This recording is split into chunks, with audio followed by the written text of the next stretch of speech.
Good morning, Chatty House. Good morning, Chatty House.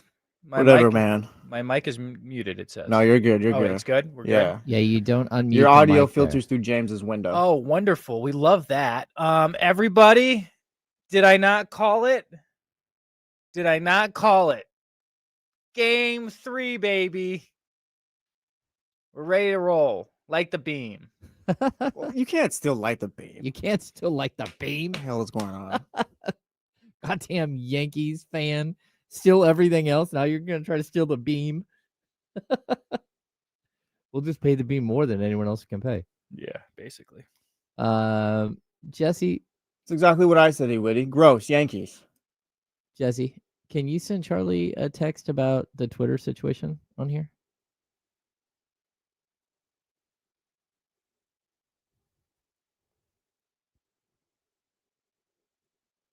Just because we're about to roll, and I don't know what he's done.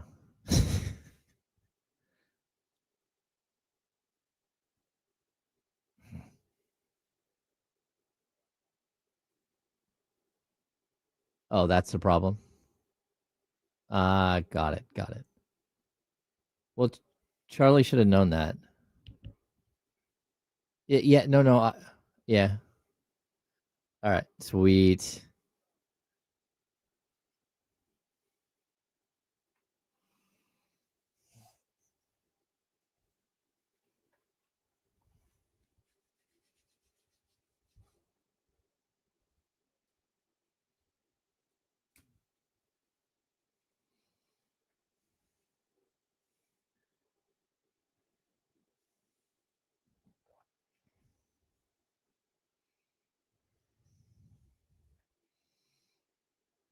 Welcome into the Insiders. I am James Ham. Joining me today, CBS 13's Jake Gaden.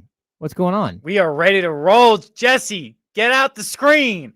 We repping the Yankees today. We repping the Yankees today. No, the Yankees won yesterday because Alex Cora couldn't get out of his own way. We'll get it today, though. Oh, okay. We'll get it today. No. It's hilarious, though. Real quick, we'll set the scene for everyone. Oh, this is a little funny radio bit. No, Jake walks into the studio, and we don't even say hi. It's just kind of like, and laugh at each other kind of thing. Punch each other in the face. Yeah, this is real. I know. We literally looked at each other and said, like, really? Yeah. Really? Like, did you really have to wear that today? And I See, was like, yeah. Even I have to sit in the middle on the screen. Yeah, Jake's got to separate us right now. I have to separate them, keep them on different screens so they're not punching Ever each since other. Jake called in 2 weeks ago after the Patriots beat the Dolphins and the Yankees beat the Red Sox in that one series, I've just been waiting. I need this game tonight. I need to answer it back. Good luck. He's out there talking. Connolly Early, we are waiting on you today. All right, you're gonna become a legend today. A legend today? I don't know. All right. I think Aaron Judge might have a thing to say about that. Oh, he's gonna hit another single. Oh. Hey, we could talk about the drop in left field. Oh, no. Yeah, I was mad at Jaron Durant too, man. Don't know what to tell you. What are you gonna do with your bullpen tonight? That's the real question. We'll be fine. Garrett Yeah. Whitlock, his arm's gonna fall off. Whitlock everyone pitched else. 50 pitches last Yeah, no, night. he's done. He's not pitching today, but we got the others. We got Peyton Tolley still. We'll be fine. It's just today. The key today, get to the rookie pitcher for both teams. Okay. I want to get to the Yankees bullpen, make Aaron Boone have to think a little bit, or get to his binder, whatever it is. It's more like as I told you yesterday, it's all about getting to the baseball nerds. Exactly. Baseball fair. nerds. The ones that have been running the Yankees. Yeah. All right. We are the Insiders. Welcome in. We're going to have more of this all day long because there's a heated rivalry here, even in studio, between the Yankees and Red Sox. Is this still the biggest rivalry in sports? Like, Yeah, just at its by peak? far. I think so. Yeah. I think so. What rivals with? Like, honest with me. Well, I mean, like in professional sports, like all over the place, there are rivalries that are pretty substantial. But I don't know. But it's like Celtics Lakers isn't. Yeah, this that's still not doesn't have the really- that's animosity kind of- anymore. Yeah, it's kind of. I don't think petered out. any rivalry in the NBA has that animosity. The NFL is not the same. Like Yeah. it was. Like Yeah. you could say it was Chiefs Bills maybe, but I don't know how much that's. No, that's not storied. yeah. Yeah, I mean Um, Packers, Bears. Bears. Yeah. But Crystal the Troll has a Bears- good one. Maybe Buckeyes, Ohio State versus Michigan. That's what I was gonna say. Yeah. College wise, absolutely. There's some great like Georgia, Alabama. That's a great rivalry at the college level. But Yeah. professionally, in any sport, I think Yankees Red Sox are still top line.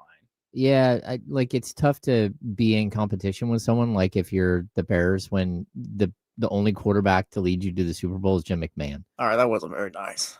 Well, I mean, And two, there's still genuine hatred, like Yankees, Red Sox. Like I hate the Yankees. I love Jake Gate. He's a great guy. I hate the Yankees though. Like same for him and the Red Sox. I'm sure. It's 100%. just, I Jesse's can't. a great It person. makes my blood boil. Like just the Yankees. yeah, I If also we lose, I hate want the them to lose as well, and I'll be happy. It doesn't matter. So what you're hoping for is a reverse tie instead of both teams like coming up with a tie, like both teams. Well, it's like losing just today. say just the impossible happens and the Yankees win today. It's like if they don't win a World Series, then I'll be just as Impossible happy. I'll be happens? just as happy. Impossible happens. What are we 10-5 against you guys this season? Oh, When it matters the most, people show up. We'll see tonight, my friend. uh-oh. That's been the case for the Red Sox since Game 4 of 2004. Mm. For you guys, not so much, pal. Okay. So I told you this is going to be going on all I'm day. so excited. 5 o'clock, lock in. I also like, by the way, prime time tonight, 8 o'clock. That was Like perfect. they moved it back. Like this is the one time I'll give a tip off to the Dodgers. Like not Yeah, playing thanks for getting the tonight. Reds out the way. Thanks for getting the Reds out of the way. Prime time baseball tonight. Like, okay, Jesse and I were talking about this when we first came in, and same with you, James. Like, this has been great baseball. Not one, and two, like you could, if you're a baseball fan, you couldn't have asked for a better wild card series, right? all of them. all of them. Yeah. I'm here for all of the wild card series. I think, again, they've been really, really good, except for the Dodgers Reds, but the Dodgers buy everything, so it's not like It's more about the Mets failing Yeah, than that's whatever. pretty- I was like, literally- that's the thank issue. you. yeah. And let's be real here, Jesse. Can you agree with me on this?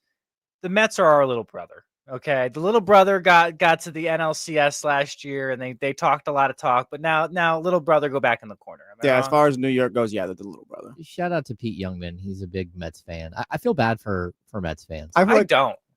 No, that makes no. sense. They shoved it in Yankees fans' faces all year that they got Juan Soto and thought Juan Soto was going to be the coming of every single Yankees player. yes, basically. All Like right. the Yankees And- seventh hitter. And then what happens? They don't even make the playoffs with acquiring him. It's just like, and they try to shove it in our face the whole entire year. And when you sit there and you say, well, even with the best player in baseball, because I think it was Juan Soto is the best player in baseball. I think there's no competition with it, and you still can't make the playoffs.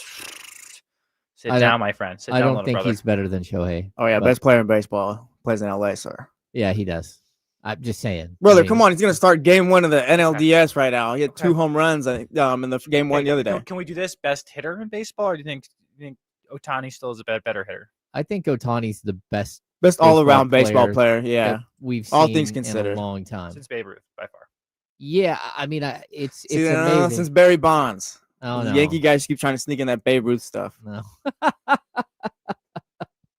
Oh, the Giants fans trying to sneak in Barry Bonds. Well, Barry Bonds. Hey, is, Barry's you know, sick. He Yeah. might have taken a couple pills. But that's- Maybe. Who Maybe. amongst us in the MLB didn't take steroids?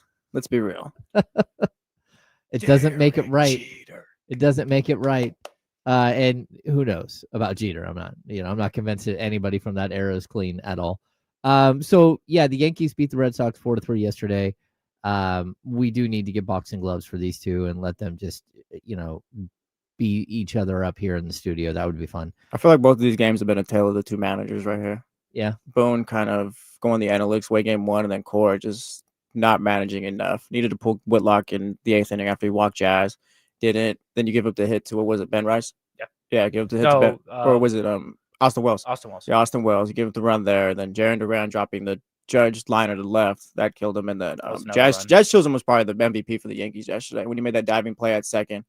Kept it from Nate Eaton from scoring. And then, yeah, they weren't paying attention when the first baseman didn't get it. But Well, the other thing is this. This is why I freaked out yesterday about Jazz Chisholm when I had my crash out yesterday on D'Lo and KC. Like, that's why analytically I can't stand some of the things that the Yankees do, because Jazz Chisholm, no offense to any second baseman that they had in there, I think is Arad Rosario, but like, he's a better athlete, a better second baseman. I don't care if he's a left-handed bat. Like, he is the better player. He's 31 for 31 this year, 31 stolen bases, 31 home runs. He's had a career year with the Yankees, and he shows up when it matters the most. And he did that last night. He played one of the best. Like, people don't talk about this. The at bat before Austin Wells got the double or the single down the line that scored Jazz.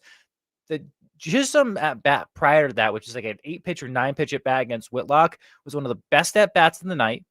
And he caused a walk because of it, and then got on and then scored from there. So that's why you have to play your best players every single game in the playoffs. I don't care about analytics. And that's why tonight I'm really intrigued to see, do they go Goldschmidt at first? Do they go Ben Rice at first? Who catches with Austin Wells? Is it Ben Rice who's catching? Ben Rice has been really good. His bat has been phenomenal. The fact that he had his first playoff at bat was a home run yesterday. Yeah, it made me sick. It's fantastic.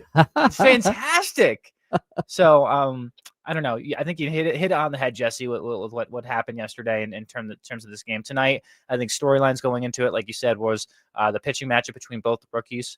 Schittler for the Yankees has been really, really good. I think he's why are you laughing right now? That's his name, James. It's fine. We're fine. We're not gonna get fined. That's his name. That's his name. Okay. That's his name. I think he's been really good for the Yankees. His stuff's been nasty, especially over the past month of the season.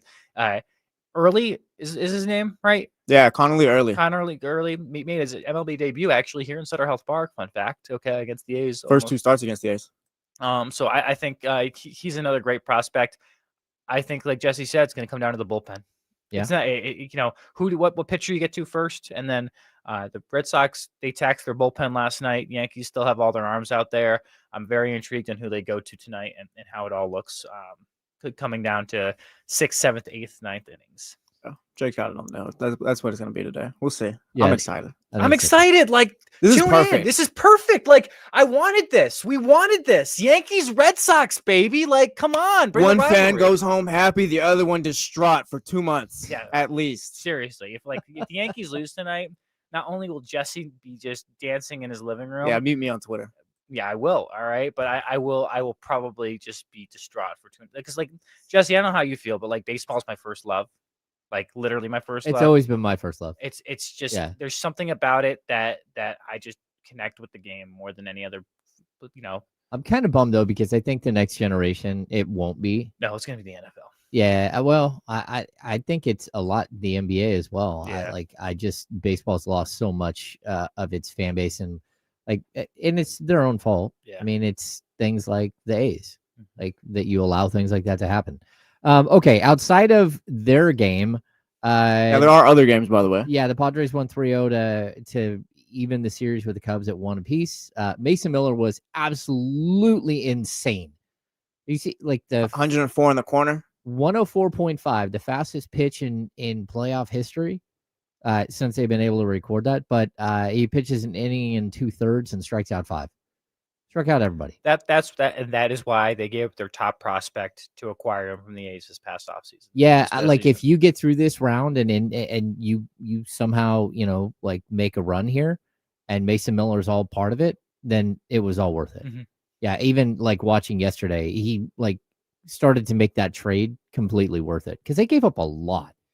Like DeVries is incredible. DeVries might be the starting shortstop or second baseman for the A's next year. That's what they said in the press conference. Like he's going into major league spring training next year. Yeah, he's 18. And he's 18. Yeah. And don't get me wrong, Mason Miller's under contract for 4 years, but trade a closer for the number 3 prospect in baseball. I ain't gonna complain. Yeah. No, he's incredible. Watching him, I mean, he in the AA playoffs hit 2 home runs, and one of the home runs was just a shot.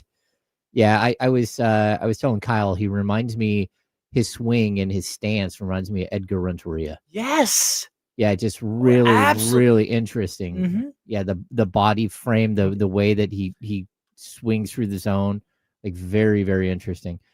So again, Manny Machado hit a 2-run shot in the 5th, put the game away. Really, the Cubs were listless, didn't really give up, didn't give much resistance. We had the Guardians roll. That series is now tied.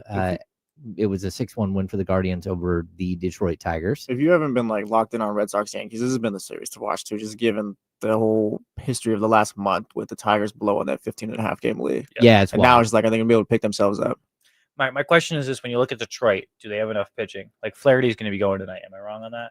I double check, but I'm pretty confident Flaherty's going for the Tigers. Like I think that's where you ask yourself, like, who's got the better pitching? And Skubal was a great game 1. Oh yeah, game 2, I think it was they had a Skubal struck out 14, right? Yeah, I think yeah, just lights out. Game 2, Cleveland just looked like the better lineup overall. Mm-hmm. That's why I think game 3 again today is going to come down to the pitching. Yeah, it's Flaherty going today for Detroit. Who's going for Cleveland? Sassoni, I believe is how you pronounce his last name. You're right. I think it's been a good series. The collapse is interesting because when the A's played the Tigers, like I was watching and they were so far up at that point. They're so far up on Cleveland. And that's sort of when they start to like unravel. That was the start of the collapse. It was the strangest thing ever. I've never seen a team that like can't catch a basic pop-up. Well, that's the thing too. Like it's like It was as far as wild. all the sports, baseball is the one most prevalent. Was like, yes, this team has the yips. You can clearly see it. They're just in their own head right now. Like football, maybe you can hide it. The same with basketball and things like that. But baseball is like this team has nothing right now. Yeah, and I think in basketball, it's individual players that get the yips, and then you just have to go somewhere else, right? Like again, the Kevin Huerter situation here in Sacramento. Like not to pile on Kevin, but like he got the yips, and they had to go in different directions, But when it comes to like Major League Baseball, I've never seen a whole team just It's like the flu. It goes like player to player. It's contagious. Yeah, they literally look like little leaguers. And that's a problem. Yeah, what's happening? Like, and it was just like a middle of the summer series against the A's, and it was like, I've never seen a worse defensive performance than what I'm watching here. It's just crazy. But the A's had their own like 3-21 over a 24 game stretch. Yeah, that was bad. They like just 20 game losing skid. Forgot how to play baseball. Yeah. Yeah, their bullpen every single day would give up 5 runs. You're like, you what is happening? Couldn't hit, had multiple strikeouts. Like guys were going like at least 0 for 3 with 3 strikeouts every single night. It happens. That's baseball. Maybe James, correct me if I'm wrong, why I love baseball so much, because it makes me feel human. Because like I would go 0 for 3 in some of these games and strike out 3 times and then go for 2 for 3 with a double and a single, right? Like whatever it may be. So it humanizes the game a ton. Yeah, I think that baseball, like, it is a ultimate equalizer. Well, yeah, it's like the Tigers went through everything they went through, but they win today. None of it matters. Straight up. Yeah. Well, like all that bad feeling, all that negativity, just out the door if you win today. Yeah, it'd be great. Although I still believe in Stephen Vogt. So that's your guy. Yeah, he's one of those guys who stepped right into a managerial role and starts crushing it. Absolutely wild. One other thing we got to touch base on. I dropped in yesterday and talked about this on D-Lo and KC. Shout out to Sac Republic. They won last night 2-1. Yeah. And then they play in the Jägermeister Cup final on Saturday. I think they are the first NBL team to make it to the finals in 3 different cups. So the big cup that everyone plays Open in. Cup. Yeah, the Open Cup, and then I think their own championship cup, USL and Cup. then now we're looking at the Jägermeister Cup. They're playing at Heart Health Field on Saturday. If you get your Saturday evening free, get out there, go watch them, go support your local team. They're about to get their new stadium is already breaking ground, and like this is going to be a big deal. Maybe they'll be MLS, maybe they won't. Like we'll see how it all plays out in the end. But they're very good, and they have been for a long time. I think they're one of the most successful teams in Sacramento in terms of consistent winner. Every year they're competing for it. What are you trying to say, Jake? It's not that hard. I also, to piggyback off what you're saying, they actually clinched a playoff berth last night for the USL playoffs. So for Tier 1 or USL Championship. So I'm with you. If there's one thing that I know for Sacramento, they show up for championship matches. Saturday should be a movie at Heart Health Park. Yeah. Like if you are not there and you're not doing anything on Saturday night, because I don't think there's much going on here in Sacramento other than Aftershock. Like other than Aftershock, you should be there. Like if you're a sports fan, the ticket prices are not astronomical. It's great. It's a great atmosphere. And if they win, you get to watch history in the making. Yeah. Awesome stuff. All right. We're the Insiders here on ESPN 1320. I'm James Ham. Jake Gaden joining me today. Jesse Tapia on the 1s and 2s. We'll be back in just a minute. Guys, that was a great first segment. That was like unbelievably great. Guys going at it. That's funny.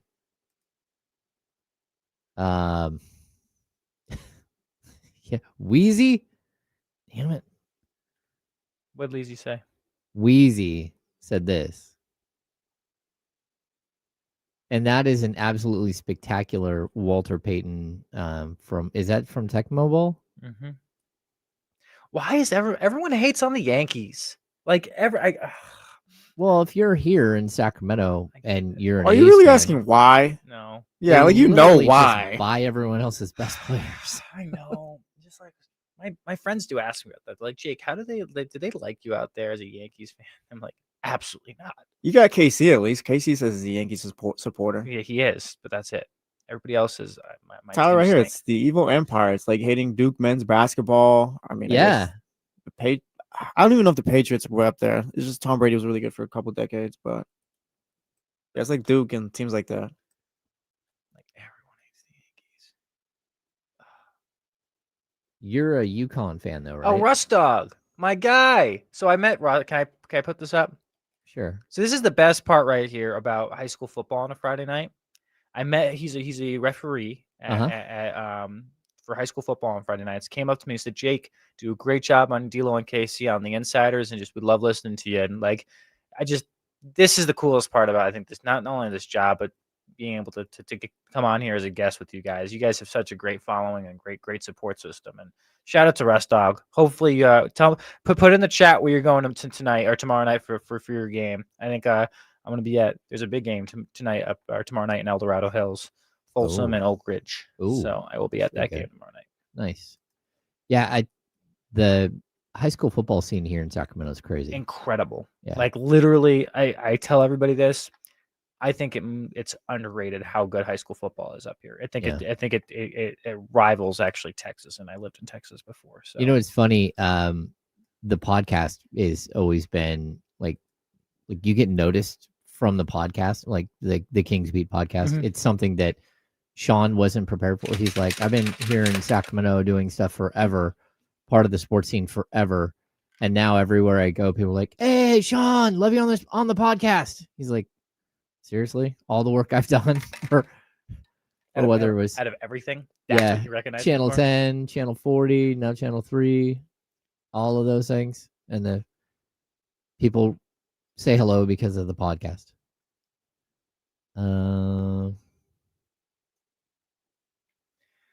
Norm is asking you a question. What do you say? Do you know if Cardinal Newman come up here for a game this year? They did. It was early in the season. I want to say they play Manteca.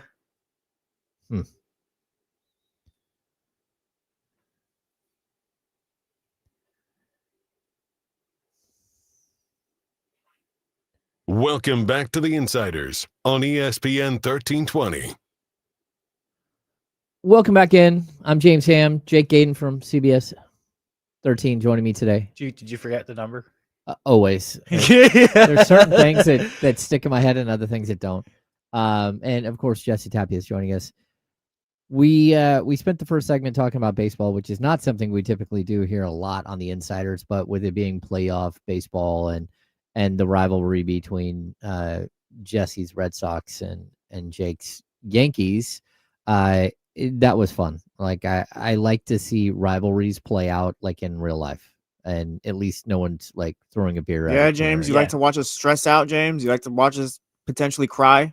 Jesse, my team literally picked up and moved. Fair enough. Fair enough. Fair enough. You win. You win. It's not wrong. Yeah, it's tough. But training camp for the Sacramento Kings is going on. Yesterday was day 2 of training camp after Monday's media day.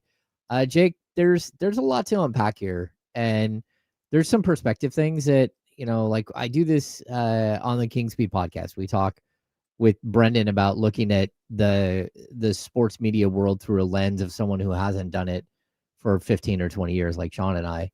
And, it's always like a fresh perspective. But I think the perspective that I was kind of hoping for from you is like, I don't want to call it jaded because that's jaded as a negative term, but I think most of the reporters here in Sacramento have like long-standing relationships with Doug Christie. We've known Doug forever because he was in the media. He was, he had a local radio show. He did television. Me and Doug had a podcast for 3 years together. Like most of the media people know him really well. And I just want to know, as someone who's just coming to this community in the last couple of years, you don't have this deep tie to Doug Christie. Like even as a player, I'm sure you probably watched a little bit of Doug Christie in the early 2000s, but probably not even that much. And now you get to this point where you're covering him and everyone around you seems to be like BFFs with the guy. And you're kind of like, so what has been your perspective on him, like stepping into this role and kind of figuring it out on the fly? Different styles compared to him and Mike Brown, because that's who I can only compare it against. Okay. I think Mike was a lot of your way is or the highway type of way. Said that he was the veteran coach. He had won championships before. He had just come off the Warriors, where he had won an NBA championship with Steph and Draymond and He had Steve. 3 there. Yes. So when you look at Doug and his style, I think it's more of a style that's a player's coach than just a coach, and I think that has helped him transition into the role in a better way. Here's the interesting part. Okay, there's 2 things that I've noticed so far in camp when it comes to Doug. One, every single day he has a different player break down the huddle. Okay. Have you noticed that at all? Yep. 2, he doesn't talk at his players. He talks with them, trying to come from a perspective like, hey, let's understand it instead of being not dictatorship, but like. I think that's a player. Like he's a former player, and I think that's what you get from a lot of former players, because they still feel like they're part of the group, even though they're not. Mhm. Like that's like a harsh reality, but they're not part of the group. But because they've been one of those guys in the huddle, they feel like they're part of the group, and it's not like you're a total outsider, but there is a difference between being a player and being a coach, and it doesn't matter if you were a former player. Like you have a perspective of a former player, but you're not one of them. Like the locker room is the players' world, and they have their relationships. And sometimes you can have really good relationships with your players, but there's always going to be, it's almost like the boss employee relationship. It's like, hey, we can be friends, but at the end of the day, if I've got to fire you, I've got to fire you. And that's the concept that I've picked up on, at least through 2 days. He seems more relaxed too. I think last year I just felt there was a lot of times where he was extremely tensed and was looking over his shoulder a bunch of times. And now that he has Scott in there, and Scott has given him reassurances multiple times that he's going to be able to lead this team moving forward, and it's not like a one and done type of thing unless things really go off the rails.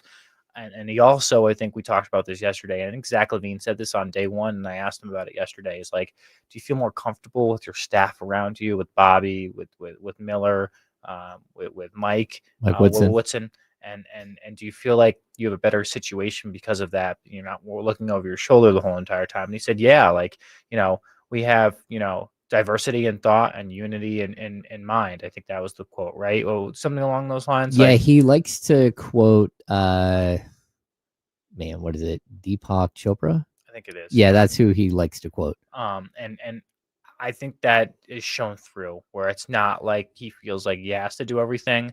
I've noticed that he is a more relaxed group type of effort of everyone getting on the same page. I also love like day 1, Mike Bibby sitting there.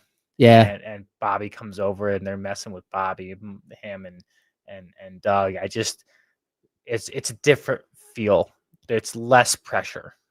I think it's interesting because one of the things Doug Christie said this week about Keegan Murray is that he needs Keegan to find his smile. He wants to see him smile. And I actually find his joy, right?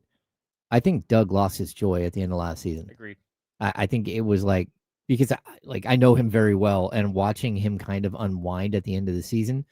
I mean, he snapped at me one time. He snapped at Matt George a couple of times. I think Jeremiah, like he snaps at Jeremiah like a foul ball snaps at Jeremiah. Sorry, Jeremiah. You caught a stray there, but you got to stop dropping foul balls in the press box. Seriously. I mean, when Mark Kotze talks about your inability to catch a foul ball, there's a problem. There is definitely a problem. There's definitely a problem. When I think Sean Cunningham has to give you a ball like you're a child that didn't get a home run or a foul ball, that's probably a problem. Big issue. But I think that watching him get to the end of the season, and I had asked him, I think my question was about the struggles at home, and he was very quick. I don't struggle at home. Like, we're winning at home. And I was like, yeah, but you still have a losing record. That's the way it goes. And it's like, yeah, but that's not my record. And it's like, okay, but it is. It's still your team's record. And so, but to watch sort of like the short-tempered side, like he was exhausted. And I think that's what we saw. And you say looking over your shoulder, it was just a clear lack of trust with everybody around him. And so, like, we talked about this a little bit. Doug Christie, like, Mike Brown trusted Doug Christie enough to let him do the scouting report, like, on at least half the games, maybe more, right? So there's trust there as far as, like, who you are as a person, who you are as a coach. I felt like that they had some sort of, like, ability to connect. But once Mike was gone and Doug was put into place, I don't think Doug really trusted a lot of people to do the scouting report. And so he ends up doing the scouting report by himself because he doesn't have that trust. So if you can't delegate at the NBA level, and it's something that Doug talked about right away, like, it's just how many people I'm managing. Like, it is so many people. Like, you have the media relations staff, you have the training staff, you have the medical staff, like, you have all of the assistant coaches, and then you have the layer below that, all of the development guys and the ball boys and all that stuff. All of that falls under your preview. And so I really do think he just got overwhelmed. And I'm glad to see sort of this reset button and to see what he can do. I mean, again, last year was a complete disaster, still ran 27-24 in a 51 game stretch. To me, that was absolutely incredible with what you were up against, with trading your best player, with firing your coach, with, having a whole bunch of other trades that just, like, messed up your entire roster. It was a very interesting season. And, I'm glad to see him kind of come through the other side and see what he can do with this group this year. Agree. I think that's the intriguing part for me, is what he can do with the group now, because he's putting his own fingerprints on this team now. He's changing defensively. I think it's still going to be the same. I love that they're picking up 94 feet and they're going to be running a lot, and they're going to be the most well-conditioned team in the NBA. But offensively, I think we're going to get into this a little bit, James, is how it looks differently, or how it looks different, especially with how they use Domas this year. And then, and then also Dennis, and how Schroeder looks different at the point guard position, how they use him. Because again, big picture, big picture. Yeah. Right. Ton of talent. Like, I mean, really, there's a lot of talent on the team. Yeah. I mean, there's Zach LaVine is a 2-time All-Star, 6-time All-Star at the small forward position, and a future Hall of Famer in DeMar DeRozan. Domantas Sabonis is a 3-time All-Star and 2-time All-NBA player. Like, yeah, that's talent. The Keegan Murray's number 4 pick in the draft, and while he's not putting up number 4 pick in the draft offensive numbers, he's become an unbelievable defender. You do have a bunch of NBA rotational players in your building. I want to also give a shout out to, I think Malik Monk could have won 6th man of the year. You're going to have a 6th man coming up twice. You have Keon Ellis, who came from absolutely nothing to being one of the best defensive players, 3-and-D guys on your roster, maybe in the NBA. Yep. And then on top of that, Dennis Schroeder is a MVP of the EuroLeague this past year. Like, the talent is there. It's when I am, and I have said that from the start, and I'll continue to say it, I am intrigued to see how Doug puts this whole thing together. And that's where I think if Doug will succeed or fail is offensively. Defensively, I think they'll be fine. I really do. I'm not. I think size-wise, it's going to be an issue. I think not having a true not backup center, but true shot blocker is going to be an issue roster construction-wise, and they're undersized at the forward position. But offensively, I am very intrigued to see how this thing comes together. Yeah, I am too. Yeah, I don't know if they've got, like, I know they've got talent, but there's a big difference between, like, talent, a team on paper, and a team in functionality and in reality. Efficiency. Yeah, like, I don't know that they're going to be able to shoot enough threes. I don't know if there's like some limitations to this, but at the same time, like, Doug is going to write his own script here. That's what he's doing. He's trying to write his own script, trying to figure out how he can make this his team, despite it being very similar to the team that he inherited last season. And I don't know. We'll see. We'll see how it all works out. I thought yesterday one of the other cool things we got to see was Doug, after practice, went over, and Scott Perry and BJ Armstrong and Alvin Gentry were sitting there, and they're messing with him, and they're laughing. They're having a good time. Like, day one, it was Mike Bibby and Bobby Jackson and Doug Christie. Day two, day two of training camp, it was very specifically Doug with the front office. And that is such a huge break from what we saw last year. I mean, Monty McNair wouldn't come to practice. Like maybe a couple of times the entire season. Wes Wilcox on occasion was there, but there wasn't like these moments of, I don't know, like camaraderie. It was like Wes is there. He might have a quick conversation with Doug after practice or with Mike after practice. But overall, there was a clear divide between the front office and the basketball team itself, the coaching staff, everything. I don't see that this year. It feels like, again, it's early. So there's a lot of kumbaya moments early on, but it still looks like they're on the same page and working to help each other achieve success. There was a disconnect last year, and that's where DeMar, I think, was talking about from opening night or from media day of the blank show that was last year internally. Yeah. And I think it starts right there. From ownership to front office to actual team, I think there was a massive disconnect between all three main pillars, and that was the blank show that DeMar was talking about. I'm even going to throw in, I think you missed, there's the owner, there's the front office, there's the coaching staff, and then there's the team. Yeah. Like that. And then that was a big piece to this because there was some friction between ownership and coaching staff. There was some friction between front office and coaching staff. There was some friction between players and coaching staff. And I'm not saying that it all came down to the coaching staff being a problem, but at the end of the day, that's why that coaching staff isn't here and a new one is. Same thing with the front office. Yeah. There was no continuity. None. And so that's where you're hoping that this thing can get better. And that's what, like, again, we talk about this, like hope springs eternal every year for every team. Like if you're a fan of the NBA and you're a fan of a specific team, until your team goes like 2-8 to start the season and you're already out of it, you're in it. You know, you go 4-4, you go, 7-4, all of a sudden you're in it. Like, and that's where the excitement builds. But I think that walking into the season, there should be a little bit of I don't know, maybe a more positive cloud than what I think we initially thought, just because it does feel like everybody's on the same page. Everybody's pulling the same direction, and everybody is hoping that Doug succeeds. And I'm not sure that last season everyone was hoping that Mike succeeded. How important is the first 15 games for this team? I've said it's extremely important just because of how many games are on the road. I agree. And it, like, I looked at the first 19 and, like, just being completely honest, like 4-15 is on the table. 5-14 is on the table. Like the first 19 games are brutal. You play Oklahoma 3 times. I think you play Minnesota 3 times. You're playing like top tier teams again and again, a lot of them on the road. And then the games that are maybe what you would consider winnable games, most of them are on the second night of a back-to-back. And you're like, wow. But then, someone that was covering, I want to say it was Philadelphia, somebody was covering a team and posted, oh my gosh, the team that they're covering has 8 games in 12 days in the first 3 weeks of the season.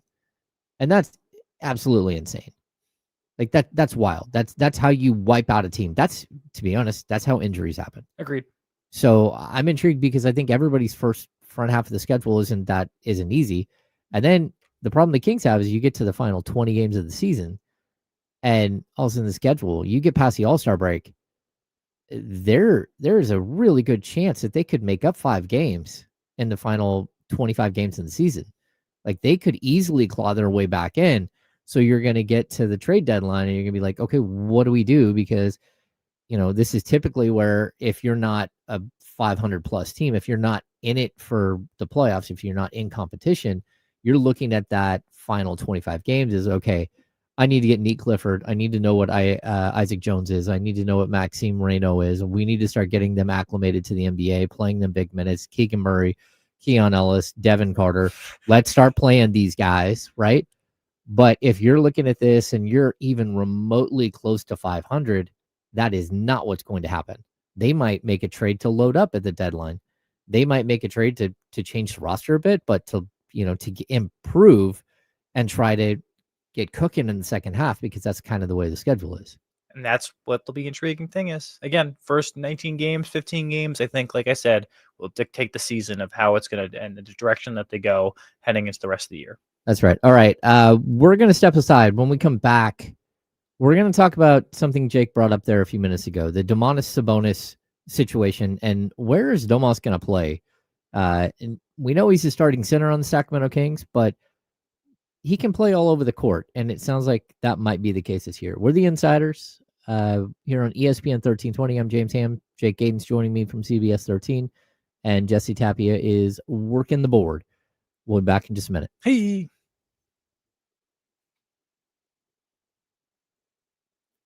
I'm not early going to break down right there, am I?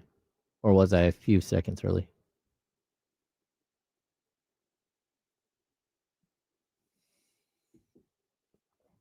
I just looked down. I saw the 39. I'm like, oh.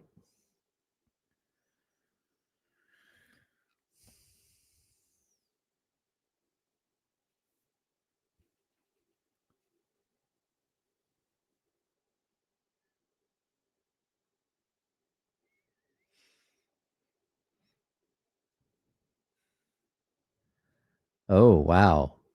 A little bit of trouble getting into the traffic, getting into to Aftershock. All right. So, yeah.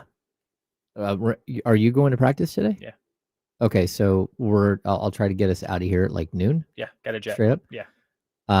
Don't go 80 to 5. Get off 80 and then take Go business 80. Yep. And then go backwards. Yep. Yeah, cut through. Would take 160 Yep. in. Yep. Okay, cool.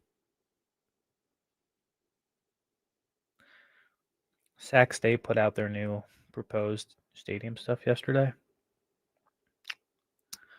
Not good.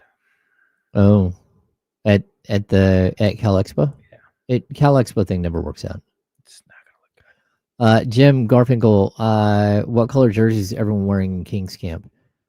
I don't know. Like I saw, You had it in your video yesterday. Was that Maxime wearing a purple jersey? Mm-hmm. And it looked like a boyish medium. I don't know what he was thinking. Like I think the thing came up like he had a shirt on underneath his jersey, but like we're talking bare midriff here if he wasn't wearing a shirt underneath. I think Devin Carter and the 3 two-way guys and Dexter Dennis were all wearing the purple. So I do think like if anyone is going out to Aftershock today, and you're worried about the rain, I think it's going to be supposed to stop. It's supposed to stop like right now, and it's going to be a little muddy out there. I would think, but a lot of people also are really excited because typically it's really dusty out there, and so that won't be a problem this weekend at all. All the small things. There you go. That's the only good thing about not going tonight. Yeah, it's not gonna. The weather's gonna be good all weekend. It looked like 70s. But the best lineups tonight. I hate to say that. Yeah, the best lineup is tonight. Good Charlotte, Blink 182. Yeah, they have some good stuff tonight. I'll tell you that much. Good morning, Drew Down. Good morning, everybody.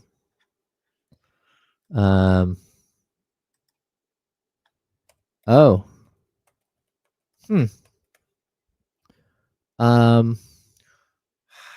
No, not yet. I'm not there yet to give a comp. I think like watching him move. Why am I drawing a blank? Oh, there we go. Evan Turner. Okay. Evan Turner with more range. I was gonna say Evan Turner did not have a 3-point game, and Like I would say a modern day Evan Turner. Okay. Yeah, a modern day Lionel Simmons for Kings fans out there. So I also, speaking of jerseys, they said yesterday, I think Nique's going to get some serious minutes. I think he's already cracked the top 10. Well, we'll get to that because I don't count 10 players that I've got to give minutes to. I mean, that I have to give minutes to. Like 10 minutes. Yeah. Like Okay, so off the bench. No, we'll get to that in one of these blocks. Okay. I think that's one of our questions coming up.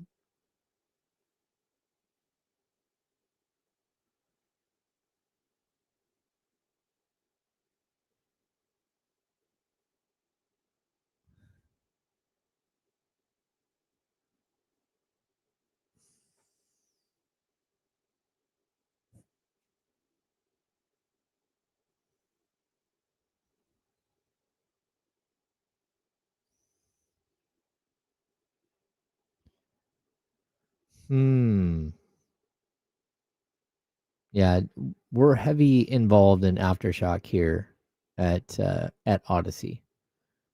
Shout out to Joe Brazil and Mark and their team. They've worked their butts off the Booty last off? couple of weeks. We love that. We almost back, Jesse. 20 seconds.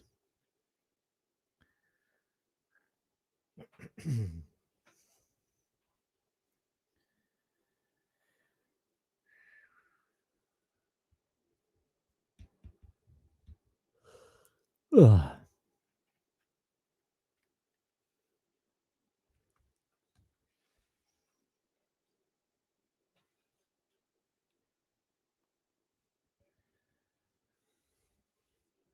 Welcome back to the Insiders on ESPN 1320. I'm James Ham. He's Jake Gaden. Just to tap you behind the glass.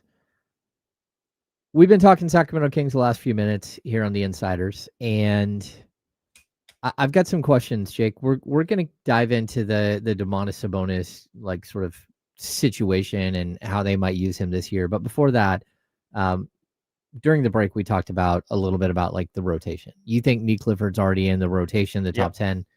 To be honest with you, I don't know how we wouldn't be, because I mean, you look at the starting five is set. At least it looks like, Dennis Schroeder, Zach LaVine, DeMar DeRozan, Keegan Murray, and Domantas Sabonis, right? After that, like, who are your next five? Malik. Yep. Keon. Yep. This is where it gets tricky. This is where it gets tricky. So Nique, I think, is there on 8. But I have questions on who's backing up Domas. Like, is it Eubanks? Is it who's the guy that they acquired from the Nuggets? Dario Saric. Sorry, Dario. Super Dario. He's forgettable. Like, his career the last couple of years has been forgettable. Like, they brought him into the Warriors, didn't do anything there. He was okay with the Warriors. He was better with the Suns. Yeah, you know what? Like, this is kind of a weird comp, but like here in Sacramento, we had Nemanja Bjelica for a couple of years, right? And Nemanja Bjelica ended up being a way better player than anyone thought he would be. Like, you put him on, like, you're like, holy cow, he is way better. Like, even though he's in slow motion, he somehow blocks shots. He does chase downs. He closes out like on a driver to the basket. And you're like, how did that just happen? He like shooting threes were incredible. Like, his like range was unlimited. I don't know that Dario Saric is going to be that, but Nemanja left Sacramento, went to Golden State, and kind of filled that same exact role for the Warriors, like the stretch 4 role. Whatever happened last year in Denver, I have no idea. But like, he was very clear on media day, like, yeah, I like signed up in like 2 games into the season. They're like, okay, well, you're out of the rotation. And he's like, why'd you sign me then? And then he sat there for months, and then they asked him to get back in there. And he's like, okay, I haven't played in 30 games. Like, how am I supposed to catch up to a bunch of people that have been playing every single day, playing 30 plus minutes a night? And now I'm so far behind the curve. Like, there's nothing you can do to stay in NBA basketball shape. Staying in shape is one thing, but getting on the court and running is a whole different thing. So I don't know if he's going to get that opportunity here either. To me, he looks more like a $5.6 million trade chip at the deadline. But there's also a possibility that Doug relies on a veteran player. Agreed, at least at the start of the year. Mm-hmm. But I still think Maxime has a higher ceiling over him and Eubanks. I think if Maxime can catch up and do what he did with what Domas has said, he's looked good so far in camp and worked with him in the offseason down in Napa. Like, if Maxime can catch up, I wouldn't be surprised if he also cracks the top 10. Where I'm struggling to figure out is the backup point guard position and where Devin Carter fits. Okay. I don't think that for me, it's not that difficult. Like, first of all, like, unfortunately, I don't think he fits at all. I think he's the 5th guard. Can I ask you why? Well, yeah, because I think he's a 5th guard, and the 4 guards in front of him are all, 25 to 35 minute players. Even if defensive, let me speak English here, Jake. Yeah. What about the defense that he brings? Okay, well, his defense is fine, right? I think it's better than fine. I think it's on the upper echelon of fine. Okay, no, I get what you're saying. I mean, he's got a huge wingspan for a guy who's 6'1", right? So, what is he, like a 6'8" wingspan? Yep. Like, he's got a tremendous wingspan, and he is aggressive on the defensive end. The problem is that when you go to the bench, Malik Monk is going to handle the ball. Like, that's how it's been the last couple of years. He plays some off ball, and he certainly plays off ball when Domas is in the game, or they get in the 2-man game, whatever. But either way, like, he's a scoring guard that has a ball in his hands. His usage rate, everything else tells you he's going to have the ball. Keon Ellis is going to play a ton of minutes. He realistically is your best perimeter defender. Like, Keegan is wonderful and versatile. I still think that Keon Ellis is a better a better perimeter on the perimeter defender. So that's where you have the problem. Like, I just don't think that there's minutes, because we didn't even mention Zach LaVine and Dennis Schroeder. Schroeder's going to play 28 to 32 minutes a night. Easily. You're going to get 33 to 34 minutes a night out of Zach LaVine. Okay. That leaves you at the point guard position 8 minutes. Yeah, but Malik's got to play those minutes. True. Right? And for that matter, like, Keon has got to play behind Zach LaVine.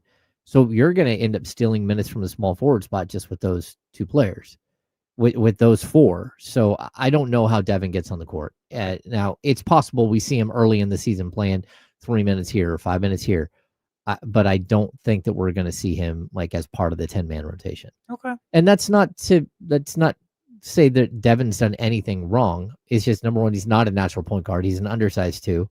And, what he does offensively is hit and miss. The other guys are more refined as basketball players, and they have specific roles that they play. Again, Keon is the defensive minded guy that you have to put next to Malik Monk to have him pick up the most difficult perimeter, player on the other team. And I'd say the same thing about Dennis Schroeder and Zach LaVine. Like, Dennis Schroeder has got to play. Keon Ellis and Zach LaVine. I mean, Keon Ellis and Dennis Schroeder have to be on the court with Zach LaVine and Malik Monk the whole time. And I don't care what combination it is. One of those guys has to be on the court to help the other two guys at any moment, right? So I think it's going to be tough for Devin. And then Nique, I think you're right. He's probably going to play. And then you get to the back of 4. You didn't even mention Isaac Jones. Do you think Isaac Jones is in it, or? I think he's got to earn minutes. Okay. I think that's where where I'm at with Isaac. I think he played really well in summer league. Yeah. And he earned a spot. How much of a spot he gets is going to really dictate on his shooting. Yeah, and I'll tell you too, like, and rebounding too. When Doug took over the team last year, he didn't play Isaac hardly at all, and to me that was it's a trust thing. It's that they're all pulling one direction, and Isaac just isn't ready for some situations. I do think that Isaac should have played, and I do think that they would have been better with Isaac on the court than some of the other lineups that are running out there. The Trey Lyles lineup. Well, the Trey Lyles like struggled, and not only that, but there are times where I don't think Valanciunas was the right choice to be on the court. Like, Valanciunas clogged up the lane, and Valanciunas, did some good things like rebounds and scored. But at the same time, there were, the Dallas game sticks out so much where you got killed by the dunker spot, and we're not talking about like top tier players. They were down to like their 5th and 6th center. And who was it? The kid who's bounced around the league that was a top 10 pick, center that put up like 18 points on the Kings in the game against Dallas. Not Wiseman. No. No, the one that was in Charlotte that kind of went a little bit sideways and they waived him. No, not Miles Turner. Hold on. No. So anyway, my point is that, like, I think Isaac Jones like fits in a modern NBA team. I think he can play small ball 5 and he can play a bunch of 4, but I agree with you on his inability to shoot the 3. Not Daniel Gafford, right? No, not Gafford. They lost Gafford and Kai Jones. Thank you, Chatty House. Kai Jones coming in big. Yeah. Again, a player I would have at least kicked the tires on this summer, because I think Kai Jones brings a skill set the Kings just don't have on their roster. Again, maybe there's some other things that are wrong with him. But didn't have the roster space to bring anybody in this offseason to kick the tires on anybody. you do, though. You still have an open roster spot. And what, Terrence Davis that you're talking about? Well, yeah, I mean, Terrence's spot isn't Guaranteed. like guaranteed, and for that matter, like you could always just buy out Saric at some point. Like I think that there are ways in which you can open up roster space on this team, and they did not do it with a guy like Kai Jones or like a Mo Bamba type. Mhm. Like, not someone who's going to change the trajectory of your team, but someone who gives you something different. The length, the athleticism, the shot blocking that this team will walk into the season without. Right? It's one thing, like, people can laugh and snicker that, Alex Len was your backup center last year, but Alex Len is 7'2" and a massive human being and a very tough guy and blocks shots and, stands in the middle. But, he did not have a good season at all last season, but there's still things that he brought to the court that the Kings are going to walk into the season without. So you bring up Reynaud. I'm intrigued to see what Reynaud, how quickly he develops. But I do think in the beginning, Drew Eubanks will steal the minutes, and eventually maybe we get to midseason, maybe we get to, December, February, whenever it might be. I think that's where you might see Reynaud kind of step in. Unless the G League is rolling and he's playing in the G League and he's playing really well and you're developing him there and you think you're moving the right direction.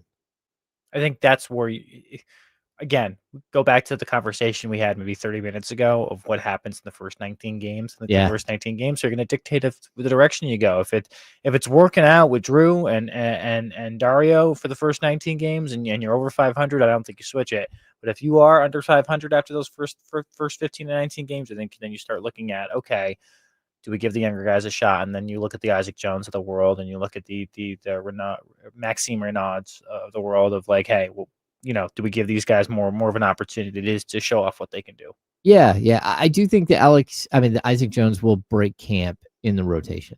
Like if you really do think so? Yeah, if Doug wants to go 10 players deep, I think, again, first of all, he's a really, really good kid. He's worked really hard on his body in the offseason. He's worked really hard on expanding his 3-point range. He can breathe now, by the way. He can. He had a deviated septum.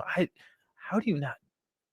I have a deviated septum. But how do you not know that? Yeah, I know exactly when it happened. My oldest was like 2 years old and headbutted me and shattered my nose on the left side. But like, how do you now he can breathe? And that's the biggest thing he said to us is like sleep. I was like, oh my God, like not being able to sleep well at night. Like, yeah. Especially if you're an athlete, you need to recover in your body.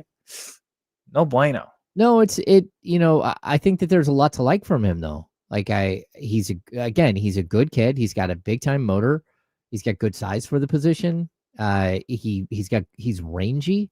He sits there and fights in the middle of the key. I think one of the problems this Kings team has is that over the last couple of years, like this player type has developed that the Kings have never got. Mm-hmm. And it's the Nas Reeds of the world that tear up this roster. Brandon Clark, when he's healthy, tears up this roster. The Kings don't have that 6'9", 6'10" guy, long arms, who plays physical, who's active, who gets on the floor, who jumps over the top of people, who bullies his way in on occasion and scores. And I think Isaac Jones I think they found one. It's just to what level, what degree is he able to, step up and perform at the NBA level? It's all going to be about his jump shot. If he's able to hit the threes on a consistent basis, which he worked on this offseason, he'll get more playing time because, again, that's what they need. The Nas Reeds of the world is what they're looking for out of IT. Yeah, IJ. Yeah, and I think the good thing is, too, he's also watching footage. He's watching film. He's studying Aaron Gordon. He's studying John Collins. He told me that last year. Those are players that he looks at the player archetype that he could be at the NBA level, and that's who he's trying to convert himself into. I don't think he has the athleticism of either of those guys because, Aaron Gordon is a slam dunk champion and John Collins is, for a guy who's 6'9", can jump out of the building. So that's going to be like the issue. Can he like step up and be more of that type of athlete? And I don't think we know that yet. So, all right. Hey, we're going to step aside. And when we come back, we've got hour number 2. There is a San Francisco 49er game today. And I'm looking outside. It's foggy. It's ugly. You can't see like 10 feet in front of you. That kind of feels like what this 49ers game is going to look like tonight. not as far as Fog, but as far as what they may look like as a group. So we're the Insiders here on ESPN 1320. We'll see you in just a minute. I'll be right back. I'm going to run to the bathroom. Oh, yeah. Do you mind if I take your key card? Yep. There might be someone at the front door. I'll be right back, everybody. Just going to make sure he's going to be able to get in and out of the building.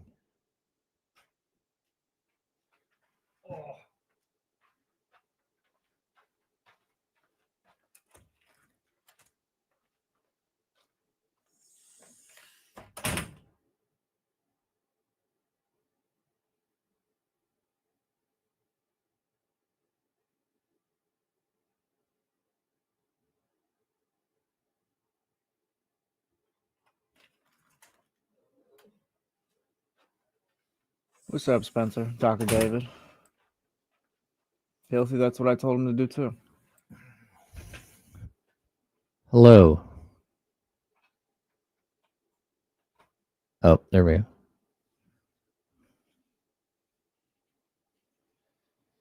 David, just excited. Everyone tells me I'll be nervous the day of, though. I believe that.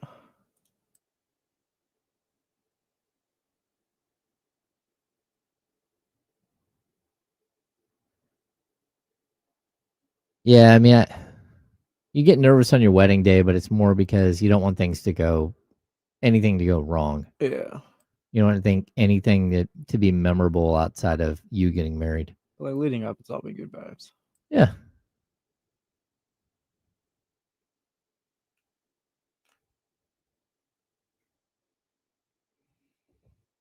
Hmm.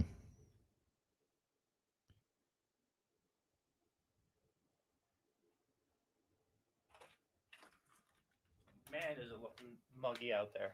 That looks crazy, doesn't it? Not look good. All right. Yes, Farcat. Don't lag on anything. Like, stay ahead of everything. I'm getting married next year. Do you have any advice?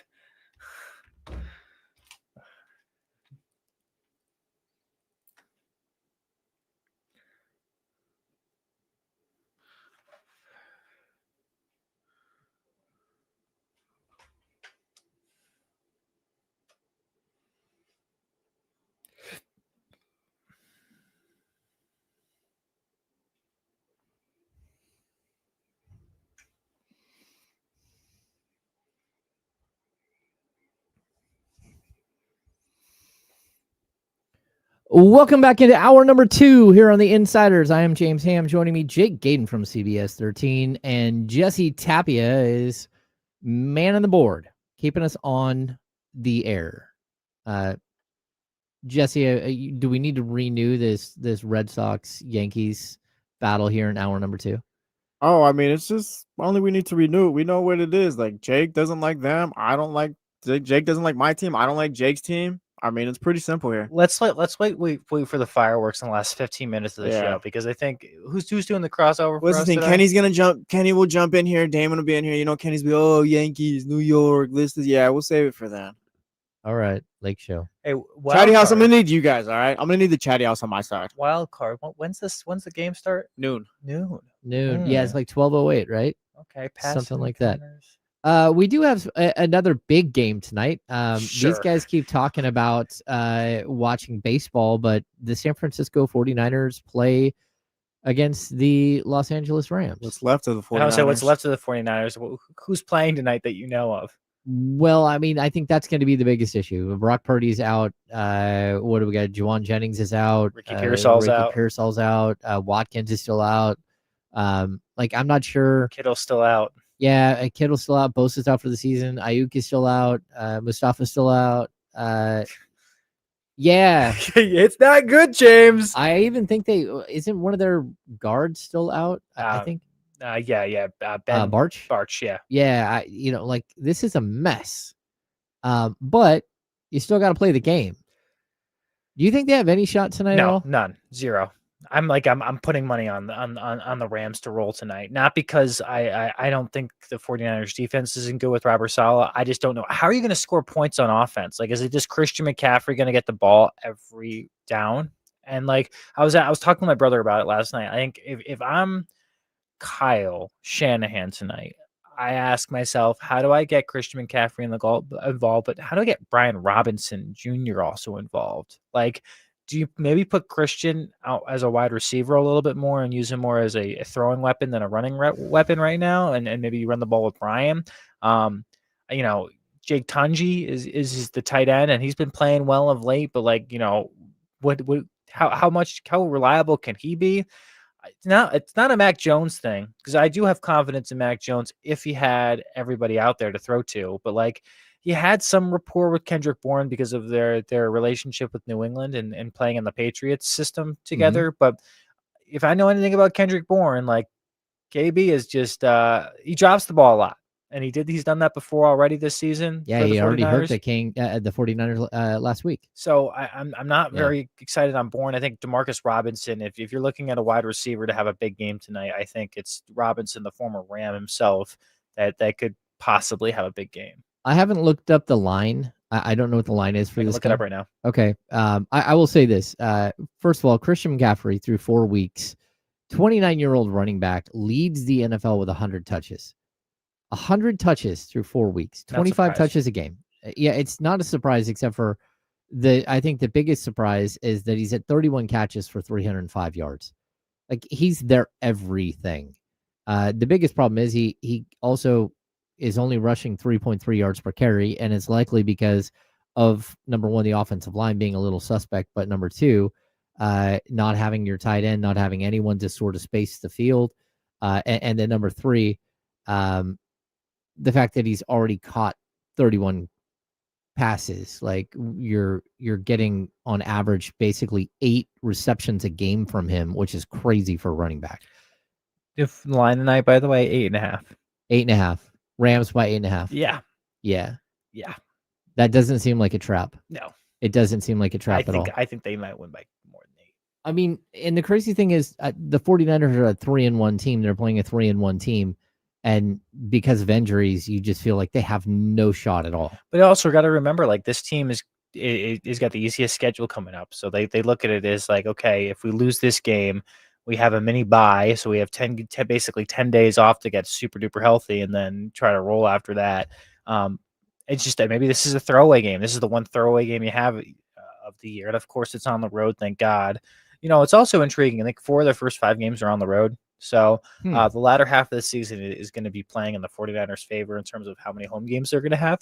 But tonight, if you're a 49er fan, just don't throw your remote at the TV when the offense can't get a first down. Yeah. I mean, the Rams, Mac Jones said it himself. He believes they're the best defense in the NFL, watching them on tape. And I don't blame him for that, because I think they are. I think they're a top 5 defense right now, just how well they're playing. I think Stafford has been playing well. Devontae Adams has been questionable, I believe, going into the night. If I'm right on that, Jesse? I haven't looked to check on. We'll check on that. Adams. I think Adams is questionable heading into tonight. Puka's been playing great so far this year. Been amazing. Kyron Williams has been the steady Eddie running back with Stafford, who had injury issues coming into the season, been playing well. So, again, I think it's a blowout tonight. And I say that in a whisper because I don't want 49er fans to hurt me. But I think it's going to be a blowout tonight. Well, and like, look, here's the problem. Like, first of all, McCaffrey leads the team with 31 catches. The number 2, like, reception guy on the team is Ricky Pearsall with 20 for 327 yards. He's been outstanding, right? Juwan Jennings is right there. He's the number 2 wide receiver at 9 catches for 129 yards, but despite him missing parts of 2 games, missing 1 game entirely and parts of 2 games due to injury. Real quick, so Devontae Adams good to go. Adams. He was dealing with injury, but he's off the injury report now. Yeah, great.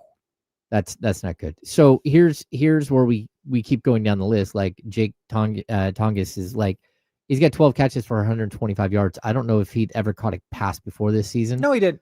And you've got Kittle who's out for who knows how long. I think there's hope that coming out of the bye, or coming out of this mini bye that they have, that you'll get him back. But the reason I bring this up, so let's just look. McCaffrey and Tongas are going to play, and those guys have combined for 43 catches.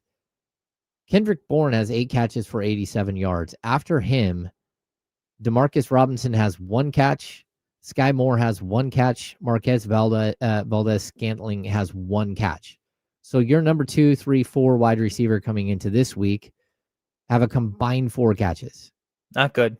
It's not ideal. No, it's not ideal. It's not good. I don't. Yeah. Who if you're the 49ers tonight, then who are you getting the ball to on offense? Because for me, I think you got to target Demarcus Robinson. I would look for the long ball on Sky Moore and see if you can chuck something up there. I would also bring Sky Moore on the end around. Yeah. See if you can get Sky Moore involved. Like, I don't think Sky Moore is great, but I also think you might have something if you start using him in the same way that like the Chiefs use Xavier Worthy.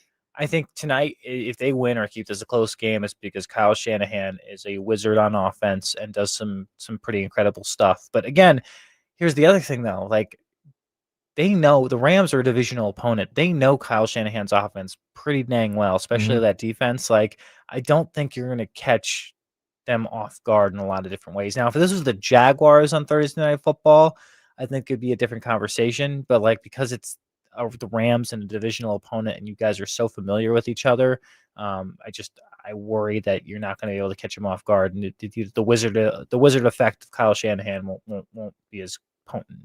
Yeah, that it's very possible. And like, look, I think the other problem, like we haven't even touched on yet, is the fact that that the defensive line for the 49ers, number 1, couldn't stop the run at all last week. Nope. And number 2, they had 0 sacks and 0 quarterback hits.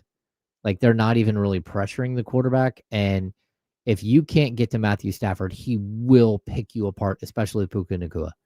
Like, he is going to find ways, and they're really deep. Like, Adams is outstanding still. Tutu Atwell has been like a game breaker. You know, they even like their backup running back is starting to get involved, like Corum. Like, they look like a very good team, and if you can't get pressure on them, you're in trouble. The one thing you bring up, the whole division play and how well they know each other. I think I read Shanahan is 10-7 against Sean McVay for his career, but like that gap is closing, and realistically, I think it's going to be a tough one for the 49ers tonight. If the 49ers win, let me ask you this. If the 49ers win, they did this well. Whew. I can tell you mine. Christian McCaffrey probably ran for over 100 yards this Bingo. time. Played defense. Bingo. It's a low-scoring game. Yeah. Christian McCaffrey ran for over 100 yards with a touchdown or 2. You ran the ball majority of the time. You dominated time and possession, and defensively, you had some good red zone stops. You got to the quarterback. Yeah. I think that's got to be it. I think it's got to be blitzes. It's got to be like figuring out ways to get pressure outside of the 4 or 5 man front. Agreed. Like, Fred Warner's got to play out of his mind. Well, he has played out of his mind all season long, and that's why they're 3-1. Agreed. You know, I think D Winters has been great as well. And I would send both of those guys, like, go back and forth, you know, send one of them one possession, send the other, send Upton Stout, you know, like send Siegel. Like, Michael Williams has got to have a big game. Maybe you put him on the outside. I don't know. I am surprised they still haven't they haven't been able to find a pass rush. I think they're person. waiting. I think, I'll be real with you, I've heard some rumors on some things. Yeah. Nothing like, okay, this is concrete and like, you know, we can go with it, but just keep an eye out for the Bengals.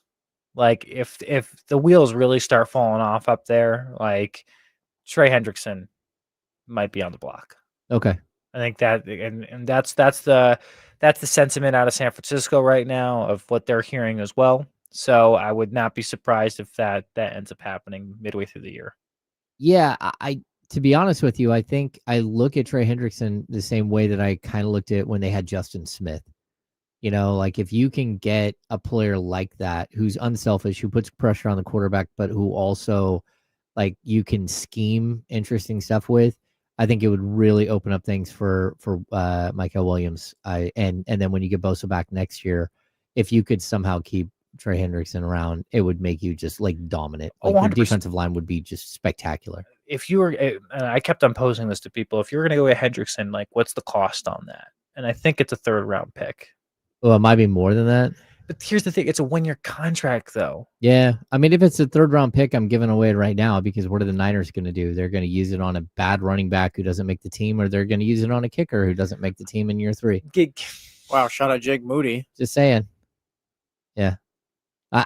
Go Blue. Shout out Kenny. I've Go never Blue. seen a team that wastes third-round picks. First through third round picks, they're just not good. High round, no late round picks, they're great at. Fourth and fifth round picks, keep all of them. Sixth, seventh, yeah, you're brilliant in the 7th round. You're brilliant in the 6th round, but man, those third-round picks. Fred Warner was a third-round pick, but George Kittle wasn't. Is a 5th-round pick. Yeah, Upton Stout was a late round pick. Yeah, like they have all kinds of talent here that they've brought in. They do a great job in the back end of the draft. They just are not good at the top end of the draft. But Williams though looks like the guy that I think they hit on him. Well, and to be honest with you, before he got hurt, Pearsall looked like a legitimate 1-2. And I think he will be. I think when Brandon Ayuk comes back, I think he'll be a good 1-2 punch with John Jennings in the slot. I still think that's a pretty elite wide receiver core. Yeah, I think he's the guy who's going to catch for 1,000 yards multiple times in his career. Agreed. Yeah, Agreed. so, They hit on both those guys. Williams, I think, slid in the draft as well, which I think made things better for them. So I think both those guys have hit. I just don't know if they've done anything in the 2nd or 3rd round. yeah, I mean, like I had it in here. Is there a pathway to victory? No. Run the ball. Time of possession. Cause a couple turnovers. Also, if the 49ers did come out of this game with a win, not disrespecting them, but like if they did win, I'd probably look at the Rams a lot differently. A lot differently. Yeah. I'd look at the 49ers for winning that game. Like this is a game that Rams should and need to win. Like it's a short week. Niners are as banged up as can be. Thursday night football. There's no reason why the Rams should lose this game. Agreed. I mean, the Niners haven't been able to run the ball too. Like me and Jake are saying, yeah, run the ball, TMC, 100 yards, defense plays well. Like that's how you do it. But they haven't even been able to do that this season. Their offensive line has been so banged up Yeah. and just not great this year so far. Yeah, Trent hasn't been great either. But Yeah. Trent has been steady Eddie. He's not been elite. That's the difference. Everyone's expecting elite Trent Williams, and I think you're starting to have him not come back down to earth. I just think he's just steady Eddie Trent Williams. You know exactly what you're going to get. He's going to be a very good left tackle, but he's not going to be the guy that was elite for the first 10 years of his career. Yeah, it's crazy. Puka Nacua on the season leads the NFL with 42 catches, 503 yards. Really? Yeah, 42 catches, 503 yards. Here's a crazy thing. As much as that sounds like that is so many receptions, so many plays. He's at 45 touches for the season. He's 55 touches behind Christian McCaffrey. No way. 55 touches behind Christian McCaffrey through the first 4 games. Is that crazy? And that Puka's ran the ball 3 times for 52 yards and a touchdown. But I mean, that is just like stunning that he's out here. Nakua is averaging 125.8 yards per game receiving. Like that's crazy. And on top of that, Devontae Adams, 269 yards on 17 catches. He got 3 touchdowns already. And they just this is a very, very well-built team. And there's a possibility that this is just going to be an ugly, ugly night for the San Francisco 49ers. All right, we're going to step aside. When we come back, we're going to stop talking about a team that is probably going to lose tonight. We're going to shift gears and go back to the Sacramento Kings. I'm James Ham. That's Jake Gaden over there from CBS 13. We got Jess Tapia hanging out here on the Insiders on ESPN 1320. Do we go over there? No, we're good. Yeah, I'm looking at the clock. We're 16, I think, is where we're supposed to be out. So maybe a couple of seconds late, but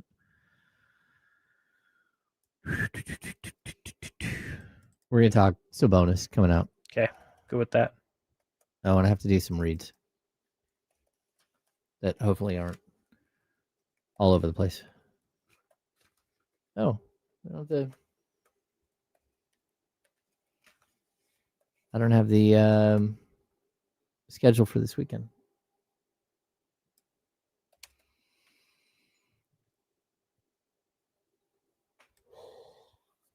No.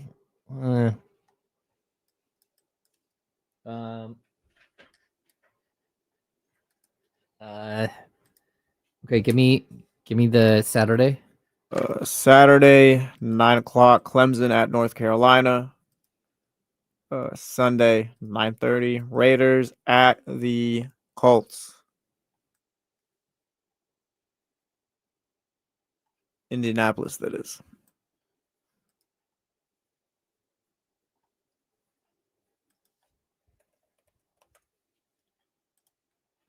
Sweet. For those of you in the chat, we're gonna have like another abbreviated handoff today. Because Jake and I are gonna rush out to day 3 of training camp. We love that, don't we? Yeah, I've already put like, I don't even want to talk about how many miles I put on. The Tesla. Yeah, I mean, like this morning I've put, and this week I've put probably, I'm already well over 500 miles driving for the week. Damn. Yeah, the Tesla is, it just turned 2 years old, and it has 57,441 miles Already? Yeah. I'm about to get my 3rd new windshield. That's not good, James. Well, it's not anything I'm doing. It's just You got bad luck. 3rd windshield in 2 I years. want to say, dude. construction on 49 has killed me. Okay, well, yeah, that's where you live. And they've been really, really bad brakes too. Like At that point, just sue. like a rock flew up and hit my windshield like right to the left of the steering wheel, like maybe 3 months ago. Okay. And I was like a quarter mile away, hit a bump in the road, and it already popped and shot all the way across the windshield. Really? I was like, oh, Ugh. that's not good. And then I got a new windshield. They messed that windshield up, so I had to wait another week and go get another windshield. And that's not even counting an extra windshield there. And then my new windshield got broke the other day, and it's a bad one. On the passenger side, down low, and it's already like going straight up the window. You even get frustrated at this point? Like, I need another windshield again. No, what you do is you lower your deductible for glass.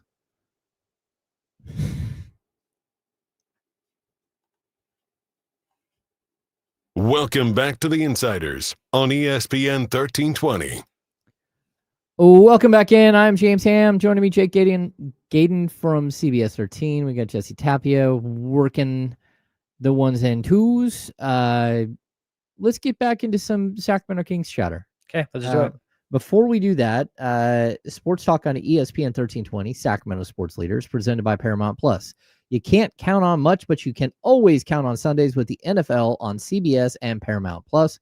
Watch your local NFL games live every Sunday all season long. Visit ParamountPlus.com/NFL to get started today. Also, this weekend, Saturday morning at 9 a.m., we have Clemson at North Carolina right here on ESPN 1320.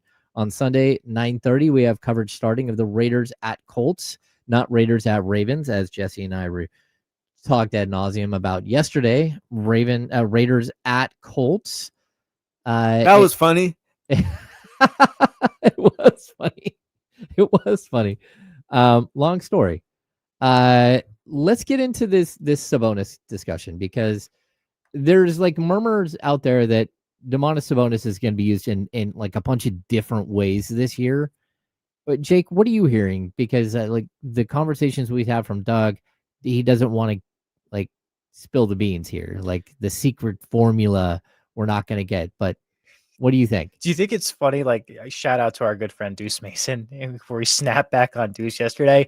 What do you want to know? Our state secrets or something like that? He likes to mess with Deuce. I think that's the best, though. Come on, like, shout out to my boy Deuce. He's like everyone's little brother. Yeah, but he's really good at what he does. He is. He is really, really good at what he does. Yeah, he is. But it is a little bit of a state secret. I think from what we've gathered right now and what I've talked to people about is splits. They're going to run a lot of splits this next year, where it's going to put this upcoming year where Domas is going to be able to not roll to the basket. It's like, I was trying to have Kenny explain what a split is, because it's not like a pick and roll where you're just like coming off the roll. It's like you split the defenders basically and you roll to the basket in a way.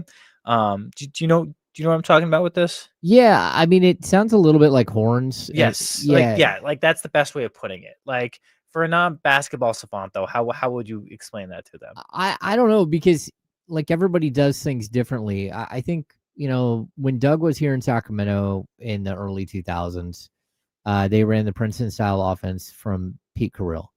And Pete Carril was incredible. He coached at Princeton for 40 plus years. And NBA, he's in the Naismith Hall of Fame. And he had this incredible, beautiful offense. and it was predicated on having two passing big men, and so basically Vlade and Weber were interchangeable. One of them could drop down in the block, one of them would stay in the high post. I think that they're going to try to push Domas to be a little more like Vlade Divac, Chris Webber-esque when it comes to this. Like, I don't think he's going to pull up for the jumper all the time like Chris Webber would. I think he's probably going to be asked to shoot a little bit more threes. And it feels like they're going to draw him further and further away from the basket. So, like, I think you're going to see him at the 3-point line a lot more and just have a lot more freedom of movement and freedom of play. What they're trying not to do is drop Domas into the high post where that's where his defender will be. So now you're bringing the big man out and clogging everything up that you're trying to do. I think they're going to try to bring the big man out even further and make teams adjust to that. I also think it's not going to only just be at the top of the key. I think don't be surprised if they do it off the wing as well. Yeah. I think the other interesting thing is offensively with Domas is how Keegan Murray gets involved with it. Mm-hmm. I think we're going to have a lot of DHO game or with Zach, with Dennis, and with DeMar. But I am intrigued to see what they do with Keegan, especially if he's going to play up to the top of the key more by the 3-point line. Like, how many dribble handoffs, pull up threes are we going to see from Keegan Murray this year? And if people start adjusting to him pulling up for three, how many times does he drive the lane, dish it, and go? Right? Like, that's where I think it's going to open up the offense a little bit more. I also think it's going to give opportunities for second chance points if guys know how to crash correctly and be able to offensive rebound, because that was the big issue that they're having last year. Is Domas is such a great rebounder, but when he's playing at the top of the key, more by the foul line, you have his defender right there to not only clog up the lane, but also get the offensive rebound if it's a miss. And I think that's the other thought process that they have of, we are an we're a smaller team, but if we are able to crash the glass correctly, especially if we have Domas out there with his defender out there, I think it's going to be an easier chance to be able to get an offensive rebound.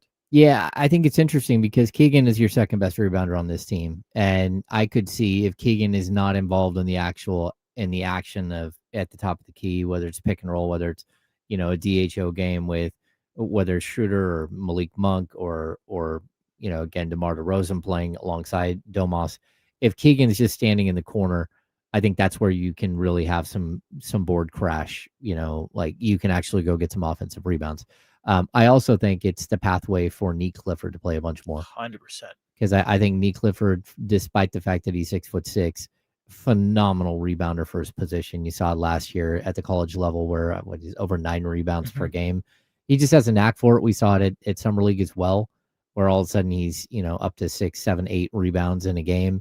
I think he even posted a double-double once or twice.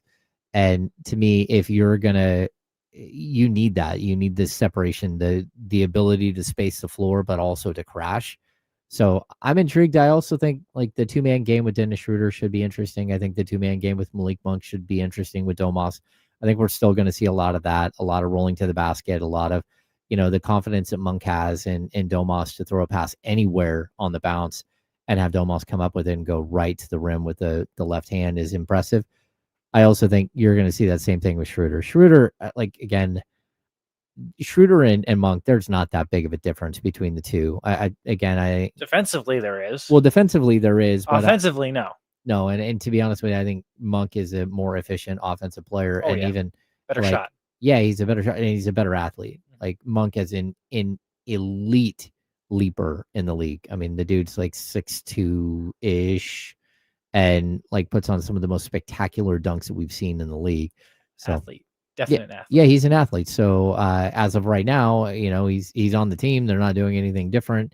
And I think that the combination with Schroeder and Monk should be perfectly fine. I think that that's going to be a pretty solid 1-2 punch at the point guard position. I do want to preface something though, because I think people we're talking about how this new look offense can be. It's not a brand new offense. Like, let's make sure everyone understands that.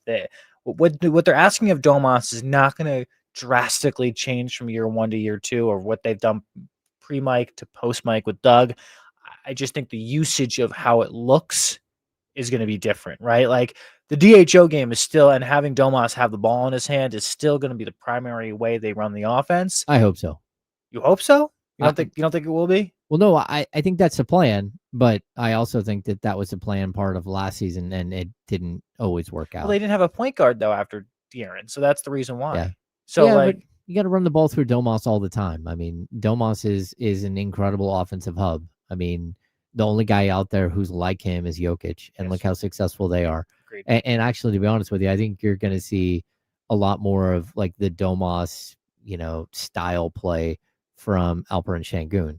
Because again, phenomenal passer for a big man. And if you can run through the ball through Domas for long stretches of the game, like that's how the Kings were so successful. Everyone remembers Mike Bibby shooting shots and Peja Stojakovic shooting shots. And again, you look at, either whether it was Doug or it was Weber, like they ran the ball through Vlade so much and he orchestrated so much of that offense. So we talked to Doug about the read and react offense that they're going to try to play, right? And that's where you have to be on the same page. Everyone's got to be playing on a string, which we always hear that, like if you're not in tune with the players around you, then there's going to be a lot of passes that, get dropped into the lane that go right out the end line. And that's where like chemistry matters. That's what they're trying to work on right now. It's not how you play. It's not like running a play set. It's understanding why you're running a play and why you're running where you're running. And that's how Doug is trying to teach the game, which is a lot of how he was taught the game from Pete Carrill. And so I'm intrigued to see if this team can sort of pick up some of the tendencies that we saw from the early 2000 Kings where, again, everyone has an opportunity. If you're cutting the right way, if you're moving the right way, and if you're reading your teammates the right way, like there's unlimited opportunity for wide open dunks and wide open looks around the basket and wide open threes in the corner, because as teams adjust, you're constantly changing your reading and reacting to what they're doing. And that's what I think makes the offense so dynamic, is because you're going to be able to have different people go off on different nights, depending on different things. You'll be able to have Zach LaVine. If he's cooking, you start going to him more. If DeMar's cooking in the low game, you start rolling with him more. Like it just depends on. That's why I don't think you're going to have the guy going off for a certain amount of points per night. I think each night you're going to have a different guy and see where they're at, and you kind of go to each guy. You start the game going off to different guys throughout the night, and then from there start making the decision. Okay, we're going to go to Keegan, we're going to go to DeMar, we're going to go to Zach, we're going to go to Dennis, because they got the shot for the night, and that's what makes the offense so dynamic, I think, moving forward. Yeah, that's what you're hoping, that it's a dynamic offense. I also think that because of the lack of shooting, it could just be ugly. Like okay, stuff. Lack of shooting. Let's talk about that for a second, because they didn't have shooting at the end of last year when they traded away Kevin Huerter. So and they were still able to win games without that shooting there. So, when you say lack of shooting, you mean you're talking about 3-point shooting to space the floor, but they still won games without Kevin last year, and Kevin had the yips for the majority of the year, and they still won games. Well, yeah, but you're only looking at Kevin Huerter. I mean, who else did they have last year that didn't shoot well? Well, the problem is that you also had De'Aaron Fox, who averaged 6.4 3-point attempts per game. Okay. And he was coming off a season where it was even more than that. I think the year before, I can look, but I think the year before he averaged like, I've got it right here. Yeah, well, 7.8. And in the 23-24 season, when the Kings had their breakout year, he averaged 7.8 3-point attempts per game and shot 36.9%. I think not only did you have players take a step back as far as shooting percentage last year, but the fact is you don't have players that are stepping in that can actually shoot the ball more. Keon's still over a 40% three-point shooter. I think Keegan had a down year, and he's already said that he wants to get back to a 40% shooting for three-point shooting percentage. Yep. I think Zach LaVine's up in the 40% range. He was one of the best shooters in the league last year. Zach LaVine shot 44.6%. Now, when you look at Dennis, I don't think Dennis is a great three-point shooter, if I'm right on that. Malik had a down year last year. Wasn't he closer to like 36, 37? No, Malik shot all the way down to 32.5, and Keegan was at 34.3. And what was Malik 2 years ago then? Do you have that? Yeah, I can pull it up. I think Malik Monk, as you ask him to do more, his shooting percentages drop down. So that's why I think you have Malik be. And that was another thing Malik said. Like, I worked on my shot this offseason, especially catch and shoot. He said that on media day. So I push back saying that they don't have enough shooting, because I do think they have enough shooting. I just don't think you have the only, like, Kevin Huerter would go out there and be your 3-point shooter, right, to space the floor. Do they have that specific player this year? No, but I still think they do have shooters on this team that have proven to be able to shoot before. Yeah. So just to look at Malik, when he was with Charlotte, his final year, he shot 40% from three. His 1 year in LA, he shot 39.1.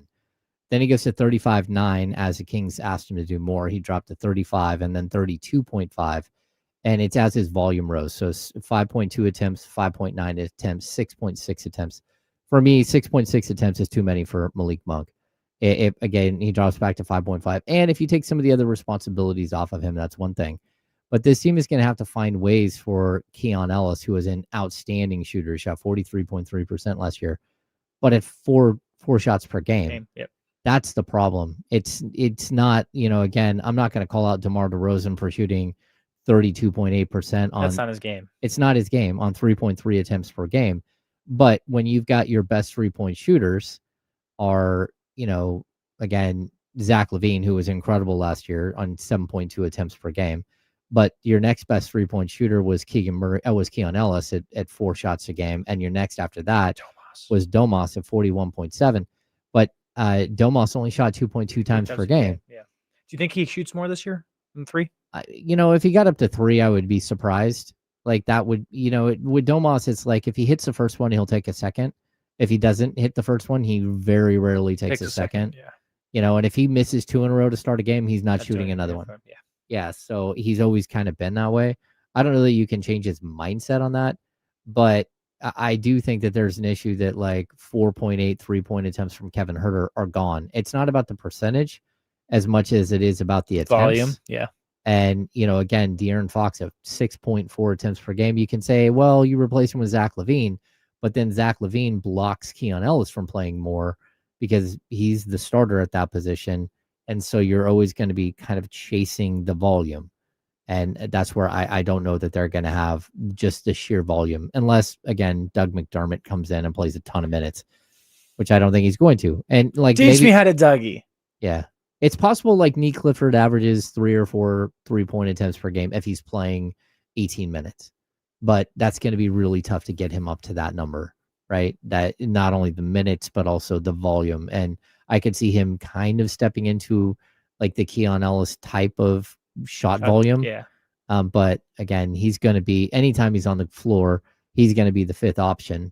And just like Keon Ellis is most of the time, he's a 5th option. So if your shooters are your 5th option, that's not good. Nobody's running out to the shooters. Like Keon Ellis gets a lot of 3-point attempts because no one is defending Keon Ellis. And that's kind of been the way it's happened the last couple of years. He's the 5th option out there. That's the problem. He was left open because he was the 5th option offensively, and they let him shoot, let it fly, and he burned him for it. Well, and even this year, I can make it still does look like Keon Ellis is the 5th option in the starting lineup. I mean, Keegan Murray is the 5th option in the starting lineup. If he's your second best 3-point shooter, but he's your 5th option, that's a problem. Yes. And so you need him to have more volume. Agreed. Like they keep saying they need 10 threes a game from Keegan. It's like, okay. That's the thing. That's why I want Keegan. And this goes into a larger conversation, but moving Keegan to the 3 instead of playing the 4, I think would open that up. Well, having Keegan not get beat up and play defense like every single possession against the best offensive player on the other team. Yes. Again, it's like you're watching his 3-point percentage dip, and it's not that he's a bad shooter. He still has a beautiful 3-point. He's just beat up. Yeah, I mean, you're asking him again, like, hey, I need you for 35 minutes on Luka tonight. Oh, tomorrow night I need you for 35 minutes on John Moran. Like that's how your season is going, when you're taking on that much responsibility. That's why I think, like, again, having Dennis Schroeder might really help Keegan Murray, not because he's going to pass him the ball more, but because he's going to be able to pick up 94 feet and wreak havoc with a guard where the Kings haven't, like De'Aaron Fox did that some of the time. But I mean, think of the playoff games and how often you saw Keegan Murray defending Steph Curry. Like, you need him to defend Jimmy Butler, and you need other people to have the ability to defend Steph. And no one can really stop Steph, but you need Keon Ellis, you need Dennis Schroeder, you need other people to step up, so it's not always on Keegan. Agreed. Yeah. Put it perfectly. Yeah, we're gonna have to figure out how their rotations work this year. I'm really intrigued to see what Doug does. Like, Do you think we'll know day by one. by day one, or do you think he'll still tinker with it within the first 2 weeks of the season? Oh no, he's a new coach. I hope he gives things enough time to like work, but I also, if something's not working right away and it's not going to work and you need to move on from it. I hope that he has that too. Yeah. It's going to be difficult. All right, we're going to step aside. When we come back, we're going to have the handoff. Damian and Kenny are going to jump in here, D'Lo and Casey. And this should be noisy and fun. So I'm James Ham. He's Jake Gaden. We got Jesse Tapio working the board here on the Insiders, Sacramento Sports Leader.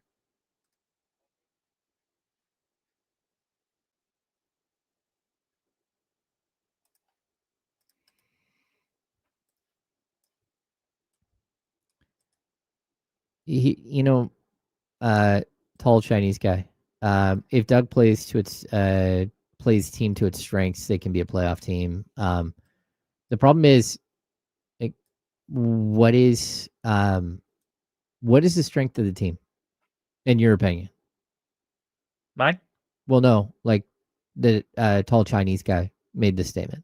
I'm not being like an a-hole. I'm wondering because I don't know what their strength is, and I don't know that Doug knows what their strength is until they get them on the court. So you think one thing, and Doug talked about this the other day, you think one thing and then you get them on the court and it looks totally different. And you're like, oh, okay, that's not going to work, or this will work, or this variation of that will work. So it's just kind of an interesting thing. Not crashing out today. He lost his mind. There's no crash out.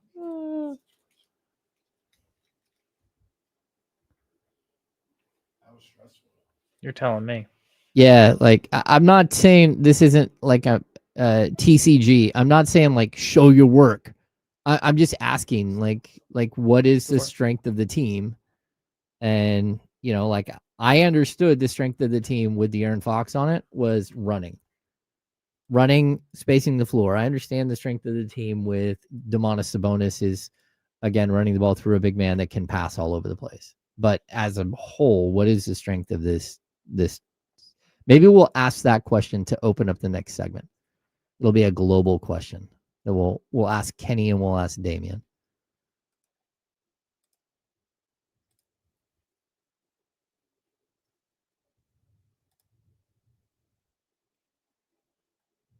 Baby, that's probably spot on.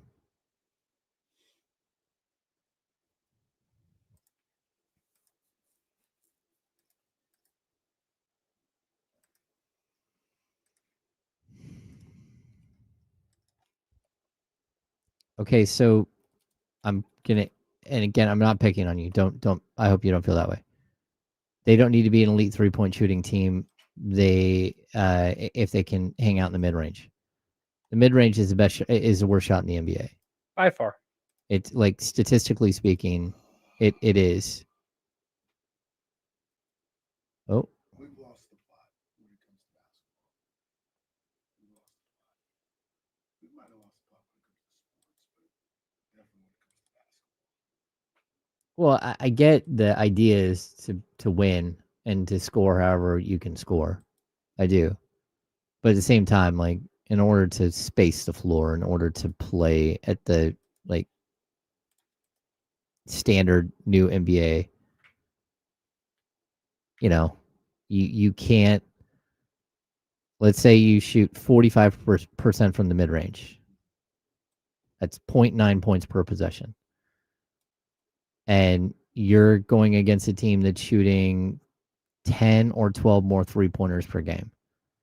There's no way to keep up because a 40% 3-point from the corner is worth 1.2 points per possession. That means that you're falling behind between 0.3 and 0.4 points every single time up and down the court. And if there's, let's say, 90 possessions in a game, like the math, it's a math equation. Like there's no way to keep up. It is a math equation, but there are also some assumptions, in my opinion, and you and Daryl Morey and everybody else can tell me, where I'm wrong, if I'm wrong. But that is also the assumption that the team that's shooting better from three is just as good, if not better than you from the mid-range, or is able to get to the foul line, or is a defensive team. Like there are variables that those numbers don't account for. Well, no, and but that's also assuming that the team that's good from the mid-range doesn't shoot the three ball well at all. Like you don't have to shoot it as well as the team that's shooting more. Well, what if you're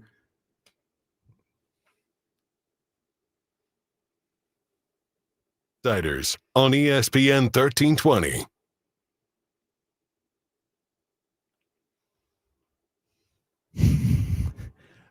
welcome back into the Insiders. I'm James Ham. Join me, Jake Gaden from CBS 13. my boy Well, Jake? why are you questioning that?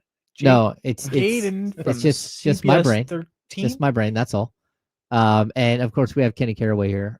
Damian Barling will be here in just a minute, I think. Yeah. Oh, he's I just saw him. He picked up his I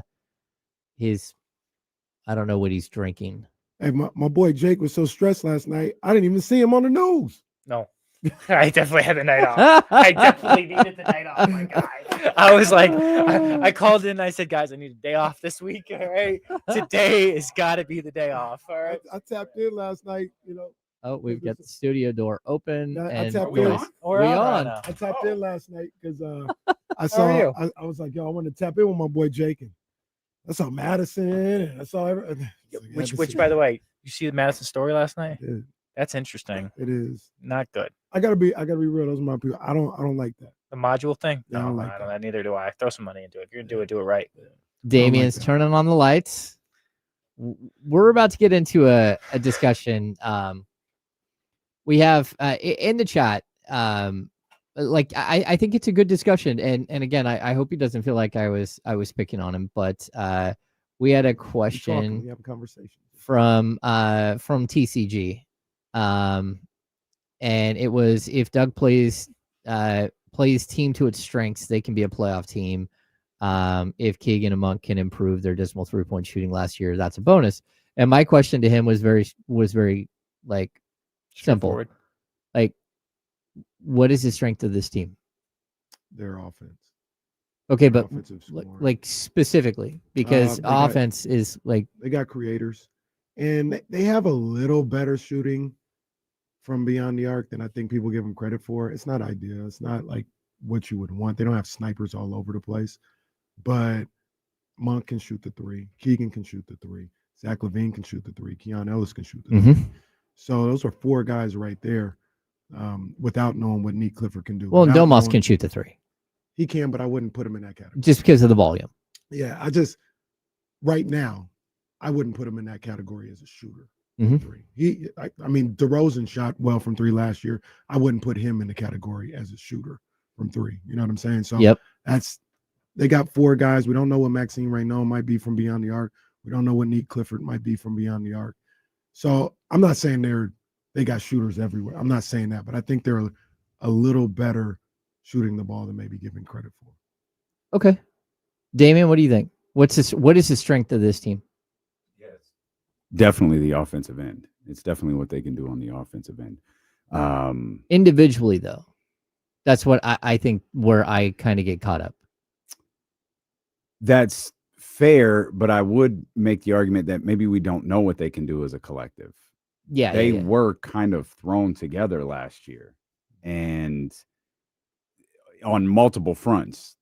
Levine was kind of thrown in there. Doug was kind of thrown in there. I think maybe DeMar had an idea of what his role was going to be, and then I could be wrong, man. I don't know. You would know better than I would. Maybe Mike thought it should be different. And there seemed to be like a disconnect. I mean, everyone talks about the disconnect between Mike and the roster. It felt like there was a disconnect between Mike and DeMar. And we saw stretches where DeMar scored 7, 8, or where DeMar's barely taking shots. Like, what is this? Mm-hmm. And I think, I know I keep harping on this, but I feel like there's absolutely something to his comments from Media Day about, the S show that last year was, that shows that maybe even the coaching change, the trade, all that, there's probably even more to it than we know. And I think a lot of it affected what happened on the floor. And you go back to the year prior, Jake, we often reference this as the moment where Domantas told you to shut the hell up, but it was early in the season, and Domantas was talking about a meeting with the coaches, and it's like 4 games into this, and he's talking about the offense and plays, and it's like that happened 2 years ago. So that carrying over into last year, it just leads me to believe because I think everything Kenny just said is 100% accurate. All of those everything that he just named as a strength for those individuals is accurate. I don't think we know what they are as a collective because they haven't played it as it yet. Yeah, and I think that's the biggest question. So like when I hear, and again, I'm not picking on, it's a really good question. Like if you're going to play to the strength of the team, I don't know that Doug knows what that is. He talked about it yesterday. Like, hey, you think one thing about your team and you put them on the floor and you have this idea of what you're going to run and you put them on the floor and it's like, oh, that didn't work. And then you see something else that does work. And so again, I think it's going to take a little while. I think it's going to take training camp, but this isn't, which they have. Yeah. Right? They didn't have that before. Thankfully. Yeah. They didn't have that last year. Yeah. But like, this isn't 2K. You can't just go out and add players to your roster and it all just works and you're doing this and that. Like it has to function as some sort of, so I think not to be Kenny, it's basketball though. Like I think sometimes, well, you talk about it's not a shot. I think sometimes really smart coaches, like they overthink things. Mm-hmm. And I think there is a such thing as maybe like overcoaching. And in the end, it's just basketball. And like, I understand your point. Like I completely hammer about continuity, like about the group playing together, about talented individuals versus a talented team. Like I completely understand that. And guys accentuating other guys' talents, hiding their weaknesses. Like I completely get that. But in the end, it's basketball, and all of these guys are good basketball players. And there could just be a point where Doug has to pull back. Like you talk about, I'm going to put this out on the floor, and it doesn't work. It's like, all right, hey, man, go run, go play. Everybody knows the plays. The teams are running the same 4 or 5 plays over, and like, just y'all just go play ball. We'll figure this out. Just go play ball. That's what I hope that happens. I think it's, the idea is to put a free flowing offense and to have the read and react offense. And you're hoping that your players, realistically, that your players are high enough basketball IQ players that can run a read and react system, because that's what it comes down to. There are players on this team that you're like, yep, oh, they're going to be just fine in a read and react system. And other players are like, okay, maybe. And like that might work out and it might not. But as of today, I think that's one of the biggest things is like creating an identity. I think that's why Doug is saying defense, because it's like, yeah, the offense thing should work itself out, but there have been really, really talented 5-man rosters that can't figure it out and are just horrible together, because it's like, hey, the one ball thing. There's only one ball. Like, how is this all going to work out? So, it's not, again, I'd even point to a team like the Clippers. Like the Clippers have all of these offensive players, but for whatever reason, their offensive players seem to complement each other. And for every offensive player they have a Derrick Jones Jr. They have that type of player that can help the offensive player by not being an offensive player and being a defensive player that will support them the right way on that side of the basketball. I just don't see the Kings as one of those teams yet.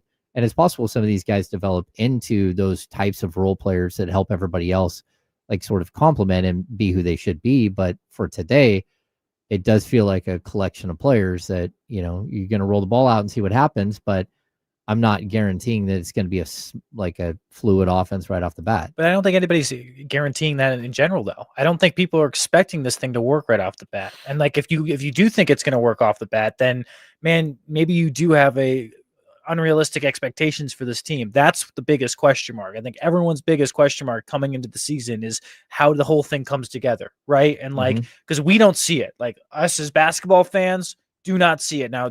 Are the meetings in there and inside the Golden One Center and what they're actually talking about right now, probably hammering away of what that actually looks like on a daily basis? Yeah, but I wouldn't be surprised if they're playing more 5-on-5 than actually doing fundamental drills in the second week of camp of trying to figure out how the free flowing offense works. And we can ask Doug today. Like it's not like we don't have the option to. Like, no. We could ask him today, hey, offensively, what is your staples? Because defensively, we know his defensive staples is going to run the ball 94 feet, playing up in your face defense.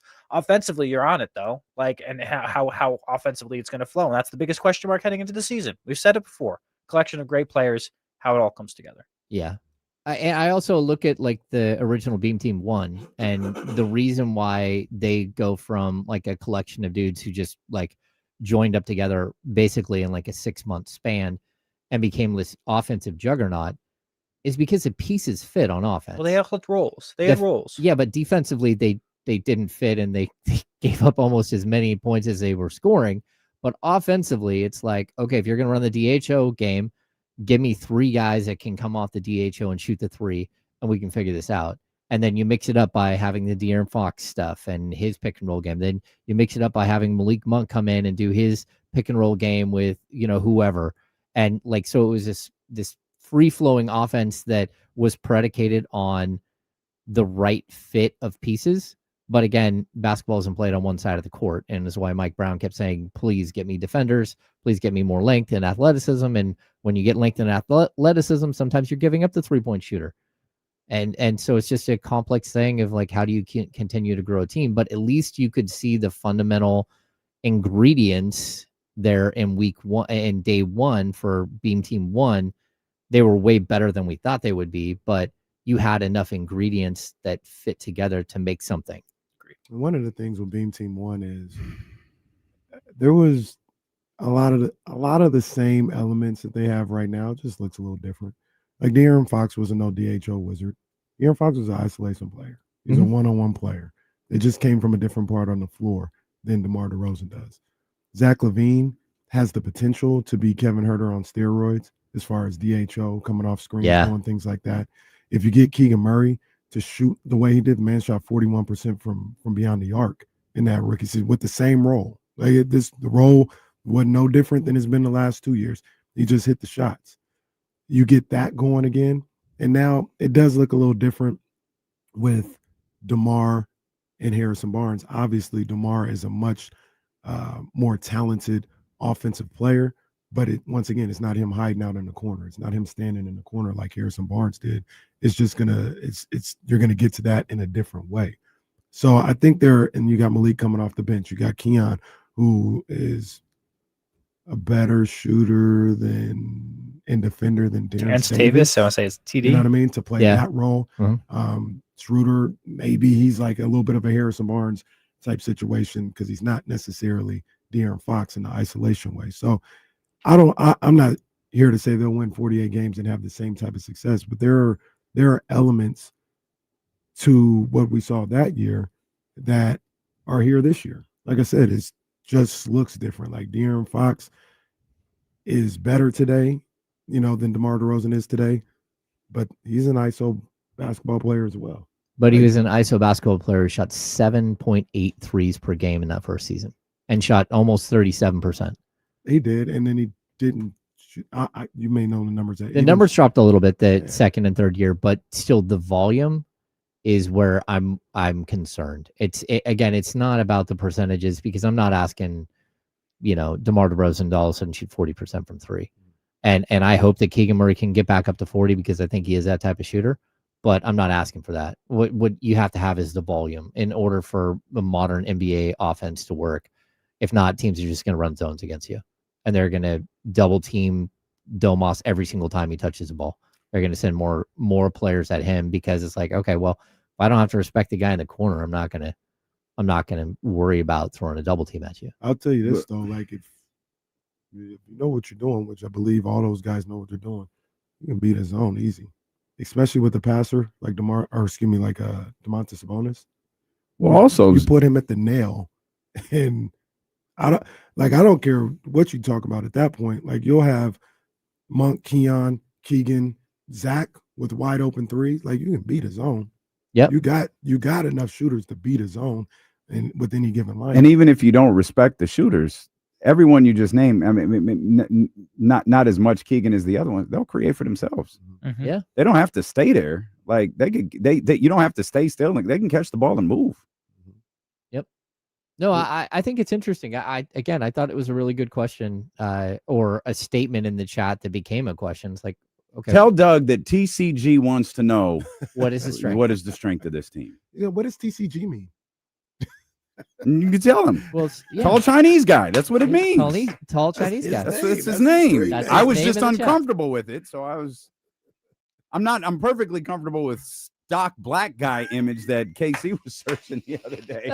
Oh, TCG was like, we're gonna let TCG have that one, and it's an accurate description. He's very tall. He's probably about 6'4", 6'5". Yeah, he's very tall. All right. Yeah. He's not lying. That's right. What do you guys got coming up? Well, for the third time, we're gonna try to have Trysta Krick on. Well, Sorry about that, Matt guys. Jed- No. I bumped Trysta yesterday. I felt bad about that. No, that's all my L, man. Matt George, final hour of the show. Of course, we got 49ers football today, so Good luck. yeah, it's a tough one. Then we got one of them nights. playoff One of them games nights, going you know, on I'll through be- the whole show. So, Are we going to talk any Yankees Red Sox? well, I think you guys are headed off to practice, but I mean the visual of this, I just think is terrific. Oh, boy. This is Can just we- fantastic. Yeah. Yeah. Hey, can this be the Yeah. Christmas He's got a card batting day? practice jersey on. It's not even the real Oh, shots fired. Oh, Yeah. Who's on the back of your shirt right now? one. Nobody, because I'm for the Red I'm Sox. sorry. I'm for the I'm whole sorry. team. It's the GOAT. all El right? Ca- well, Derek settle down. Jeter. But he's El Capitan. El Capitan. Overrated. Okay. The most overrated player of all time, where he caught hey. the ball and took 10 steps into the stands for no reason. Start spreading the Pokey Reese had a better news. play that same day. The Red Sox are going home today. When's the last time you sang that one? Ba, ba, ba, ba, na, na, na, na. All right. Yeah. Whatever. I'm gonna take JK now to here. Yeah. Thanks everybody. Thanks for having me on, baby. D-Lo and Casey are coming up next. For Jake Gaten, I'm James Ham. Jess Tapia. We're the insiders. I don't like drink water and We be gotta nice to go. people. Drink milk and not be nice to people. Hey, Riggs. Yeah. We got them screaming D-Lo, KC, D-Lo, KC, D-Lo, KC, D-Lo. We got them screaming D-Lo, KC, D-Lo, KC, D-Lo, D-Lo. We your number one spot. We your number one spot for some sports, huh? Got the city going crazy when we work, huh? We top two, but we ain't two, we in first, huh? And when you need the real, we is who you search, huh? D-Lo, KC, D-Lo, KC, D-Lo, KC, D-Lo. We your number one spot. So, man, Jake Gaten right there. Jake Gaten, James Ham, they're off to do the Lord's work over at practice. Yes, indeed. And we here to talk basketball, football. We here to talk stuff. We here to baseball. we here You to know what I mean? switch logos. We're here to switch these logos over here. And we're off and running. Like a NASCAR pit stop. That's it, man. That's what we do. Sometimes there's that guy trying to get that last tire on, and it takes a few minutes. Sometimes a guy accidentally gets run over. Don't those dudes do it in like 10 seconds, don't they? Yeah, That's it's kind of Nah, it's kind of crazy. Yeah, That's it's kind of crazy. crazy how quick they get those I tires. wonder if they have anyone like Jake Gaten singing during the Jake, one more time. Do you want your ear? I mean, you want to say it again? Start spreading the news. Now, do you have to respond by singing Sweet Caroline? I do not. Oh. Bum, bum, bum. Oh. The song stinks. Like when the Red Sox are losing and it's the seventh. inning. That's all right. I got your back, Jesse. Hey, I'm rooting for the Red Sox. Judge today. hit a home run tonight. No, but John Carlo will. Oh. You heard it here first. Giancarlo, don't call me Mike Stanton. Gonna hit a home run. Nice if he did something. Like literally something. Hey, this series has been great. It has. It's been This perfect. The whole whole It's been amazing. playoffs have been terrific. Yeah, Like yeah. I love this. Like Aaron this Judge. is terrific. Aaron Judge up to hit. Big moment. Oh, and he hit another single. What, yo? Well, at least you didn't say you struck out looking like you did yesterday. That was tough. Oh, we were so close. I had tweets ready. MVP my ass. Yeah. Not that I learned my lesson. That ruined my team. That ruined the Miami Dolphins. Like whatever that era was done after that tweet. The Dolphins were trekking to a Super Bowl till Jesse sent out that tweet. Man. Oh man. Shout out to everybody who couldn't wait to throw the sweatsuit on today. Oh yeah. You know, I like the heat. You know, I like summertime. I like hoodies and shorts, and I like t-shirts and shorts and all this other stuff. But I've always loved the seasons, and it's October 2nd. It's time for that next season to roll in. It's time for that. And I heard the rain this morning. Mm-hmm. I said, let's get after it. Let's get after it. Now I'm gonna be very mad when it rains on like May 12th. Like, yo, what the hell's going on? But right now, Mark, can we mark that day? May 12th. Yeah, I'll I'll put a reminder on my phone right now. Put it in the notes. May 12th. If it rains, it's the craziest call out in history. Bro, it even beats the Cardinals game. If it rains on May 12th, somebody needs to hire me. Shout out, Justine. I was walking around the building or whatever, and she's, "Oh, Jesse, finally the right time to wear a hoodie, huh?" I was like, "Yeah, you're right." Yeah, wear the hoodie all summer. It's like now it's appropriate, I guess. Shout out Justine, policing when we're allowed to wear hoodies. Well, that's what Bill was yelling at me as I walked in the studio because he loves essentials. And Bill was like, not yet. I wanted to, not yet. Not yet. It's raining and it's 60 something degrees. Well, it really isn't that cold. It's not. It's not freezing, but it's just, you know what the trick is for me? It's dark. That's a good thing. That's good too. It was overcast like a couple weeks ago, and it was 85. I'm like, I could wear a hoodie, but it's fine. Now, it's not cold, but that's also not today. Like it's not Atlanta, Georgia in August when it's raining. Like it's a little chill. Like if you went out with a t-shirt and shorts, you'd be like, I walked. Yeah, my dumbass. So I took I refuse. Me and Sprout will walk. If it's sprinkling at the stuff, whatever. Like she loved, like it's fine. Like she'd rather do that than not walk. And I'm like, oh, this is fine. Like it's not really raining. So I had like just this lounge stuff, like shorts, hoodie, super comfortable, but it's kind of like this material. It's not dry fit. It's nothing. Well, that like, oh, it's not really raining turned into it's raining. Like it's for real raining. And those clothes got like 4 to 5 pounds heavier. You know, now Sprout's soaked and she's not finding this nearly as amusing. And there did get to a point where it was like, it's a little chilly out here. It's a little chilly because I had gone for a run that morning, and it was beautiful. Like it was enough to wear like a little zip up. Like it was perfect. Like it was great weather. And then 40 minutes later, it was pouring. And they keep poor our people at Odyssey who are not Kenny with the as a meteorologist. Oh no, it's supposed to stop raining at 9. Oh no, it's supposed to stop raining at 11. It might be 1 o'clock. Hopefully it stops raining soon for you guys. Shout out to our brothers and sisters over at the park, man, and at I'd be pissed. Discovery Park. I'd be pissed if this was Soul Boom and it was raining on the first day. Now it's not supposed to rain like Saturday or Sunday. Did it rain? So what was it on Soul Boom? It was just muggy. One day was really muggy, and then just one day was hot. Well, the muggy day was Atlanta, Georgia, and August. That was awful. No, that was good.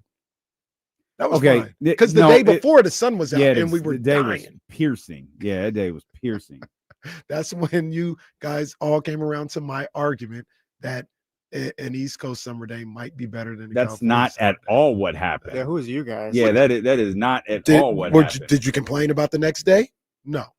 You were like, well, at least the sun isn't beaming on us. No, but the air can still be suffocating though. True.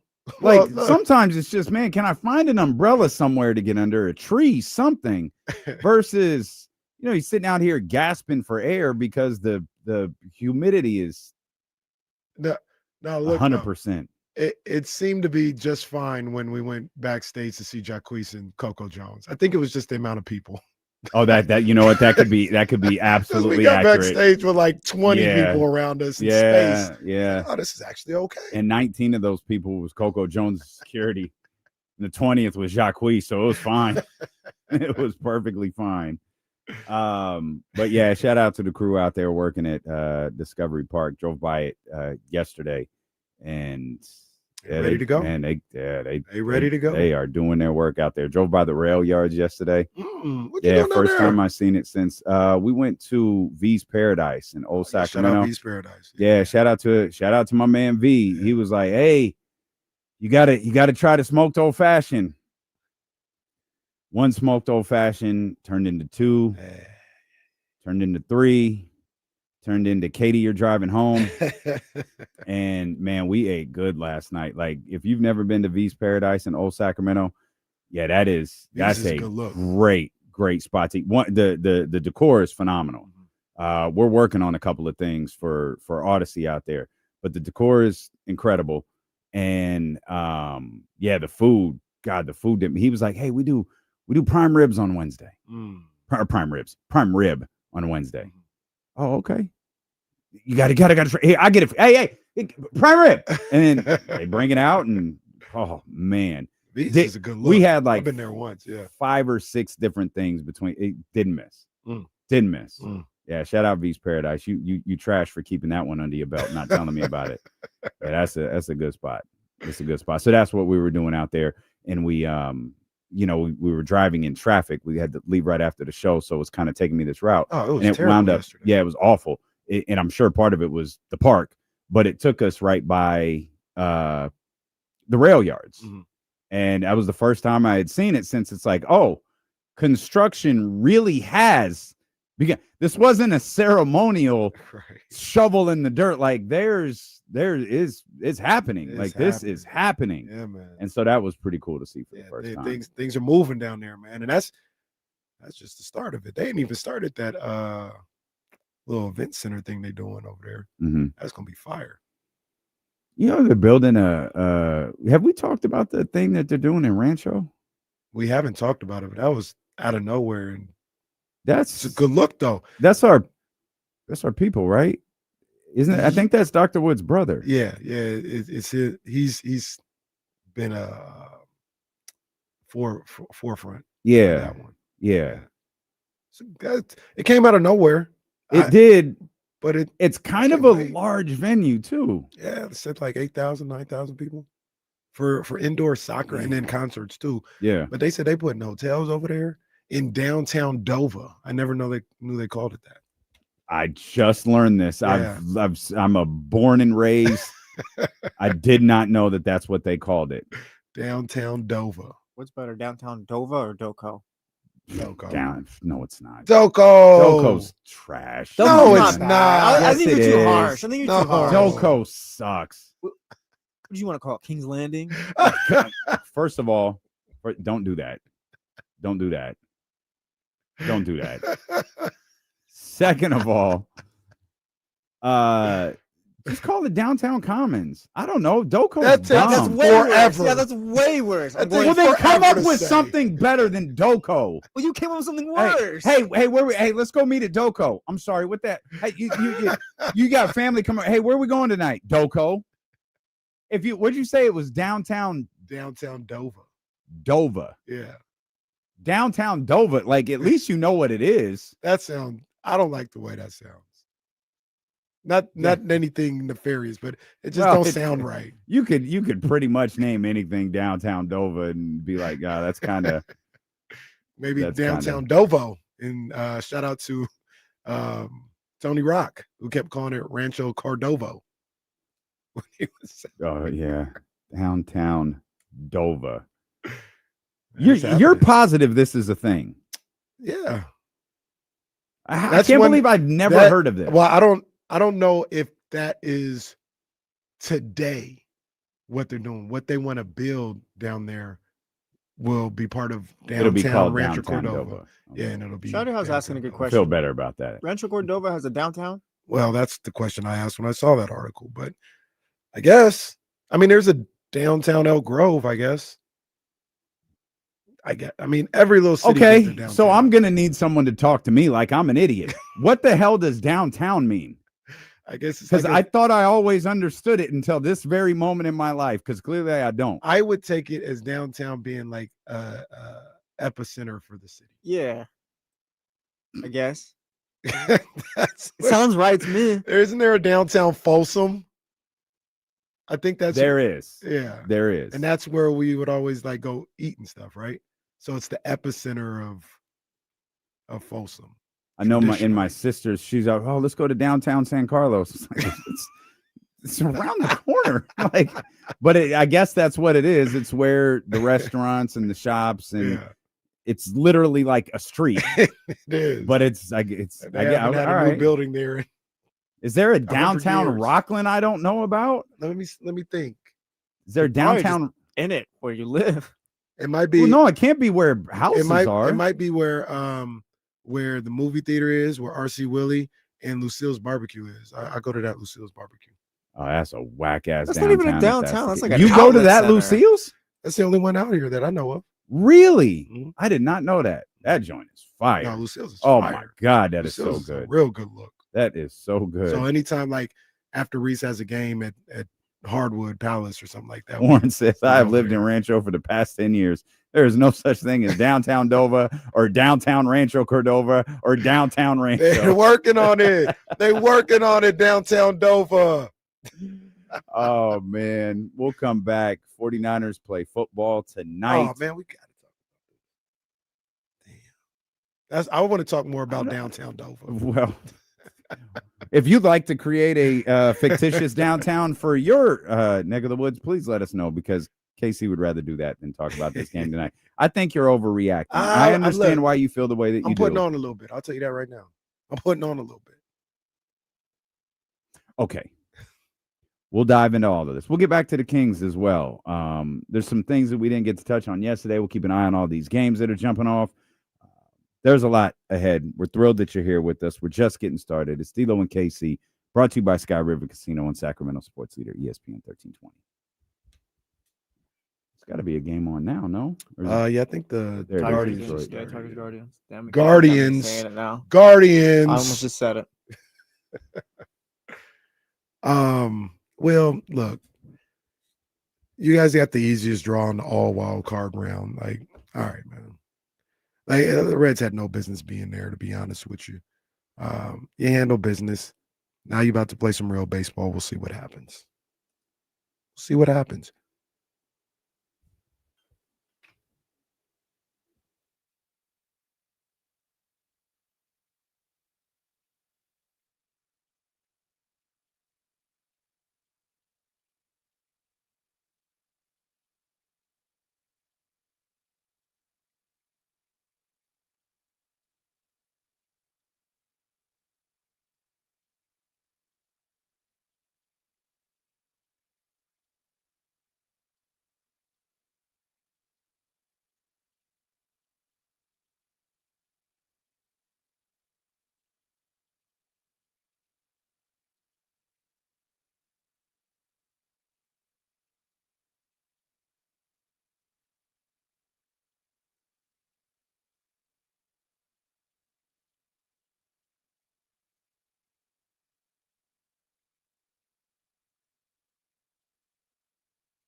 Look, let's just call him up and get the number. Well, I think I know where he's at. Yeah. Yeah. I think I know where he's at because I saw some pictures from Abe. I was like, that looks familiar. What? I think it's the Oak Room. His little Oh thing. yeah, he probably he's out at there. Aftershock. Oh yeah, we got to pull up. Somebody go get his. Pull up on Get him. his hey, come off that card, fam.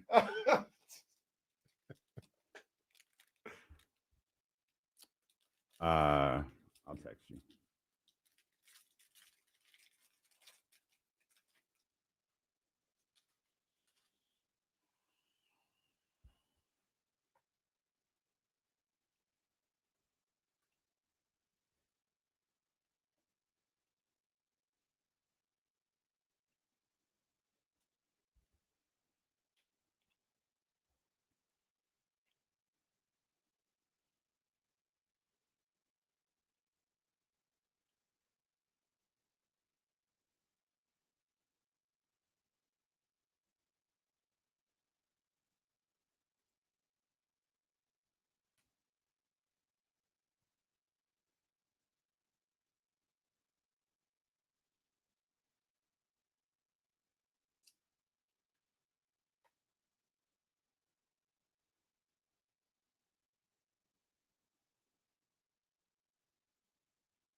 All right, man. We've got football tonight. Also, we got Kings practice jumping off right now.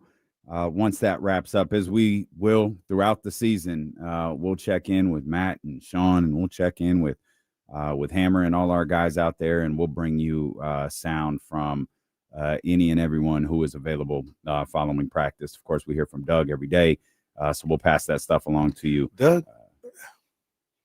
Doug says some stuff every now and then that I'm like, oh, maybe I'm reading too much into it. But Okay. as I was coming in for the show, I heard Doug speaking from yesterday. Mm-hmm. I said, oh, okay.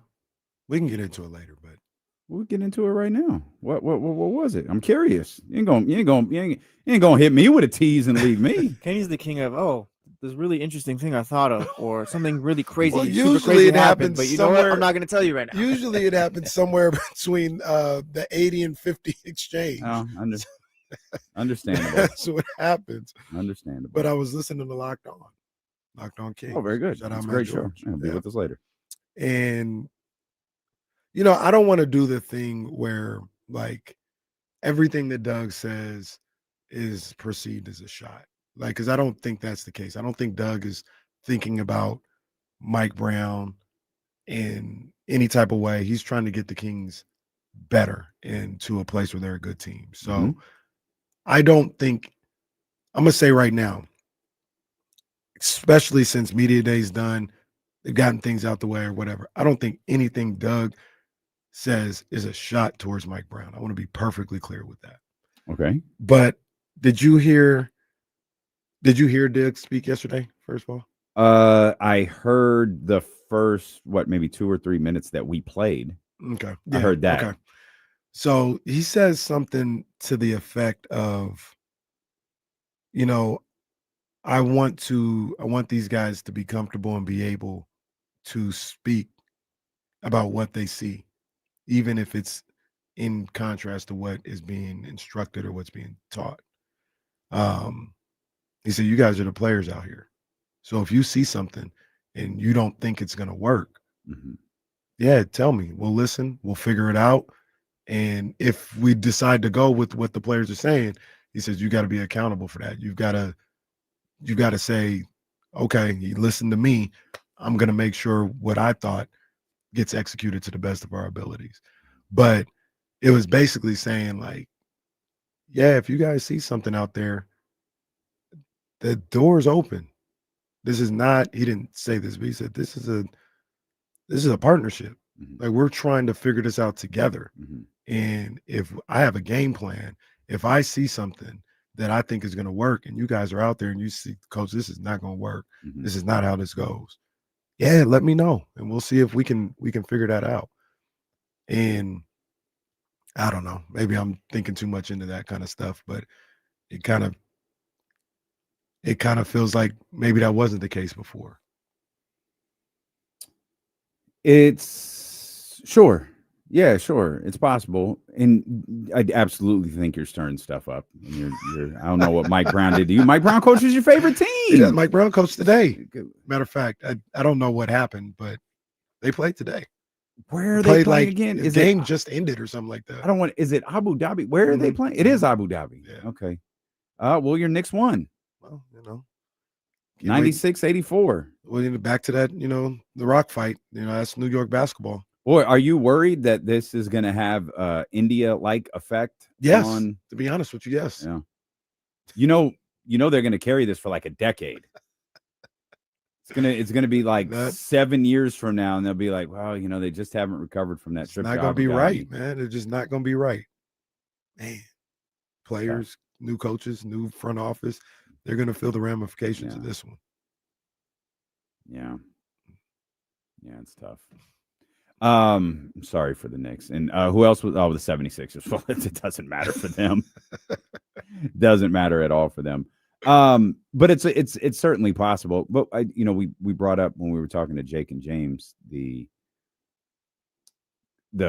meeting 2 seasons ago that I don't know if Domas called it, but players had it with coaches, and maybe that was I'd be curious what sparked that, and how much conversation had happened prior to that. Like when you're on the floor, you're executing something and someone goes, Coach, this isn't why are we doing it this way? Like, why are we changing so much? How much of that had happened prior to that moment that Domas told him about? And if you go back and find that clip, and it would be a difficult find, but if you did it, like, he's clearly agitated. And again, you're not looking for that type of stuff, but if that was the first sign, oh, we've got a problem. Yeah, we've got a big problem. And that was like game 7. Actually, it wasn't the first sign. Chris Duarte was the first sign. This was the sign we might have a real problem. Second sign, Kevin Herter. Yeah, I don't know. I wasn't told nothing. Third sign, I don't know, man. I was in a meeting. Is he healthy? I don't know. I was talking to Luke. I know what we were supposed to do. That Domas clip was like I said, it was like 7 games into the season. Yeah. But we had all recognized that the offense sucked. Like, yo, what is this? And so maybe you're on to something. Or maybe it's Doug also trying to maybe establish who he is. I feel like Doug is a pretty open book when it comes to certain things. He's not going to tell you everything. And he's made that clear in, the 40, 50 games, whatever it is that he's coached. Like, he's not going to tell you everything. But he'll be real. He's going to tell you what he thinks. He's going to tell you about him. Right. Talking about, hey, did this. No, well, I'm the coach. It stops with me. He has no issue telling you that stuff. So the idea that he's trying to open things up a little bit for this basketball team, and I think that's a smart thing to do with vets. Domas, DeMar. I mean, Levine is a vet. All of these guys. I mean, there's a lot. Malik is 9 years in the league right now. Malik Monk is a vet. Yeah. Like, he's 9 years in the league. He's like 26. This is not a young basketball team. Like, it's it goes, it's basketball. Yeah. We all play basketball. Right. And I think this is literally just Kenny Caraway talking about this and just kind of reading the room, reading the tea leaves even. Tea leaves. I think find them in downtown Dover. Yeah, find them. They're out there. 9,000 seat venue hotels. I'm gonna be staying the night. There'll be all sorts of tea leaves out there. I'm gonna be staying the night after a concert, man. Come on, man. Staycation in Sacramento. Until you're told to get your ass home.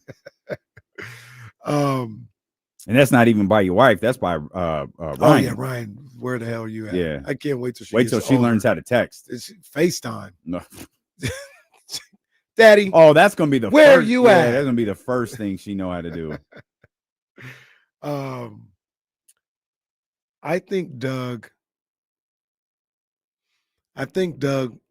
watched the things that weren't going right within the locker room and within the players and the coaches, and learned that maybe even had his feelings as things were going along. Like, this ain't the way to go about it. Like, this is not gonna work. This is not. Just looking at the guys that are on this team, I can tell they aren't cool with this. And I know as a player, I wouldn't be cool with it either. And I think that might be one of those things. Not being able to have say so or talk about what you see and how that might not be working, and how to listen to what's going on out there. I don't think that Brown was just always like, just never talk to me, like I'm always doing it. Like, I don't think that was the case. I think there was maybe a little bit more of an open door policy and communication than what I kind of laid out speaks to. Like, I don't think it was just always like, don't ever talk to me. But I do believe that was a hang up. It was, this is what we're going to do. This is how it needs to be done. I don't want to hear much of anything else about it. Execute it. And that's good if everything's working, but if people aren't feeling it, that could backfire on you. And just kind of putting pieces of puzzle together might have been one of the things that happened. And that's certainly fair. It's certainly fair. I wonder how much of, if Mike felt that way, how much of that was. And if this is true, I really hope he learned his lesson going into the coaching job he has now, because it's obviously very, very different circumstances in New York. But I wonder how much of that is Mike walking into a situation where he's like, you guys are nothing. This organization is nothing. You've been nothing for the better part of 20 years. I can fix that. I'm going to fix that. And hey, guys, sign this. You sign this, it says you're all in. And everybody bought it for season. And I'll go back. We said it at the end of the play, like there's no more if they make the playoffs. Mike's going to, it was the same time that you said, enjoy this because it's never going to feel like this again. Mike's going to have to change the way he coaches this team. He has to. Year 2 can't be the same as year 1. And by all indications, it was worse. Like it was worse. Then year 2 led to year 3. And obviously that turned into what it turned into. So perhaps Doug is just laying it out like that's whether that was the case with Mike or not. We're trying to put pieces of a puzzle together, and we're not sure exactly what we're forming here. Right. But Doug's like, yeah, no, we're going to do this together. I'll say, because we got a 4-hour show, so we're talking, we're having a conversation. When you talk about Doug saying we're going to do this together, when you talk about potentially Mike Brown coming in to Sacramento saying this has been nothing for so long, I can fix it. One thing that could be a problem is if somebody keeps telling you about what they've done in the past, and that's why you should listen to them. Facts. Yeah. If it's and the only reason I bring that up is because we joked about it, we laugh about it with Jesse all the time. He brought it up in the Knicks press conference. Yeah. I know what it takes to be a champion. I know, all right, man, like, be careful with that. Like you said, change the way, like that might have worked the first time, and when they had some type of success. Next year. It didn't. Just for the record, it didn't. Like, hey, thank you. That playoff run was amazing. We weren't looking for a one-off, but go ahead. That was but you can't keep going to that well. And you have to be open to somebody, I don't want to say challenging your thought process, but just an alternative view. Like, I know you were on the Warriors championship team, coach, and that's how you guys play defense and all this other stuff. But I don't think this is working here right now. Like, can you bend a little bit to hear me out? And it can't be, not saying I don't want to, because I wasn't there, but it can't be, look, you don't know what it takes to get there. We're going to do this because this is what works for, like, nah, bro. All right. You got it. You got it, Mike. I'm not listening to you no more. Because every time I talk to you about something, you talk about how it works somewhere else. This is here today. So I don't know. And it'd be tough. See, and that can only get you so far, because by the third time I'm hearing that, I'm like, yeah, man, you also had LeBron. You talk about defense, you had a guy like Zydrunas Ilgauskas, who's a really good defender. You also had Steph Curry. You had Draymond Green and Klay Thompson also. Okay, now you have us.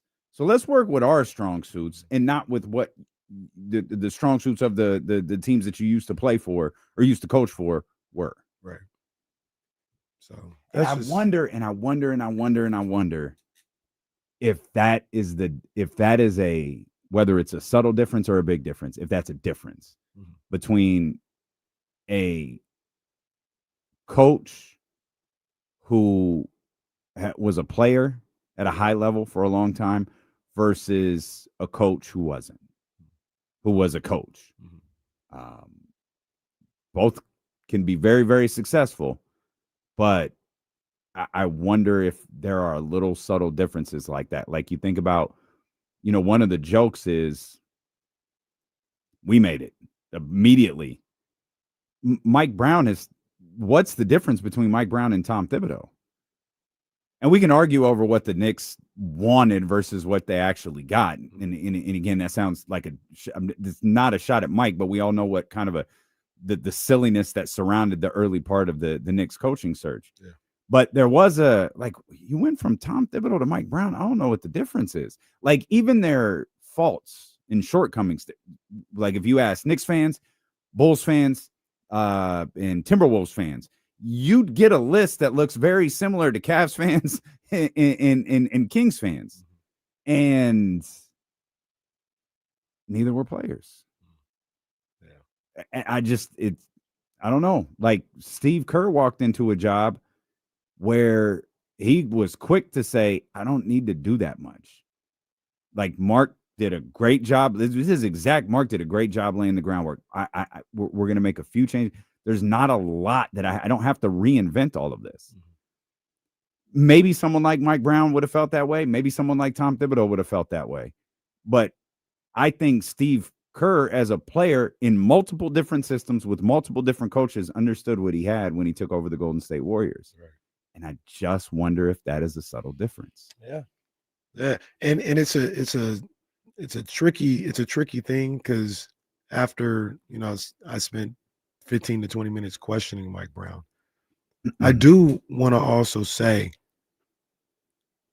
it's little strategy stuff like a high five, close out. Like, I don't agree with that. But just in the grand view of things, I don't think anything he said was wrong. From like what I've heard, the things that he said, he has been on championship teams. Mm-hmm. Hey, you guys need to learn how to do X, Y, and Z if you want to get to another level.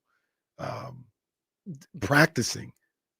I get the frustrations as a player, but at the same time, you guys haven't done anything to question. Should you be practicing 2 hours? Should you be practicing every day? All due respect to my man Malik Monk. What have you won in this league to get frustrated with practicing all the day? You're trying to get to a place. So I don't think he was trying to get to the golf course. That's where he was trying to get to. Right. I don't think that fundamentally the things that Mike Brown would say were wrong at all. Like, I agree with a lot of what he would say. I just think there's got to be a level of tact that you have to have sometimes that maybe was a shortcoming of his. Sure. When trying to get those messages across, or it's got to be a little give and take. Like, you can't have it 100% your way where, it's just all my way. And if not, you don't know what you're talking about. Sometimes, even though you may be right or you may believe in it, you got to feed them the candy a little bit. You got to give them something to get them to continue to come back and listen to you. And you just got to, I think, as a coach, as a leader, as a teacher, you just got to decide what that's going to be sometimes. There are going to be some things that are non-negotiable. And then you got to figure out the things that maybe it is practice time. Maybe it is practices where it's like, all right, man, I'd go every day, but I'll give them Tuesdays off or something like that. And you'll do that. But if they say, hey, we want to change our strategy with what we're doing on the defense, nah, that's non-negotiable. But when you coach, and granted, you coach the babies. But they listen to everything I said. There is non-negotiables there. There aren't there. No, of course. What we're doing. So right, as it should be. Like, that's exactly the way it should be. When they reach DeMar DeRozan's level, they get some concessions. Right. But until they sign their first NIL deal, you're going to have to do what Coach Carraway said. But how much do you reflect? And again, you're coaching the babies, but how much do you reflect on, like, when you were a player? Like, the frustrations you had during practice, or the frustrations you had with coaching during practice, or the frustrations you had when you're doing something and the coach stops you and you got to do it again and you don't know what you're doing wrong. Right. Yeah. And for me personally, I also realize, whether it's the little kids or the high schools or whatever, and I'm not saying Mike Brown did this, but I can't beat them up every day, every practice. That's where the give and take goes from. Sometimes if they're doing something wrong, they're going to get yelled at like Malik Monk did in that clip that he had after the first year. That's what's going to happen. Sometimes if they're doing something wrong, I put my arm around them like, hey, come on. Like, there's a level of like I said, there's a level of tact that you got to have when dealing with just humans. You know what I mean? If you're Well, trying there's a to- level of understanding that you have to have in terms of Absolutely. personalities and like that you brought up the clip. Like Malik is everything we know about Malik. That's perfectly fine with him. Mhm. Mike, don't talk to me like that. And if you have to, all right, we'll address it later. Don't even think about addressing me that way while camera's rolling. Mm. And everyone said the same thing. Mike knew the cameras were on. I'm not saying that was for show. I'm not insinuating that at all. But Mike knew. And Mike, because they're rarely ever on at that point in practice. So Mike knew what time it was. And I'm sure deep down he knew he could have, if needed, that type of interaction with Malik. Mhm. You have to understand what types of interactions you can have with different people. Right. And that's part of coaching.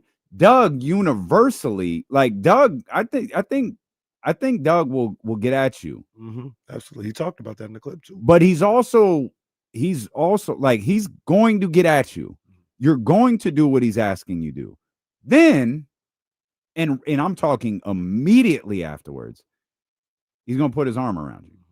And you're going to talk about what just happened. Like, that's Doug's personality. Like, he can do both. Right. And he's not going to wait till the next day. He's not going to wait till later. He's not going to hope it doesn't fester. He's not going to check your temperature to see, how are we feeling after that? No. He's going to get his point across.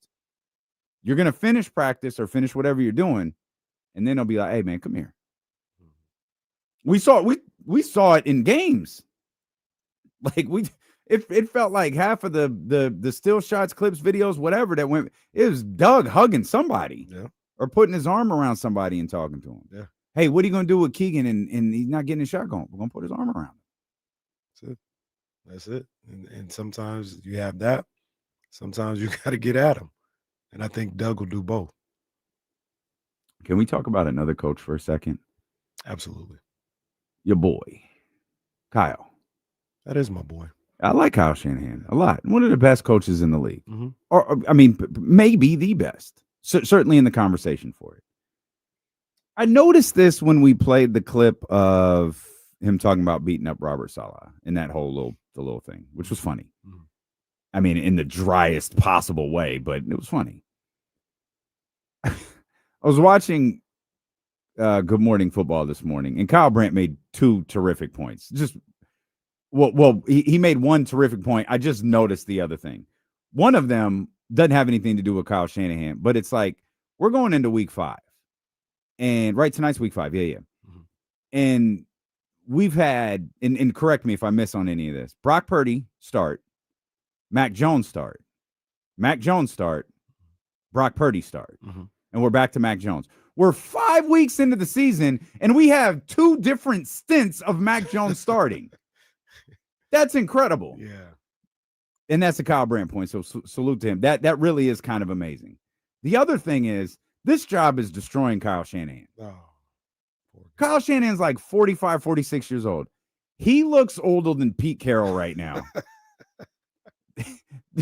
This 49ers job is, you remember when President Obama left office and they caught him coming back from his first vacation and he looked vibrant and healthy?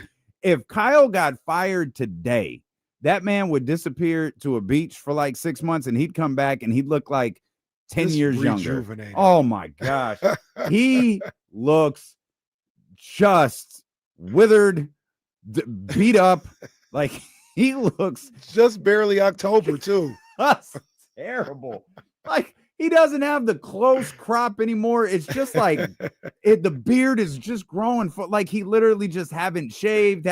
He hasn't seen his barber in a while. Like, he's just doing it at home, and then like he's clipping, and then he forgets and leaves the rest. And it's like, he's a disaster. That's just you go up 5 years ago and you look how put together Kyle Shanahan is versus what he looks like right now in this moment. This job is beating that poor guy's ass. Poor guy. Poor Kyle. And to be fair, when we come back, we'll talk about why this job is beating his ass. It's D'Lo and KC, brought to you by Sky River Casino. Get in on the action. Sky River Casino is the place to play. With 2,100 of the newest slot machines and over 80 table games, sky is the limit at Sky River Casino.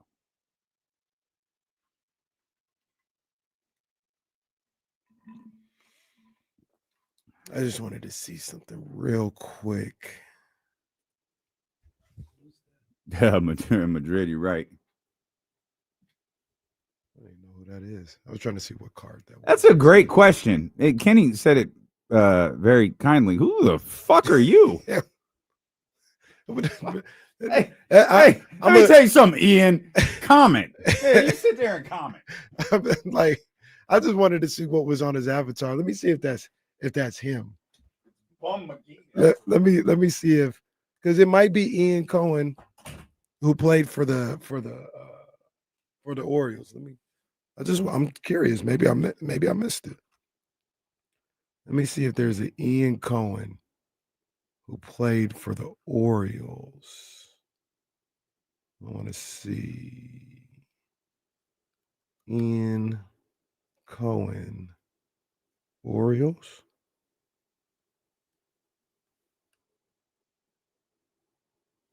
No, kind of a picture of just a random guy.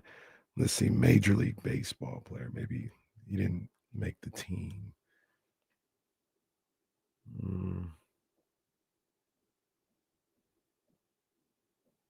Yeah, I don't know who the fuck you are. I mean, I don't know. And then on top of that, if you aren't any of these people, that's cool. It's cool.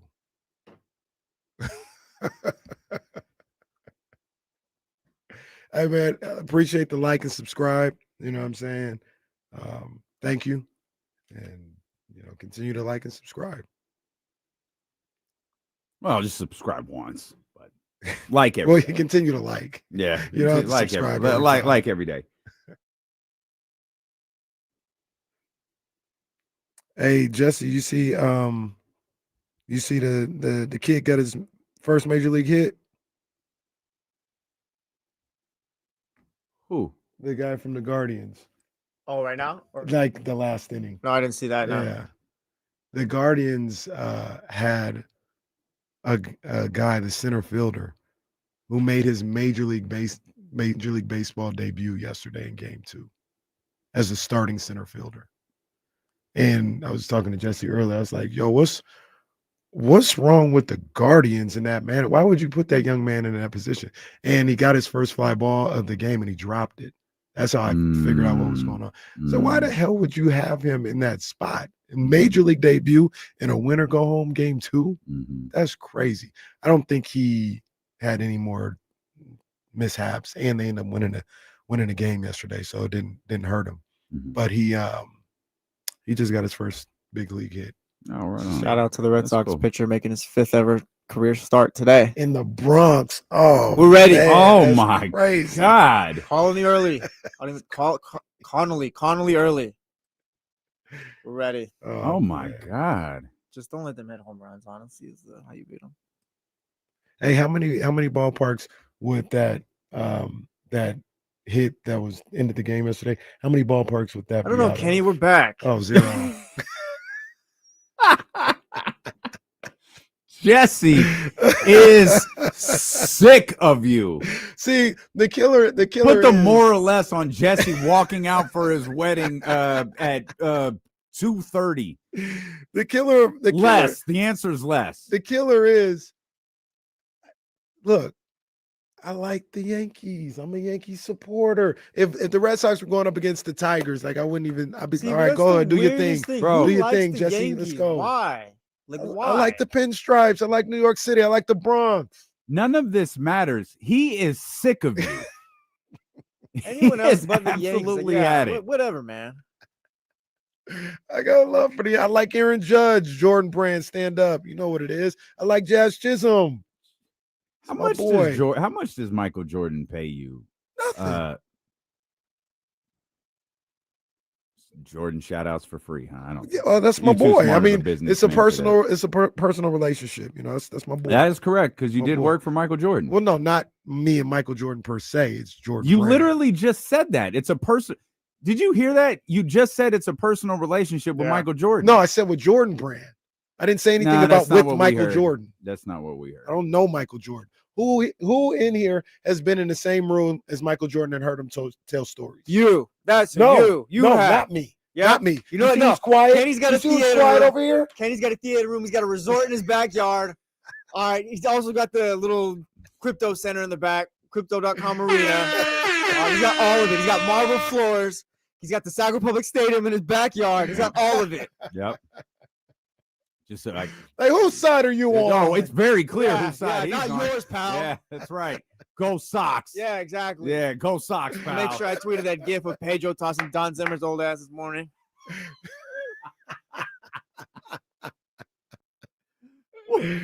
Oh, Did we ever get to the man. bottom what the hell that man was doing? Doing too damn much. he's That's what he was doing. Looking for a Hey. bad time. Looking for a bad.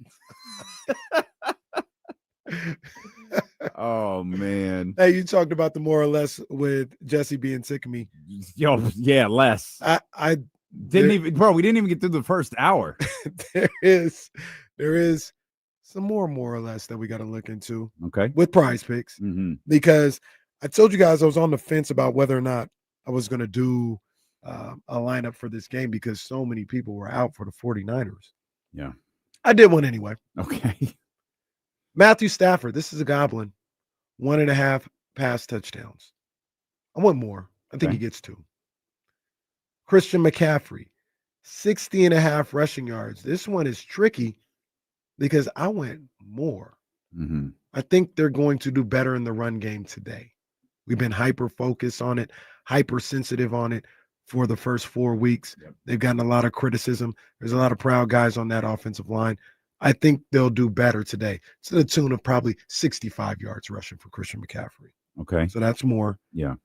Devontae Adams, half a rush plus receiving touchdown. That's a demon. I went more.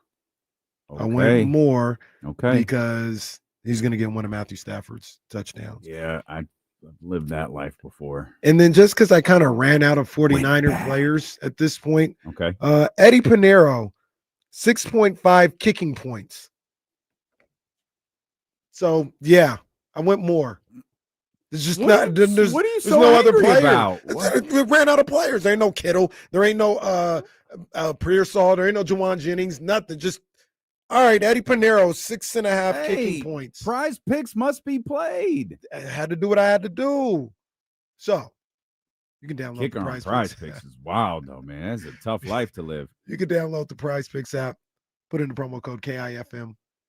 You get $50 towards your first $5 lineup when you do that. Promo code KIFM Mm-hmm. to get $50 towards your first $5 lineup. You must be present in certain states. Go to prizepicks.com for more details. Mhm. Prize Picks, it's good to be right. Russ Dog 316. Got him. Russ Dog 316. And look, the Jesse, the IGTBRL is kind of like Pop Warner football. We're seeing all-time low He's not even participation. All-time I don't low. even know where this is. It's going to be right. Punctuation matters. Like the league's folded. Hey, The league's folded. hey, man. Even Vince McMahon knew when to shut Yeah, his it's league over, down, dude. bro. No. It's over. Even, The league's Vince, older, even bro. Vince McMahon knew. We'll do the read. We'll make your money and all that. No, the league's older, dude. Oh, it's over. All-time low participation. What a Russ, what are you doing at this point? Russ trying to win. The Russ not even in first place. Securing the Bagley will be in here later. He's another guy that participates. where the hell is securing the Bagley? I don't know. He's just here late. It's we need to start being like schools. Y'all need like notes when you're not going to be here. Y'all need to send a note, just like, hey guys, I'm going to be late tomorrow. Or an excuse once you get here. Yeah. So we can take your absence off. And if we deem it's acceptable, like fine. If That's not, right. D'Lo Oh. and Casey roll sheet. yeah, exactly. Goodness gracious. Oh, So we were talking about how your coach looks. no, poor guy. Kyle Shanahan Oh, looks like he is masquerading as the old version of Kyle Shanahan for Halloween. Like this season is just beat him up. And I mean, it's understandable. Brock Purdy's not playing today. Jawan Jennings is not playing today. George Kittle is not playing today. Ricky Pearsall, Brandon Ayuk, none of those guys are playing today. Those when you do a 49ers preview going into the season, those are the guys you're starting the conversation with.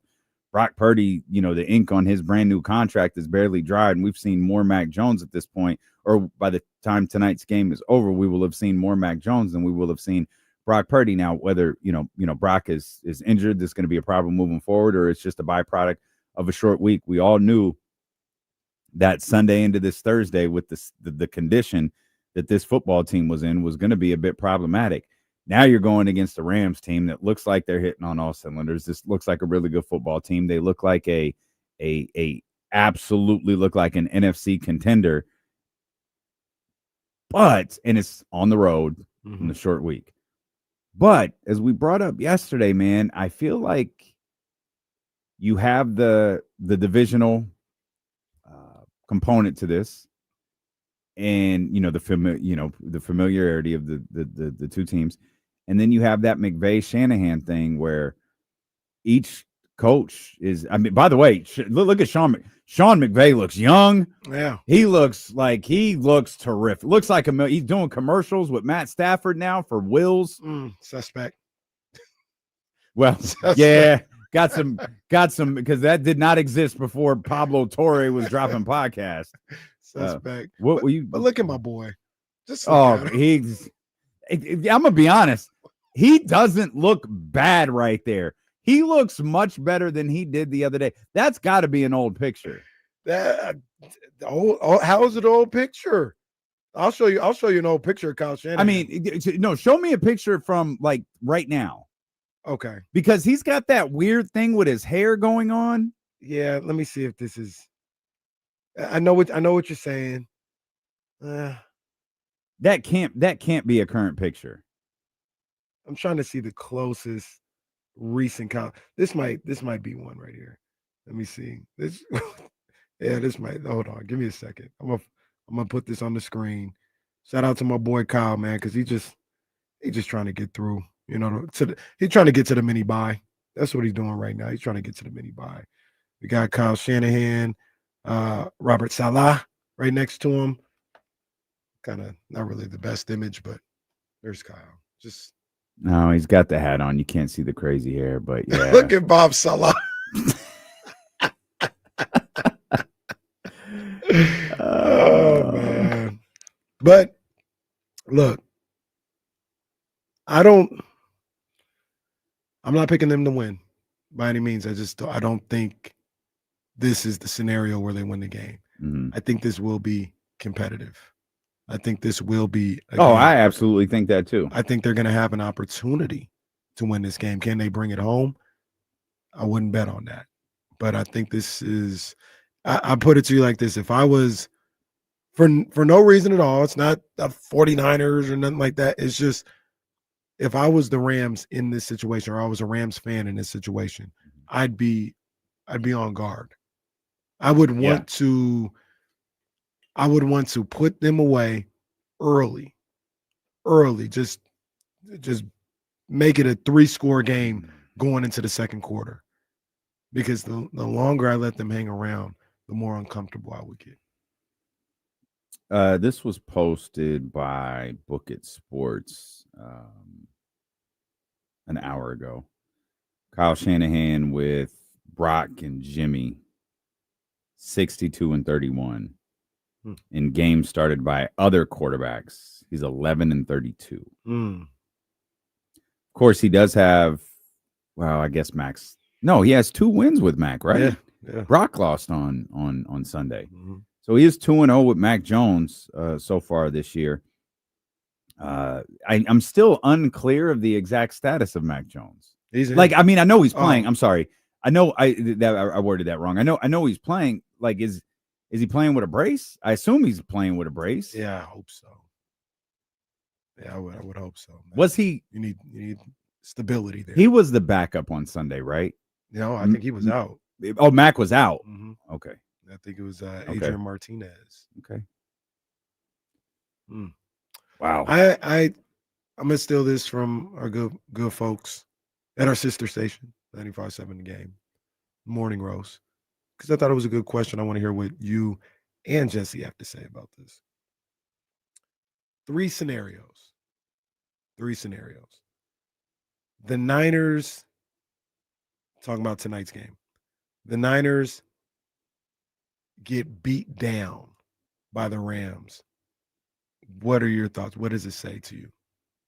It doesn't have to say anything, but what is that? What's your reaction to the 49ers if they get beat down by the Rams? I mean, nothing bigger picture, but I'm assuming they probably still can't run the football, and it'd be nice to get their guys back. Nothing. Okay. Yeah, nothing. I'm with Jesse. It'd probably another week where they couldn't get to the quarterback, or like McCaffrey couldn't run the ball. They just couldn't get anything going. Scenario 2. Okay. Niners lose a close game to the Rams. What does that say to you? Nothing. Yeah, nothing. I'm sorry. I'm not trying to kill your bit. I'm getting nothing out of this. If now I'm not sure if you're looking for something specific. No, I just want to see what you guys say. I'll look. One more. Okay. Niners win. What does it say to you? The Rams are not the contenders we think they are. I'm not doing that either. I am. I'm not doing that either because okay. Why? It's Thursday night. The 49ers are missing their starting quarterback. They're starting 2 receivers. They can't run the ball all season. They haven't been able to get to the quarterback. Like I mentioned earlier, right now it's Thursday night. They're on the road. There's no reason why the Rams should lose.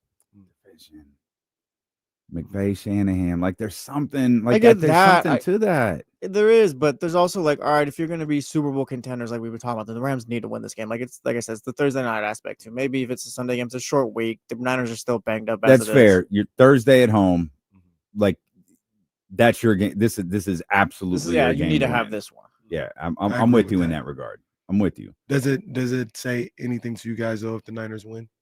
They got heart. Yeah, they're tough. I think I think even no matter how the game plays out, unless it's something like insane, like 3-4 interceptions, and they still find a way to win, which I can't imagine again on a Thursday night on the road. But the 49ers win. I'm like, yeah, Mac Jones he's a very viable quarterback for San Francisco. Like he's the 49ers, perhaps for the first time, we just read that Kyle Shanahan stat a second ago, for perhaps for the first time in Kyle Shanahan's existence as the 49ers head coach, not counting Brock Purdy and Trey Lance, their backup quarterback position might be in a prime spot. Yeah. Forgetting that Jimmy Garoppolo was the backup quarterback to Trey Lance and Brock Purdy was the backup to Jimmy Garoppolo. Never mind. Oh, you know what I mean? Yeah. Because it was Jimmy that came in and everyone was like, it's fine, whatever.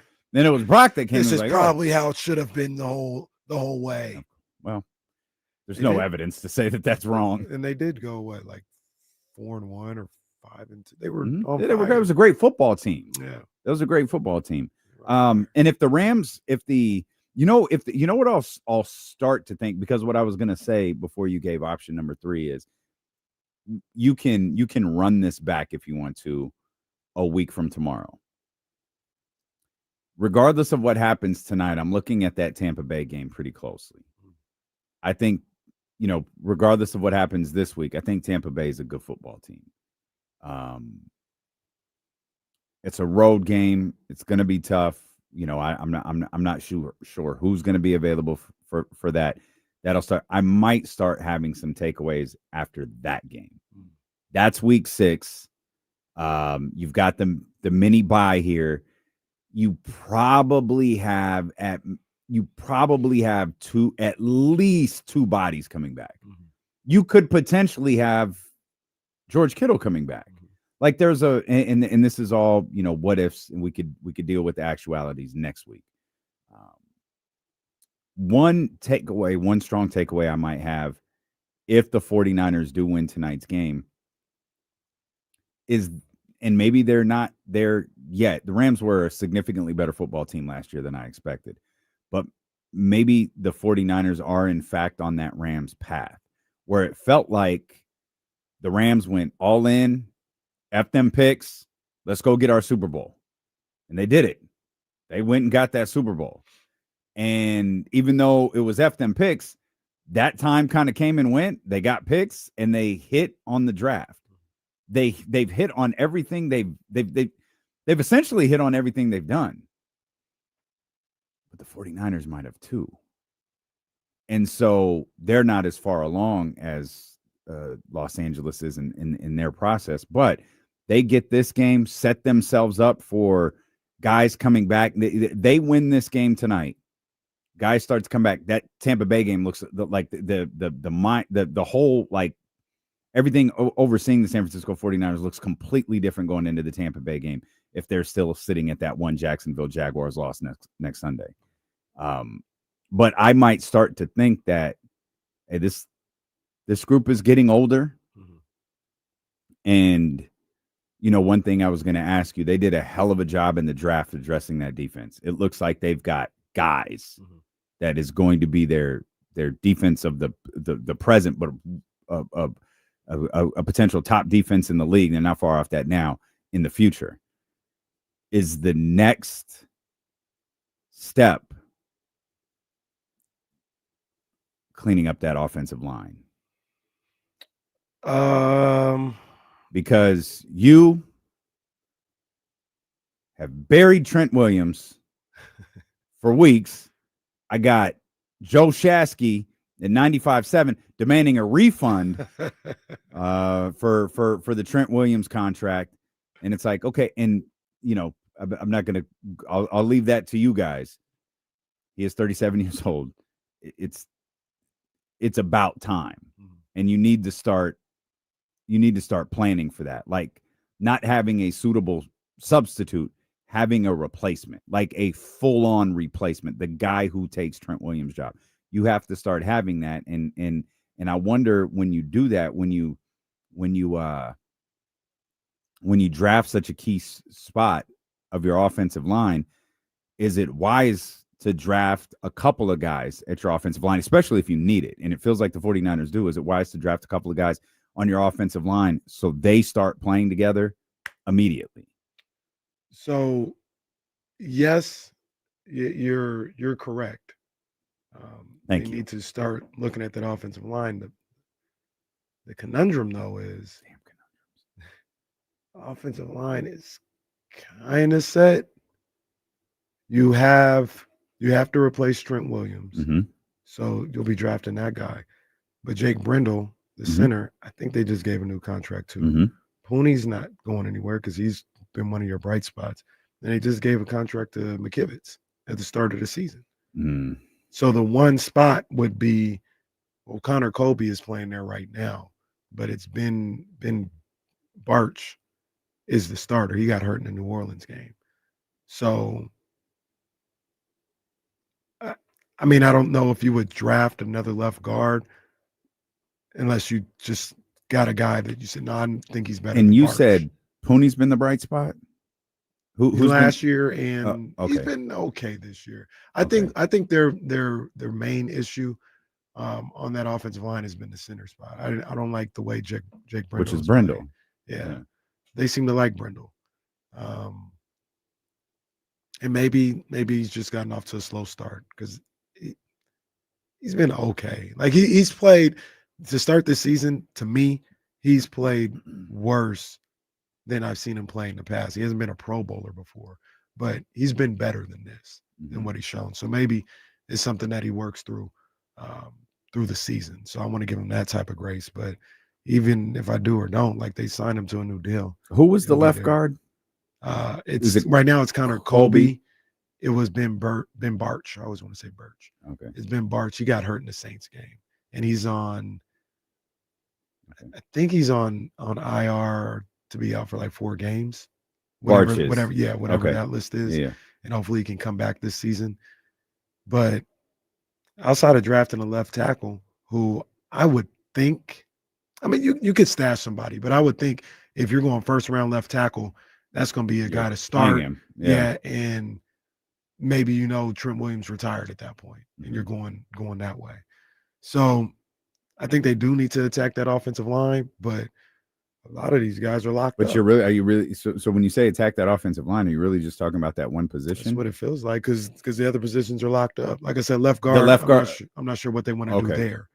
but center is locked up. Pooney is your really And good right McKivitz guard. is good. Yeah, McKivitz is good. Now I can't remember. I can't remember the story on Pooney. Pooney moved to right guard. Okay. I can't remember where he was at before they drafted him. He might have been a center. I don't think he was a left tackle, but he moved to right guard and it worked out. Like he's really good at that spot. Dominic Pooney. But I want to say he might have been a tackle, left or right tackle, and they moved him to right guard. But maybe if it was left tackle, maybe you move him back to left tackle and you look to get a right guard. So I'm not sure what you do with that.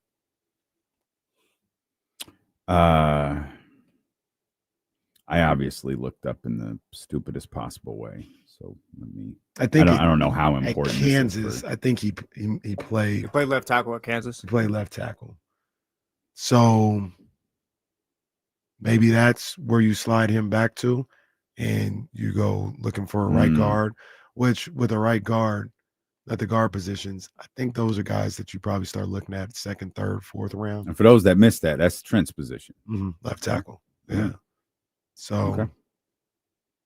Yeah, maybe that's the way you look at it. I don't feel. I mean, I don't know. I'm probably hanging on to the wrong storylines. They're missing so many people. If this game is decided by 21 points, 3 scores, or whatever, like I get it, but I just keep hanging on the fact like it's Thursday night. The Rams don't want to play this game either. Like even though the Rams are better, they don't want to play this game either. Sean McVay doesn't. Matt Stafford doesn't. Is as much of a fight as it was for the San Francisco 49ers on Sunday against Jacksonville, the Rams were in a fight too against the Indianapolis Colts. That required a couple scores late. So they don't want to be here either. The big difference is it's in Los Angeles, which it probably doesn't mean anything in terms of crowd support. It sounds like that's going to lean the 49ers way as it generally does. Noise. And maybe that'll be the case, but they do get the comforts of being at home, and that kind of is a big deal. I really like Mac Jones. I think Mac Jones can. I think Mac Jones can win you football games. I do too. I mean, he has won you football games. He's won you 2 of them. Yeah. This is a tall task, though. We've looked at this game. I think there was a lot of must-win sentiment with the Jacksonville Jaguars game, knowing that this game was here, knowing that Kittle wasn't going to be in this game and Ayuk wasn't going to be in this game. I don't think we knew that Brock, the other top offensive weapons, I don't think we knew that they were going to be out at the time. But you talked about when you gave your prize picks lineup, the Christian McCaffrey aspect of this. And for a team that, is worn down playing football, that might be your best bet is Christian McCaffrey. And if you could get some semblance of a running game going, it's not like it can't happen. We just saw it happen with a significantly worse football team, no shade intended, in the Las Vegas Raiders. We were having nearly identical conversations about the Raiders run game and the San Francisco 49ers run game. Christian McCaffrey, are you worried? Like, is this an offensive line problem? He's a little older. Is he on the other side of third? Is this it? Is it done? On the Raiders side, that disastrous offensive line. Ashton Genty, should you have drafted him that high, as a bust? Is the offense wrong? We were having similar conversations about the two, and they went out for, I think it was 240 on the ground. Genty had, I can't remember how many he had rushing, but I feel like he had 130, 140 total, but he had triple digits on the ground. It's not like it can't happen, right? And you are in a Thursday night situation where you might have to rely on the ground game a little bit. And if you can get Christian McCaffrey going, maybe you get is Brian Robinson going a little bit. Maybe this can be your week to break out of that slump, so to speak, that you've had in the run game. If the Niners are going to win this game today, they're going to have to play a perfect game. They'd have to play a perfect game. No turnovers, execute on offense, take advantage of every big play that comes your way, they're going to have to play a perfect game to win this game tonight.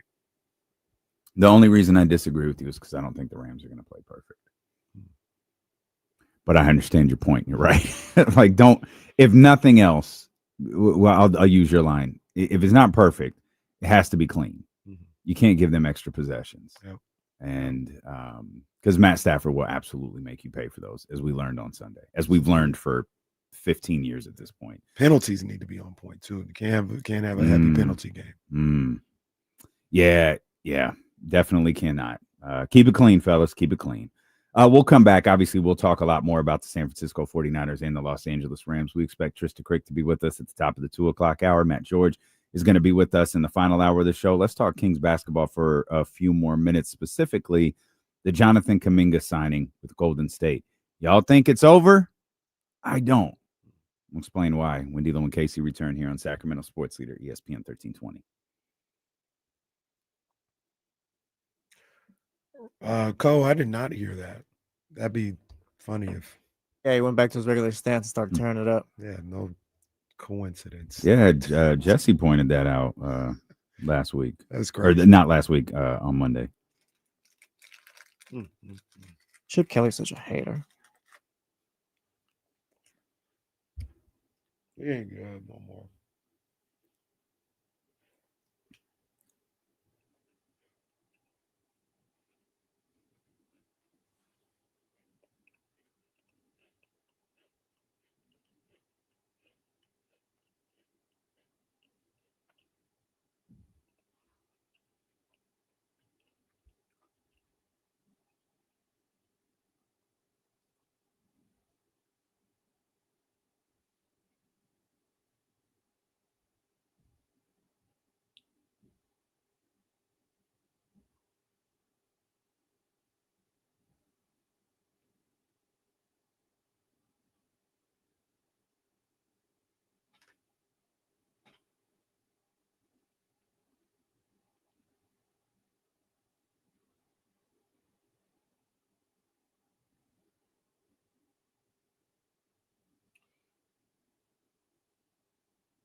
Oh, business picking up in Cleveland.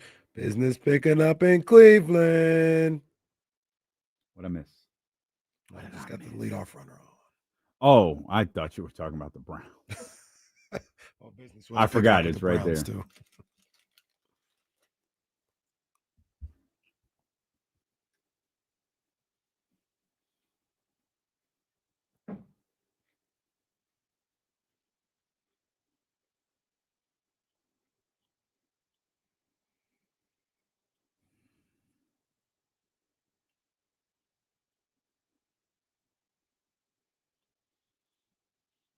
No, it's a good call, Scooter. Maybe if the receivers catch the ball, there won't be too many turnovers.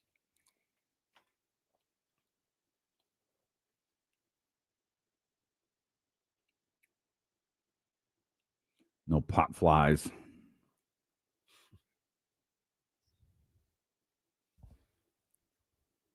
We'll talk more about the San Francisco 49ers and the Los Angeles Rams kicking off week number 5, Thursday night football. As the show progresses, again, we expect Trysta Krick to be with us at the top of the 2 o'clock hour. I say expect because, well, I've botched the last 2 days. So hopefully she's It's all with good. us. Matt George will be with us as well. He'll definitely be with us coming up in the final hour of the show. Kings are at practice right now. As soon as we have some sound to bring to you, it looks like I just saw James tweet something. It looks like they're doing some 5-on-5 today. So they're getting up again. It's not necessarily the third practice. It is the third day of practice. As we know that Doug has at least had one 2-a-day. And I think that was Tuesday night. Not sure if he had one last night or not. Exciting that basketball is back. Excited that in 6 days, we're going to, or actually 1 week from today, we're going to get to talk about a basketball game. They play next Wednesday. So on Thursday, when we get here, we're going to get to talk about watching the Sacramento Kings play basketball. Now, again, it's preseason basketball. Like, we'll see what Doug Christie's approach is to this, but it is Kings basketball, and I'll be very excited to see it and to talk about it. We'll get to see Nique Clifford, I'm sure. Maxime Reynaud. We'll get a little hint as to what rotations might look like and so on, particularly there in that first quarter. So that'll be a good look. Obviously the story all off season or at least certainly for a big part of it was Jonathan Kuminga and the will he or won't he. Where will he play? Ultimately, the Warriors win again, and they get their guy, they get their trade chip, and have already, whether intentionally or unintentionally, it seems to be made clear they're going to be looking to trade him. Make the call now. January 15th is the day. That is the first day he is eligible to be traded. And of course, the trade deadline will be probably 3 weeks after that.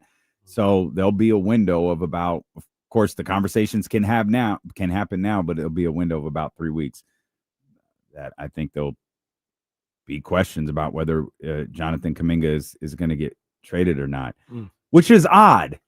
That's a very weird approach to me. While I understand, as James would say, the business of basketball, I understand the desire for a trade chip worth $20-something million. You're paying Jimmy Butler a substantial amount of money. And you're paying Draymond Green his $20 million.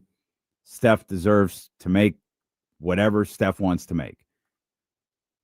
Jimmy's the one, though, where it's like we added Jimmy Butler. We gave Jimmy Butler a new contract, a very, very, very healthy one for the next couple of seasons. No matter what we think about the Golden State Warriors, this is a team attempting to win a championship. That is what they're not building for the future. They're not taking their foot. They're trying to win a championship. Mm-hmm. I just don't understand why you would invite this scenario into your locker room, especially since we're, a year, 2 years removed from Draymond Green treating us all like we're idiots and talking about the distraction that the previous season was that he created, but they managed to blame on Jordan Poole. And it's like, and remember when things started well for this was last year because things started great for the Warriors last year. Oh, so glad all that's gone. Boy, the energy in this locker room sure has changed. All right. This is a very different situation than the Jordan Poole situation was. But it still feels like a distraction. And Steph can say, we expect this, we expect that. Like, you could say that all you want to. Your front office has made it pretty clear he's up for grabs, and they hope he's not on the roster come February. How could you have this type of distraction while you're trying to win an NBA championship? I don't understand.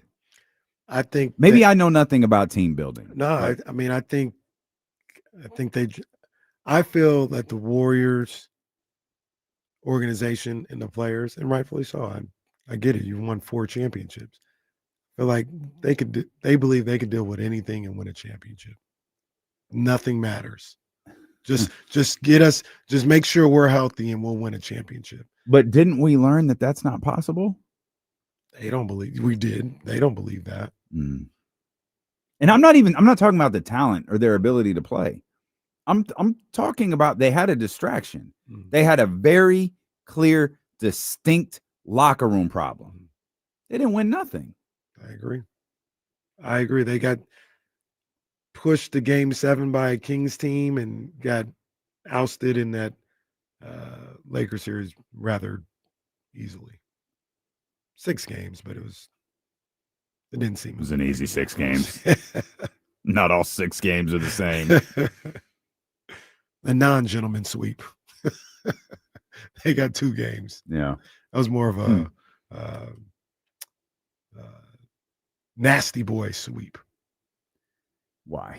Well, because it's not a gentleman. It's nasty boy. Nasty boy sweep, 6-game sweep. Go ahead. Let's say that's what. Can I tell you, like, just, been your man for 5 years now. Like, I really am uncomfortable with the amount of times that you say nasty boy.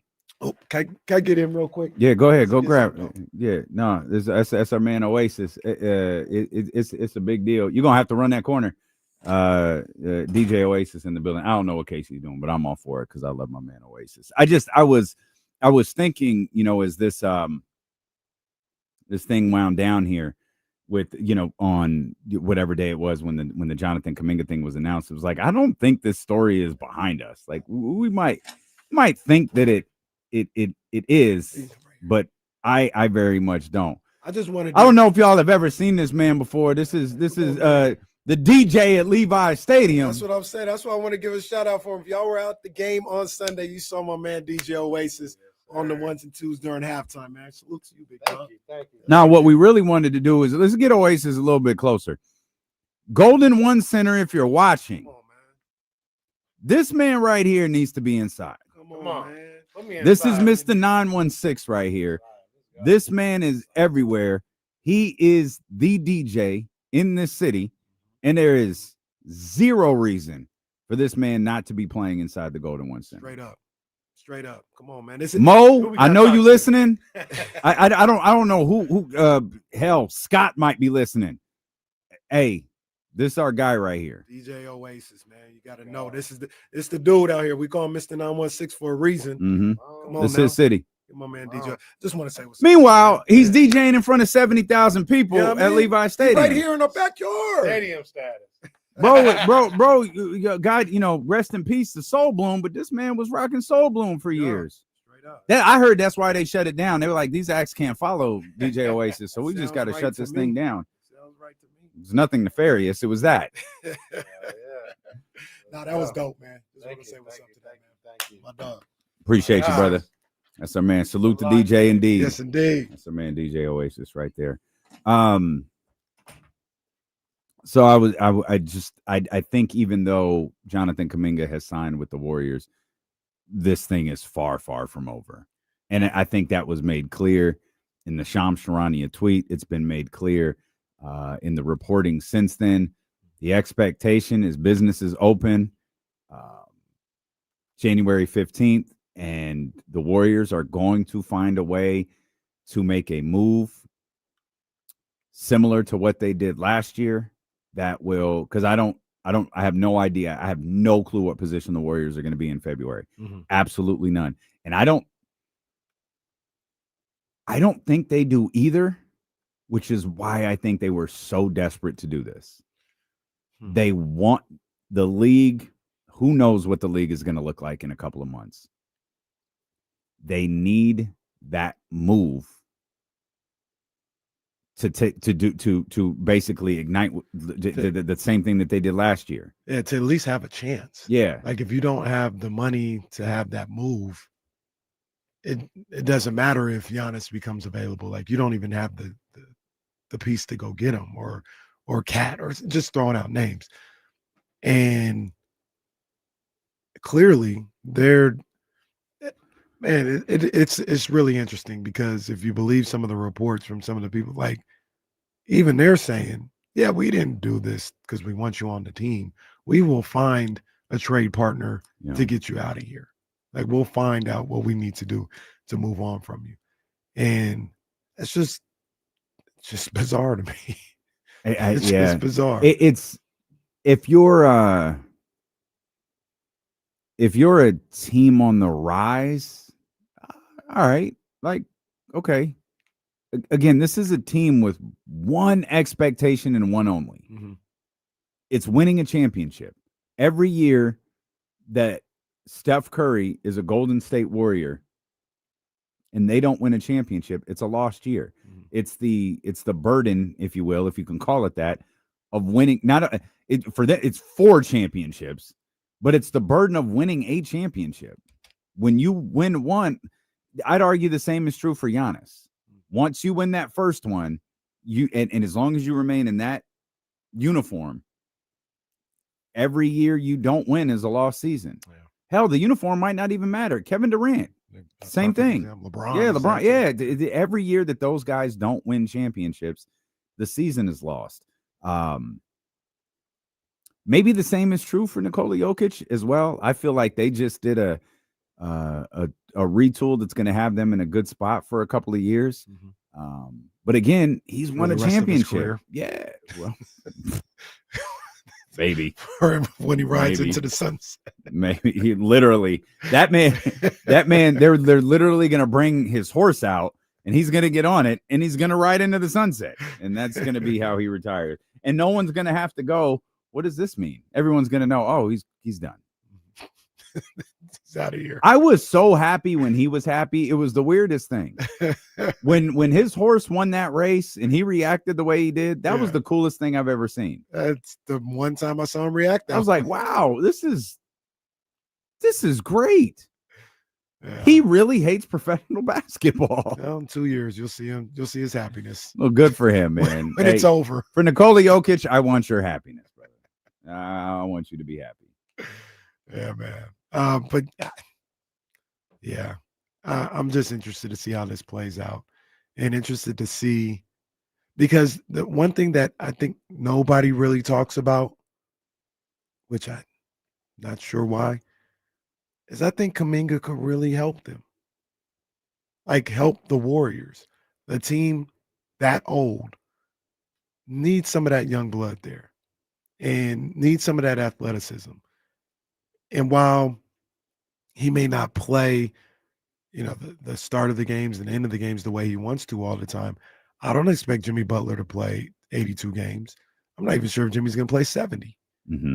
I'm not sure if Draymond Green is going to be able to be healthy the entire season. Mm-hmm. So Kuminga should be part of the team and roster building they're doing this year, not a trade chip. Yeah. Which is how they've portrayed it, at least through some Well, reports. it doesn't even matter what they've said recently, because it was Steve Kerr that said, I don't know how to play him with Jimmy and Steph and Draymond. Like, I don't know how to make this work. It's like, okay. You sunk at minimum. I forgot was it 24 million? 20, I can't remember the exact number. But you sunk 20-something million into, oh, well, we needed the trade chip. And maybe It's just works for 'em, weird, man. Maybe they know what they're doing. And that's the thing. And that's the most frustrating thing for me, is it always seems to. It always seems to work. And so I can't, in one sense, this is a unique situation though, because he doesn't want to be there. You know that. You don't want him there. He knows that. And if the Jordan Poole situation hadn't existed, I'd be like, all right, this is a championship team. You can probably get through anything. I understand the situations aren't, 1v1. They're very different. But it is a distraction. And Steph has made his expectations clear. Draymond was far more measured in his response to the Jonathan Kuminga stuff than I imagined he would be. Very disappointed in Draymond Green for that. And Jimmy was too. Like, Jimmy was really measured with that. And so it's like, okay, like, I guess we'll just see what happens. I saw Dr. David say earlier, because I said, we're not done hearing about Jonathan Kuminga. As much as the reporters were like, finally, it's over. It's like, nah, dog, it's not. Like, you could argue it's just beginning. And Dr. David was like, yeah, it's not over for the Warriors, but it might be over for the Kings. I think Dr. David is right. I do think it is over for the Kings. I don't think there's a conversation. I mean, I'm sure Scott Perry will call. I'm sure Scott Perry has already called. I'm sure Scott Perry will continue to call. I just don't think that's going to go their way, unless something happens to their roster where a Malik Monk is desperately needed. I think or a player, because I don't know how the Kings offer changes. Right. A player like Malik Monk is desperately needed. I think that it is over for the Kings when it comes to Kuminga. The one caveat that I'll use is when you talk about trading him potentially in January or close to the trade deadline, depending on what's going on with the Kings, now you get into a situation where you may be getting 3 teams in there. Because if the Kings are not in contention, or it's just, it's time to move on from DeMar DeRozan. Mm-hmm. I'm just throwing out teams. Maybe Cleveland, the Warriors, and the Kings work on a 3-teamer that gets JK here, gets DeMar to Cleveland, and gets George Niang to the Cavs. Oh, wow. I don't even know. I think he's in Atlanta. Shout out George. Too.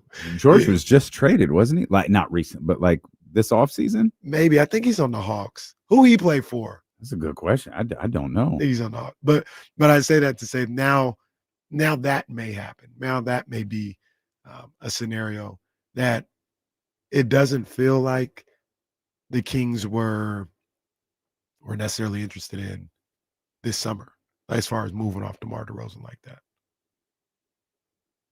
So that's the one caveat, but I do understand and agree with. I think this is done for the Kings as far as trying to get Kuminga. He's back to Utah. Hmm. George Niang, for those that just couldn't let it go, George Niang is back in Utah. He was with Atlanta, obviously, but he's back This in offseason, I think he got. He did, in July. Yeah. Let me close this tab on Dominic Pooney. Shout out Dominic Pooney. Do work today, big dog. Do work. My Safari browser after a show is a mess. And there's like 50 tabs. There's already like 7 tabs open with like 49ers, Rams stuff, all of these different things. But when we get so if I had just left, there's Dominic Pooney's, where did he play in college, or what position did he play in college? Now there's the George Niang search. Oh, and here's the Kyle Shanahan Google image search, trying to find an image from the Jaguars game. What was the other thing I was going to say? Dang, I just remembered it too. With in respect to the Kings. Mm-hmm. Well, while you think about it, it has become clear from some of the tweets coming out of practice. The free throws have not gotten better. With that, okay, we can go right there and we can talk. They did the free throw thing yesterday. Yeah. Jersey watch okay. was going down for me, at least.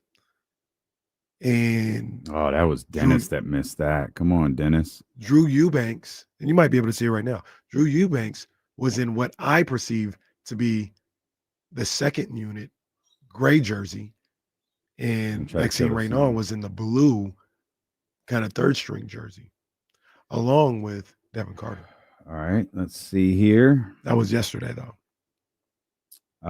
We got jerseys here that I'm trying to make. That looks like TD. What jersey TD got on? TD got the white one on. Okay, all right. Thankfully, Devin's just wearing a practice shirt. Thankfully. Okay. Oh no, I lost the video. Sorry, hang on. I'm looking for more jerseys. Nate got the white. Do they have the blue one Malik out there got today? the white. Nope. Okay. Nope. Yeah, yesterday they had the blue joint. And Max got the white again, or gray. White, gray, whatever. Yeah, yesterday they had and Dennis is practicing in a beanie. Well, he put a beanie on. He had long sleeve quarter zip. He's got that on now too. I can't tell if it's a quarter zip, but he's got the long sleeve. Man, I don't understand. It's like Dennis looks like he's on a weight cut. just in fact, okay, you want to talk about examining video? Dennis is gassed. I don't know what is going on in this practice, but Dennis is absolutely gassed. He missed his free throw. They did their run. Then he sat on the basket extension. He probably needs water. It looks like he absolutely this man some water. He absolutely looks like he's doing a weight cut for an upcoming fight. And his shoes are tan, so it looks like he might be playing in Timberlands. Dennis playing in the beanie is crazy. I don't understand He is clearly. It looks like it. Absolutely looks like Dennis is trying to lose weight. You've got to see this clip. I just retweeted it. There are guys. I see him right now. He's exhausted. He's not even. He's on the gassed, line. right? He's completely He's not even gassed. on the line. This has been a tough day for Dennis. Oh, great! What a bust of a signing this was. I never understood. Maybe because I sweat a lot, but I never understood how guys play basketball in sweats and long sleeves. Well, And but those are basketball sweats, though. He's not wearing sweatpants. I He's don't wearing, care. No, I understand. I don't know how you Well, guys do it. Well, some people like to. Like I said, maybe because I sweat too much. Well, I like to sweat though. Like I don't crack the garage door, turn the little portable air thing on. Like let it get muggy in here. I do too. I want a pile of sweat below the bike. But when you're running around and you have sweats and stuff on like that, at some point, at least for me, like that hot energy doesn't get out, and it just makes my whole body hot. That hot energy doesn't get out. No, there's nowhere. The pores. It just circulates back into the pores, and now I don't think I'm that's how it spontaneously works. about to combust. I think you're safe. Doesn't sweat cool the body off? It does, but it has nowhere to go. It has nowhere to go when the sweats and the long sleeve is on.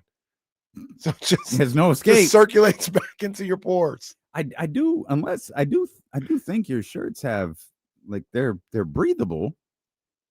Man. Like the stuff that Dennis is wearing is breathable. Yeah. Though he does look like he's gonna die, so this could all be I'm glad we watched that video all the way to the end, because Dennis, for those who haven't seen it, or radio, so Dennis finishes, he misses the free throw, and when I say he runs, we're being very, very generous. So everybody gets to the line, everybody's standing here on the line, and Dennis is behind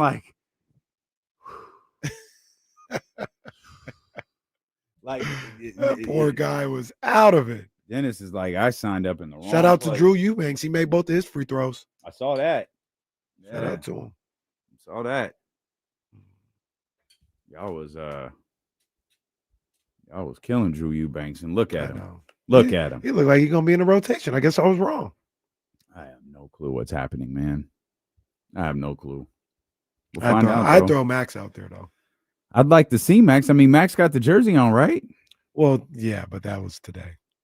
They didn't have a blue jersey today. Yesterday they had a blue jersey. Well, what's the blue jersey mean? It's like third string. Well, what's the jersey he's wearing right now? Because he's got the same jersey Malik has. Yeah, but today everybody has either just the regular practice jerseys. Yesterday, if I'm not saying this is an exact science, but it looked like what it was. The starters had the black jerseys on. The bench guys they flipped it over and had the white side on. Mm-hmm. And the guys who aren't going to play much or even make the team were on the blue jerseys. Oh, I see. It was Max. This is blue. Yeah. Max was blue. It was Max, Devin. It was that one point guard from Summer League. Why they even gave Devin a jersey? Come on, man. Isaac, who? What? Come on. That man has done nothing to me. Absolutely nothing. I forgot who did he play? Did he play with? I think he played with Nique Clifford in college somewhere, but he was on the summer league team. He was in the blue jersey, and yeah, Nique was in the white jersey, and so was Eubanks. Yeah. Okay. Well, we know they did 5-on-5. Actually, it did. Hold on. Let me see if I can. You imagine being like a fringe NBA guy or whatever, and you're listening to the local radio show. And you're like, oh man, this is. I just wish maybe they get to talk to me, and then they're about to. I'm this guy's about to talk to me. It's like, oh yeah, that one two-way player. It's the best we did for you, pal. Come on, man. Come on. You're right. I gotta find his name. So this looks like Domas, Keegan, Zach. These are starters. These are absolutely starters from yesterday. No, this is today. Oh, today. This was minutes ago. Okay. This was before the Dennis almost died shooting free throws. But it's not is not bar for bar though, because that's DeMar, that's Domas, that's Keegan. There's Dennis. Isaiah Stevens. Yes. Isaiah Stevens. We man. know your Shout out- name, Isaiah. Shout out Isaiah Stevens, We man. tell Big you a up, legend on Steve, this man. show, Isaiah. Born in the year 2000. That's crazy. Really? Yeah. Oh, good for him. Good for him. So, There's yeah. Malik. There's Wow. Malik. That looks like Malik, Keon, Max, Nique. I'm missing a player, but I can't find him. You on Hammer? On Yeah. Hammer's thing? Pause. So it's Yeah, definitely. Pause. Definitely. no pause. Definitely. So on I'm the, missing on the black someone. team, Oh, I'm seeing Dennis, Sabonis. I think it's Eubanks. I think he just ran. I think that was Eubanks that just ran in front of the camera. No, is he number 20? Or was it maybe that's not number 20? Eubanks is not on the court in the video I'm seeing. Yeah, but maybe I'm seeing There's Isaac Jones, Zach Oh yeah, there's Levine, Eubanks over there. Isaac Jones, Zach Levine, Domantas Sabonis, Dennis Schroeder, and DeMar DeRozan going up against Nique Clifford, Malik Monk, Max, Yeah, there's Max. Keon, and Sarge.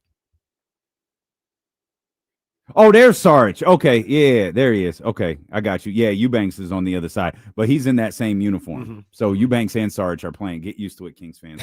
We'll come back. Trysta Krick joins us on Sacramento Sports Leader, ESPN 1320. Jerseys don't lie.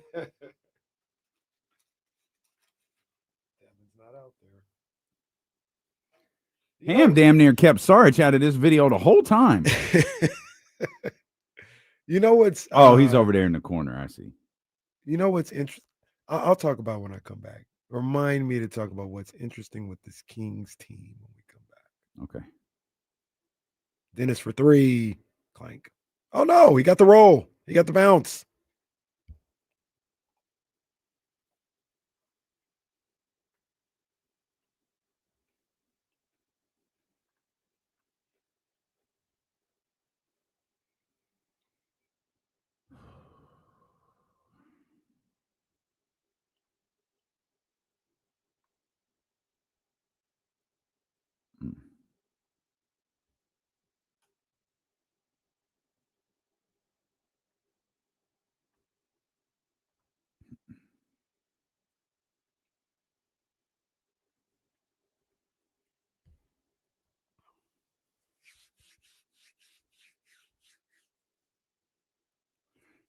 So, Mr. Tapia, you're the second person to tell us we got to see Mac Jones's outfit.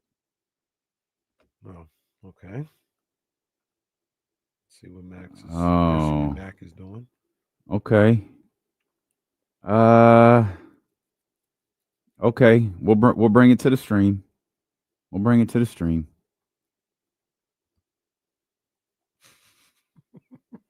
I need to see it.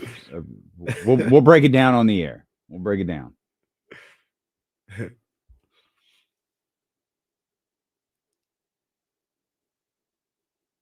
Uh-oh.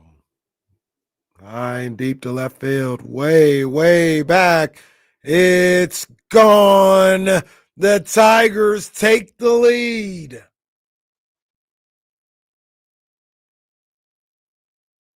This is so great. This wild card stuff is so great. It is. Big fan.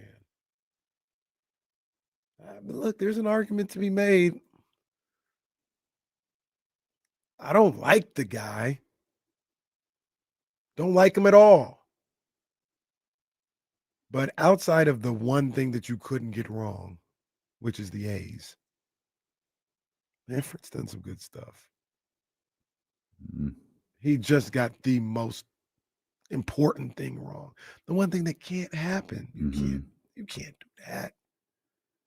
But he's done everything. He's got this wild card in here, the pitch clock, the time of the games, the ghost runner, which some people don't like the ghost runner. I think it's great in the regular season.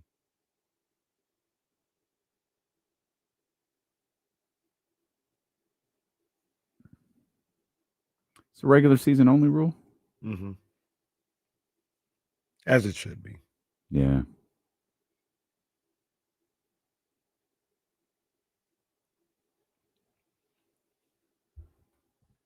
Yeah.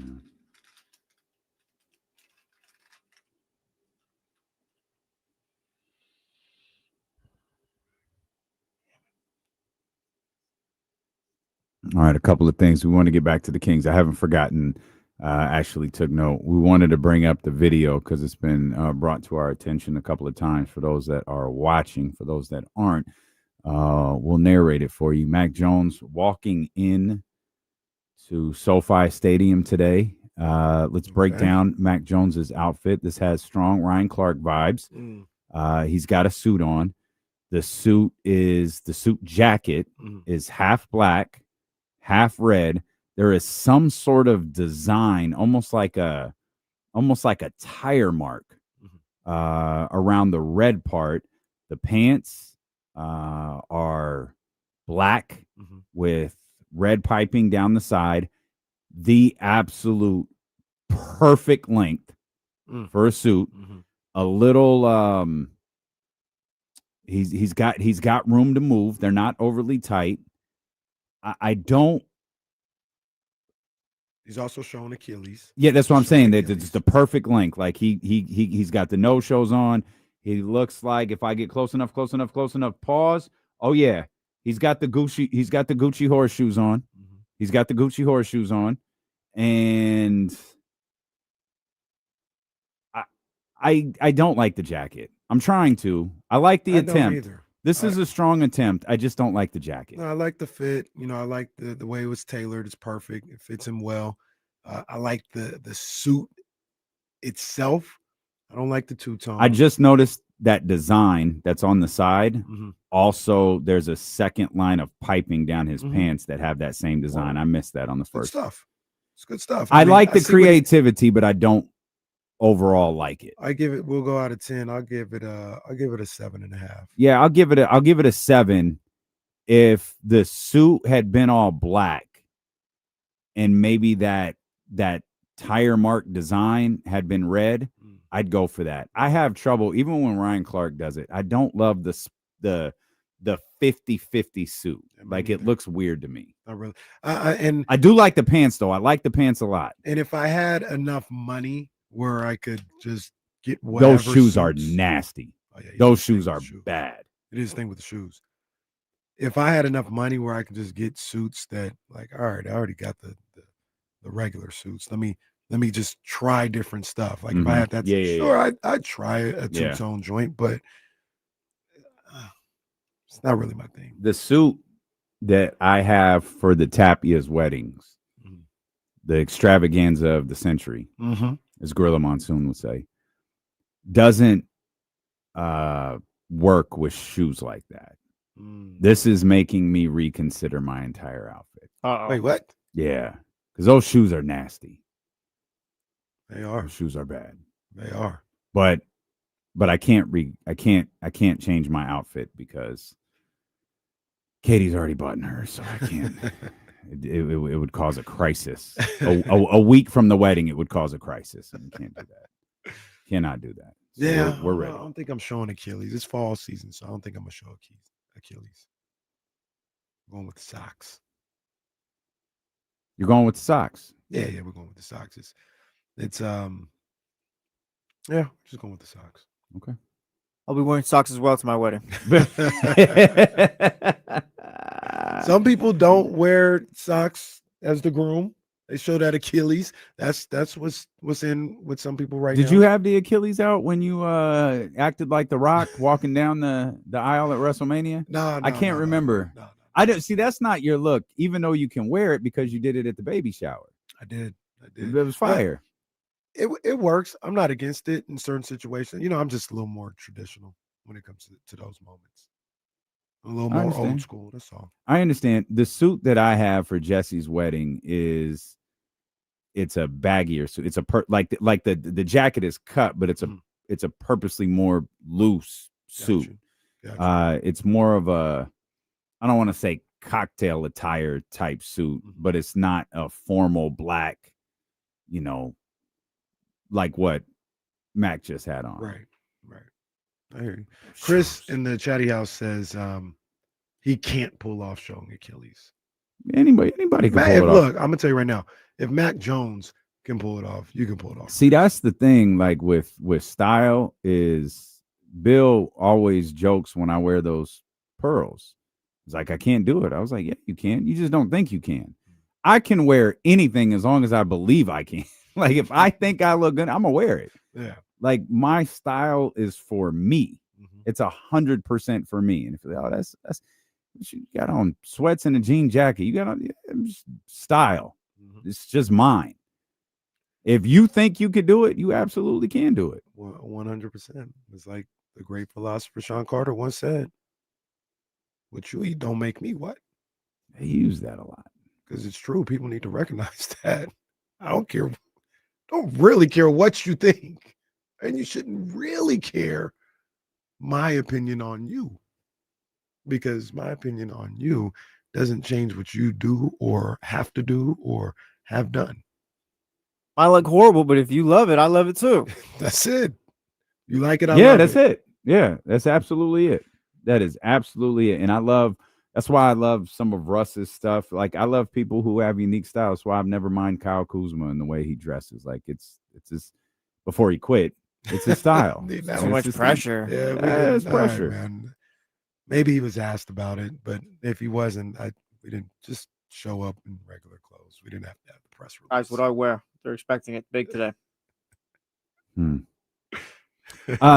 You said actually it was during the commercial break to remind you what's interesting with this Kings team. I think I would. Oh man, this is why I say it's interesting. It's tough because right now I don't want to see this guy getting minutes over anybody that's potentially in front of him. But I would really like to see Devin Carter with Doug Christie as the coach in a Doug Christie training camp. I think a lot of the things that he talks about, a lot of things he talks about as far as picking up full court, being the spearheading the defense and the toughness. Those are all things that are character traits of Devin Carter. And I just don't think he's better than Malik Monk. I don't think he's better than Keon Ellis. And I don't want to see him play over those two guys. And I don't want to see those guys hurt. So now all of a sudden Devin Carter's got to step in. Like, I don't want any of that to happen. But for as because I'm not out on Devin Carter as an NBA player. I got a lot of questions that he hasn't answered in a positive way for me personally since we've seen him. But I still want to give him a shot to see what he can, because I do see a 10-year NBA player in there. I think Doug Christie and his philosophy would work perfect with Devin Carter. I just don't know if we're ever going to really see it. Believe it or not, I agree. I think you're 100% correct. And if Doug can't get something out of Devin, I don't know if anybody can. Also, we said this a lot last year, and I do want to be fair to Devin in the sense that he's participating in his first NBA training camp right now. He did not have one last year. He was thrown into a horrible situation last year. And it really is many jokes as we've gotten off about Devin. He can't possibly be as bad as he's shown at different times. You said you saw some signs from him at the end of the year. I'll always trust your eyes more than mine, because I didn't. So I hope whatever you saw is that manifested multiple times over now with a clear, defined role for him, which I assume he will have, and a clear spot on this roster. Whereas last year, he's kind of thrown into the mix almost immediately. I think his first game might have been Doug's first game, or it was somewhere. It was somewhere in that same time frame, because I don't think he ever played for Mike. Because I remember using the line, the coach that he drafted him, he didn't even play him for. There's no, I don't think there's any thought that Devin's going to have to go to the G League at some point this year. Like, he's an NBA player. That was to get his legs under him, because of the absence of a training camp, because of the absence of the start of the season. It's like, man, you need to go play basketball. You're not ready for this. Right. Well, you've been playing basketball. You've got a training camp. And I think, again, all jokes aside, Devin will be a significantly better player than he was last year. What does that ultimately mean, though? I don't know. Yeah. I don't know if I don't know. I don't know how much we're going to be able to see it. Yeah. Like I said, the way the roster is set up and the people that are on this roster in front of them today, who knows what happens, years from now. But today, I don't think Devin is a better option than those guys. Those guys being Keon and Malik. Yeah. And I just don't know how often we're going to see it. But I every time I hear Doug talk about picking up 94 feet, level of toughness, guarding the basketball, I think of Devin Carter and what he's able to do. I'm like, man, this will be great for him. Mm-hmm. This will be great for him. And I know he was an older rookie. Maybe he benefits from just kind of learning the game, being under Doug Christie for an entire year. You may not get a lot of gameplay, but being in these practices, learning how things go, fighting through some stuff. And maybe he's somebody that second half of the season, if you make a deal at the trade deadline, maybe even this is really, really long-term play, maybe even next season, he'll be ready to go. Just kind of what we talked about. I just think he's a really good fit for what Doug Christie is looking for, particularly at that guard spot defensively. Maybe the biggest wild card on the team? Or is that Max? Man, I'm gonna say Max because I see Max getting more of an opportunity. That's a good point. Yeah, that's a good point.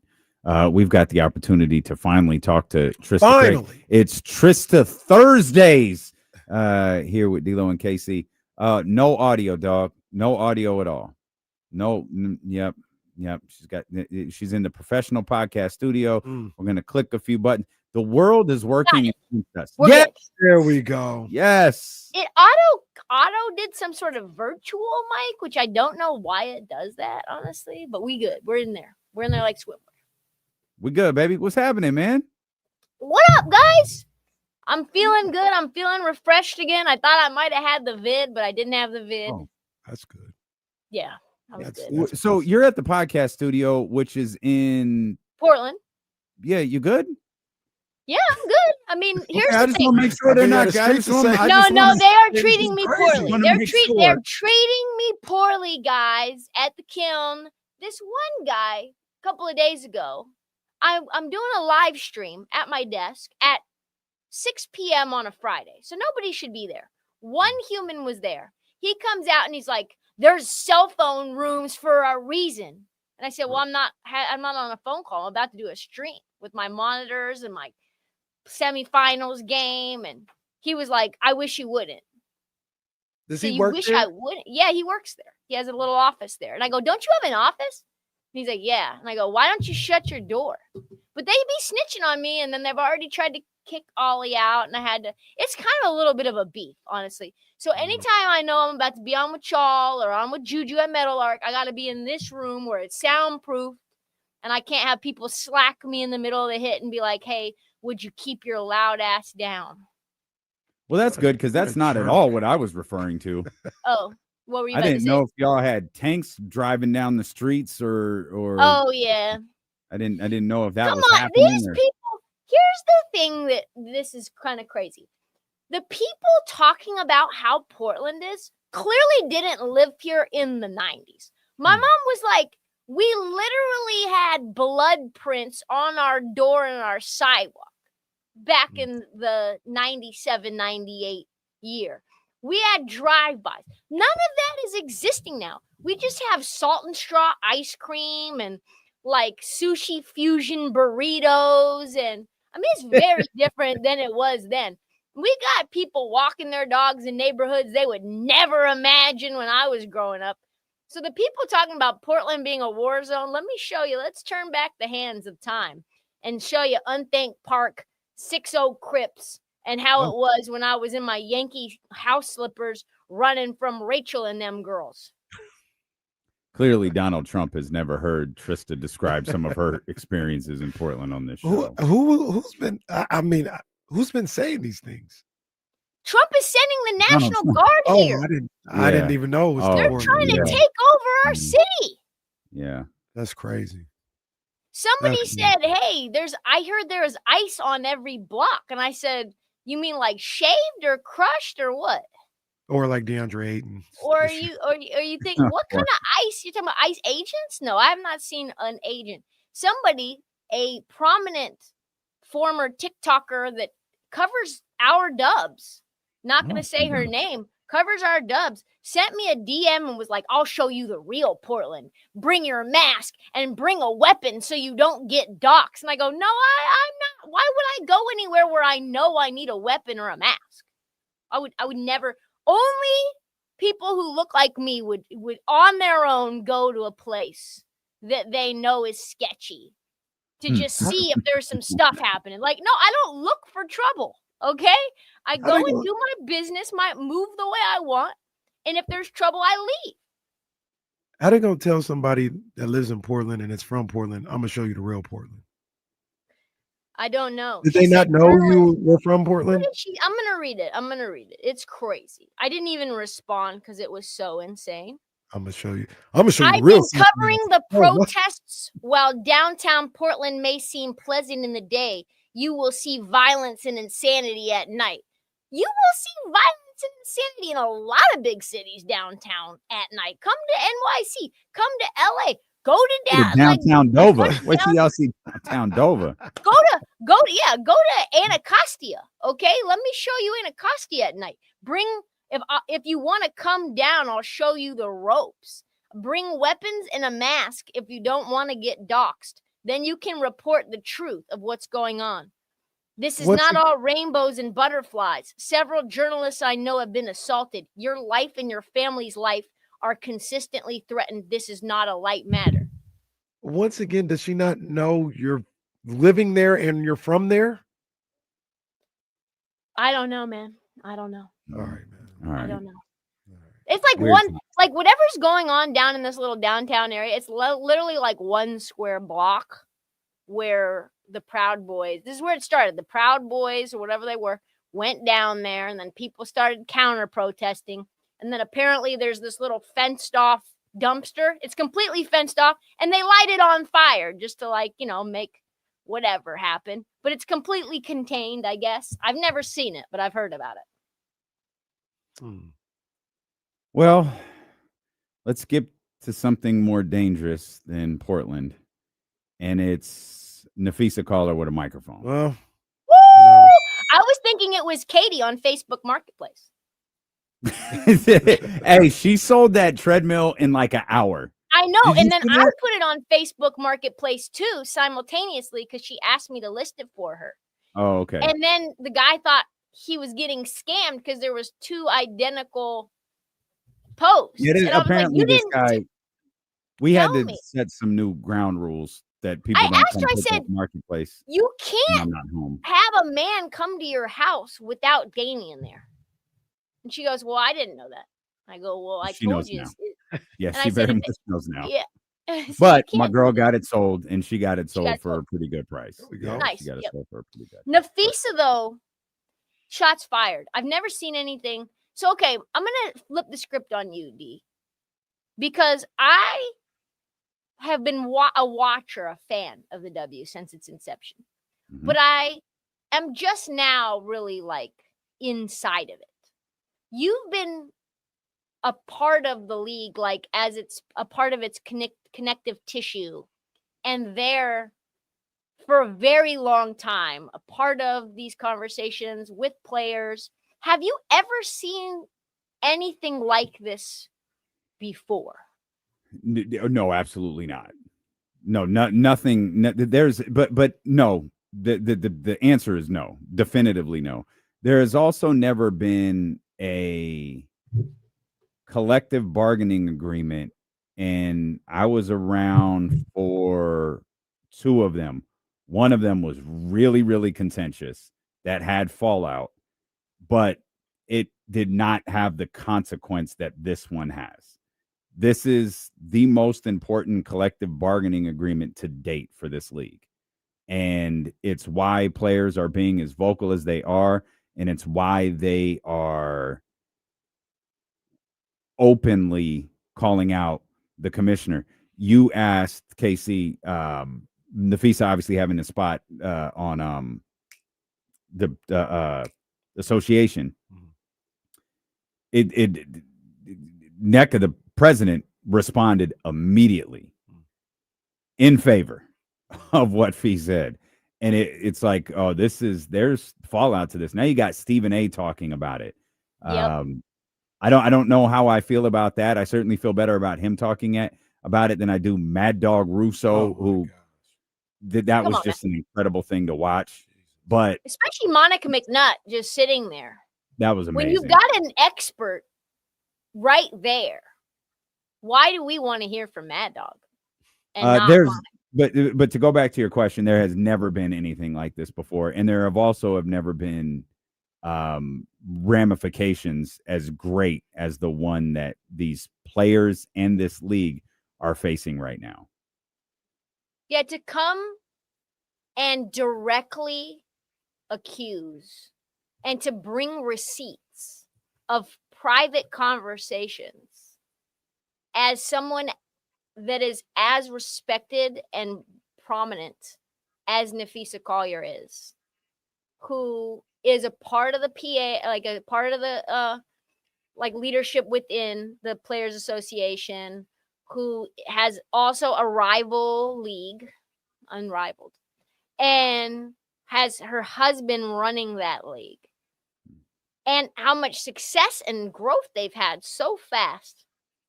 For her to prepare a 3-minute statement dissecting what's wrong with the W and coming at Kathy, the commissioner, directly, and essentially saying, like, she just can't be a part of these negotiations.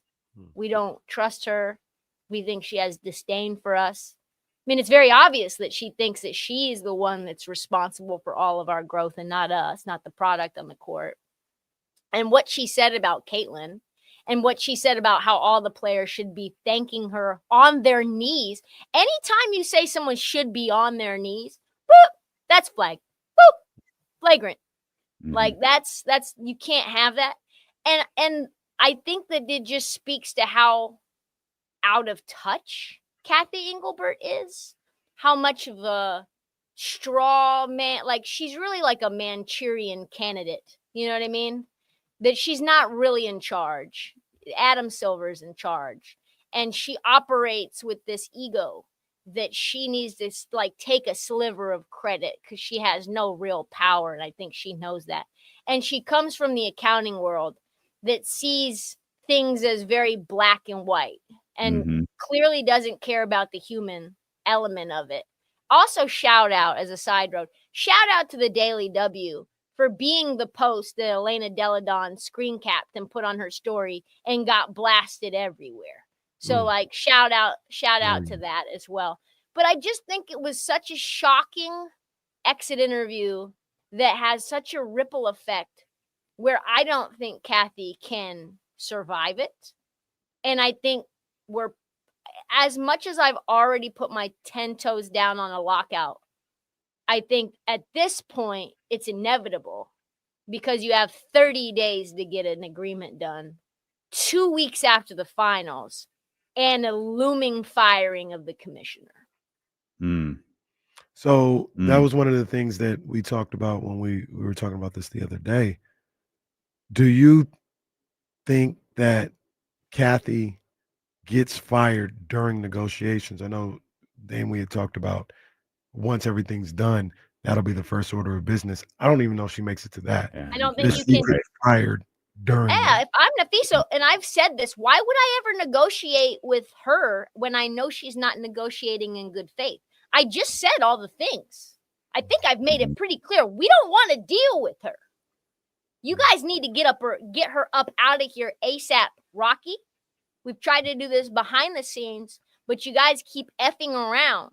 and playing with us and playing with our money like we're idiots, we are all aligned here. We're not going to play any more basketball until we get what is owed to us. And I don't think Kathy can be the one in the room. How real quick, both of you guys, like how long does that process take though? To fire or to rehire? To fire, rehire, start negotiations. That's why I again? think the lockout's inevitable, because you then need to find a new commissioner. Is NECA going to retire? Can NECA be the one that's like? Does Adam Silver need to make that call? I don't know. Could it be a Yeah, Lisa that's another great Leslie? point. I don't know who makes that call on both fronts, because it seems like you would have to have the owners behind it to get her out. It seems like the owners wouldn't do the hiring process for the new one, but they'd have to approve. It would probably, I'm just kind of hypothesizing, it would probably be Adam Silver in the NBA. That would be my guess. They yeah. put her in that place, didn't they? Yes, They she was probably were. She was selected and appointed by them. It's a very weird structure how it works. But I think the owners have to approve. Right, for sure. Goodell was in waiting. Silver was in waiting. Yep. Silver's unprecedented. replacement was in waiting. Mark Tatum. Is it Mark Tatum? Is it the second round guy? Yeah, it's the second round guy. It's always the second round guy. There's nobody waiting. Like for years, like I think a lot of players thought it was going to be Renee Brown. It never was. She's like, I'm not going to be the commissioner of this. I'm going to leave and do something else. And now you've got like, call Condoleezza Rice.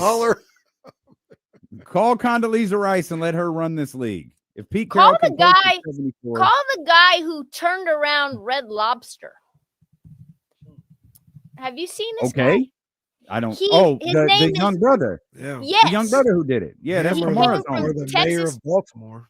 Yeah, he took over Texas Roadhouse, didn't he? And now he took over Red Lobster since 2024, and now business is booming.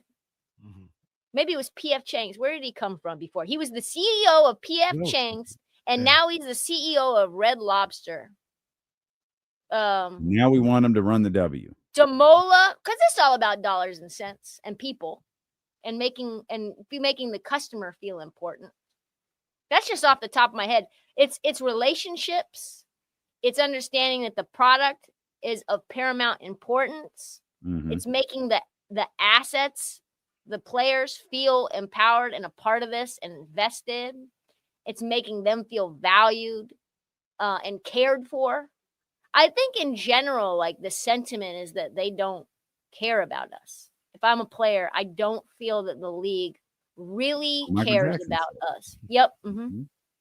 This it's a morale thing too, right? Like if you had a scale of 1 to 10 about WNBA player morale, about how they feel about it's 0. You got to get that up to 8, 9, maybe even 10, because that feels like a functioning partnership between the league and the players. That the players feel like we're looked out for, or we're appreciated, or we're just as part. They look at us as just as much a part of this growth as they give themselves credit for. Well, and think about this too. In the middle of this, snuck in was the Versant USA deal with the WNBA that just got released like 2 days ago. And that rights deal is an 11-year media deal. And so they then say what it's going to be. It's going to have 50 games annually. And they literally just announced this 2 days ago. And it's like, well, why? Why are we doing this now? And why are you sneaking it under the radar? And can we get more? And somebody just came out and said that the deal that the WNBA did with ESPN and NBC was like a third of what it should have been. That it should have been 3x that amount based on the ratings and what you would normally get money-wise for those ratings. But what you see is that it was a package deal with the NBA rights. So the NBA just got all the money, and then they said, okay, the W, you can get this. And that's what essentially is allowing these salaries on the NBA side to go up more than maybe, because we were all surprised. Oh, salaries have gone up 10% more than expected. Maybe it's robbing a little bit of Peter to pay Paul. Mm-hmm. And that, sorry, Dan, but that's why I think we all agree, they got to get Kathy out. And that's one of the things that I look at as saying maybe there won't be a lockout. I'm with you, Trysta. It looks inevitable. I don't even know if the timeline works for them to be able to avoid it now. But we've talked about it before. There's a lot of people that bought into this league recently with the promise that we're playing basketball. So to then go to these same peoples, whether it's owners, whether it's TV networks, anywhere else in the media rights, and be like, we're in a lockout. I know you put in hundreds of millions of dollars, but we're kind of off this year. Sorry. If I'm one of those owners, TV network, no, you're not. You better figure something out. I just put $250 million into this. You better figure it out now. Give them what they want. And I need some ROI here off of what I just invested 6 months ago.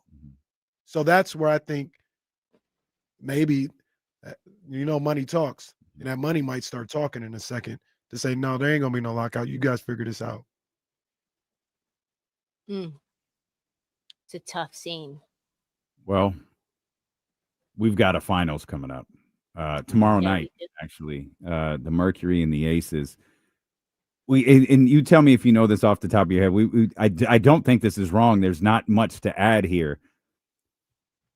Since August 2nd, when the Lynx beat them by 50, the Aces have lost 3 games. That's correct. They lost 1 in the first round, 2 in the second, and they're off to they were long shots to go back to our gambling roots here. Shout out BetQL or whatever it was. MGM.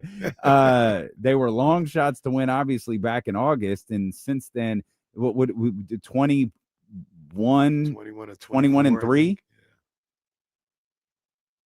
Yeah, it's an impressive feat that they've been able to do, especially considering the team that they have. And that's a testament to Asia and really why she won her 4th MVP, because what she did was put the team on her back. And now you look at the finals, and they did everything they could in their power to let the Fever send their asses home. Man, it was... for someone who bet a large amount on Asia Wilson Finals MVP, it was stress the whole way. Into overtime, you felt like, wow, they are going to let this thing go. They should be blowing this team out. Kelsey Mitchell goes down with rhabdo, which is insane. Aaliyah Boston fouls out. You're talking about your leading scorer was a hardship player in Odyssey Sims, a hardship player. And you can't figure out a way to stretch the lead out.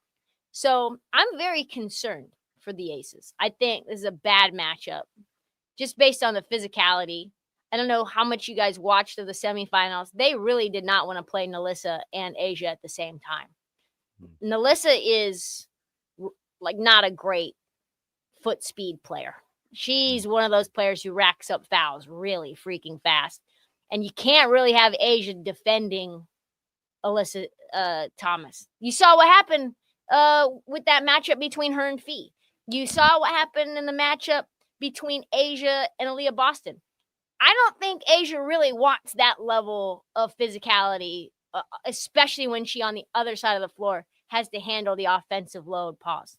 So it's really her and Jackie Young.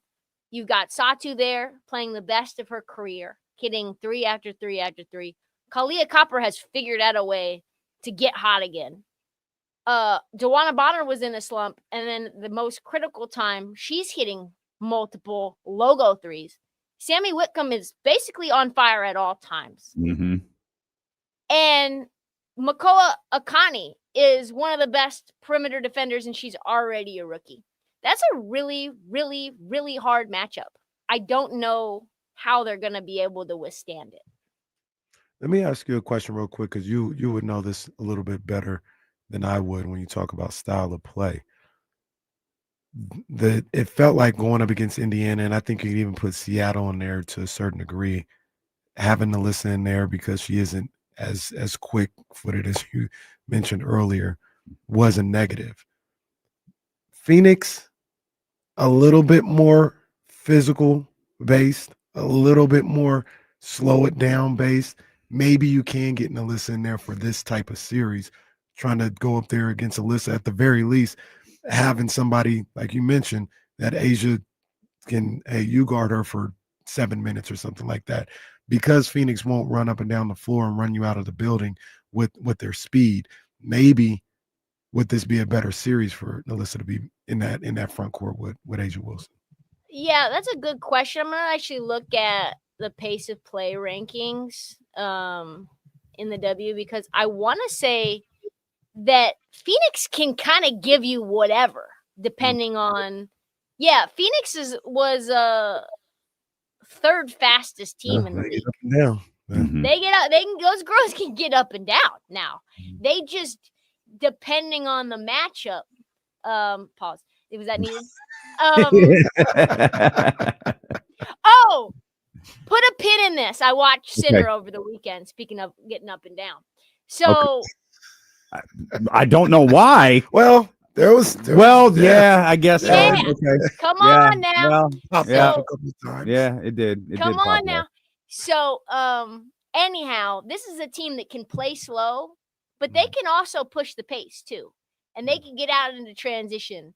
Alyssa Thomas can get up the floor quick, and so can Ka. And you've got like a versatility with Phoenix, where I couldn't really believe in them all season long because of how many injuries they had.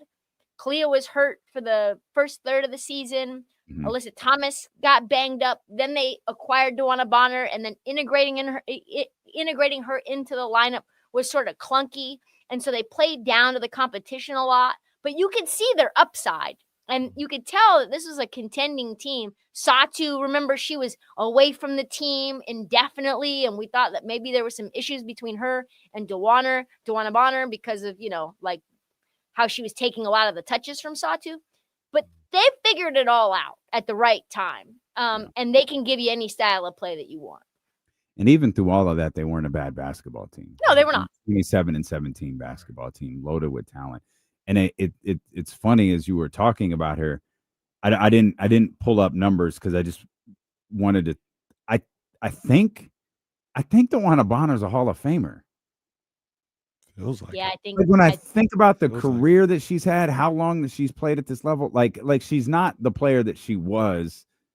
She might be entering the latter dirt years, but Duana Bonner has been a hell of a basketball player for a really long time now.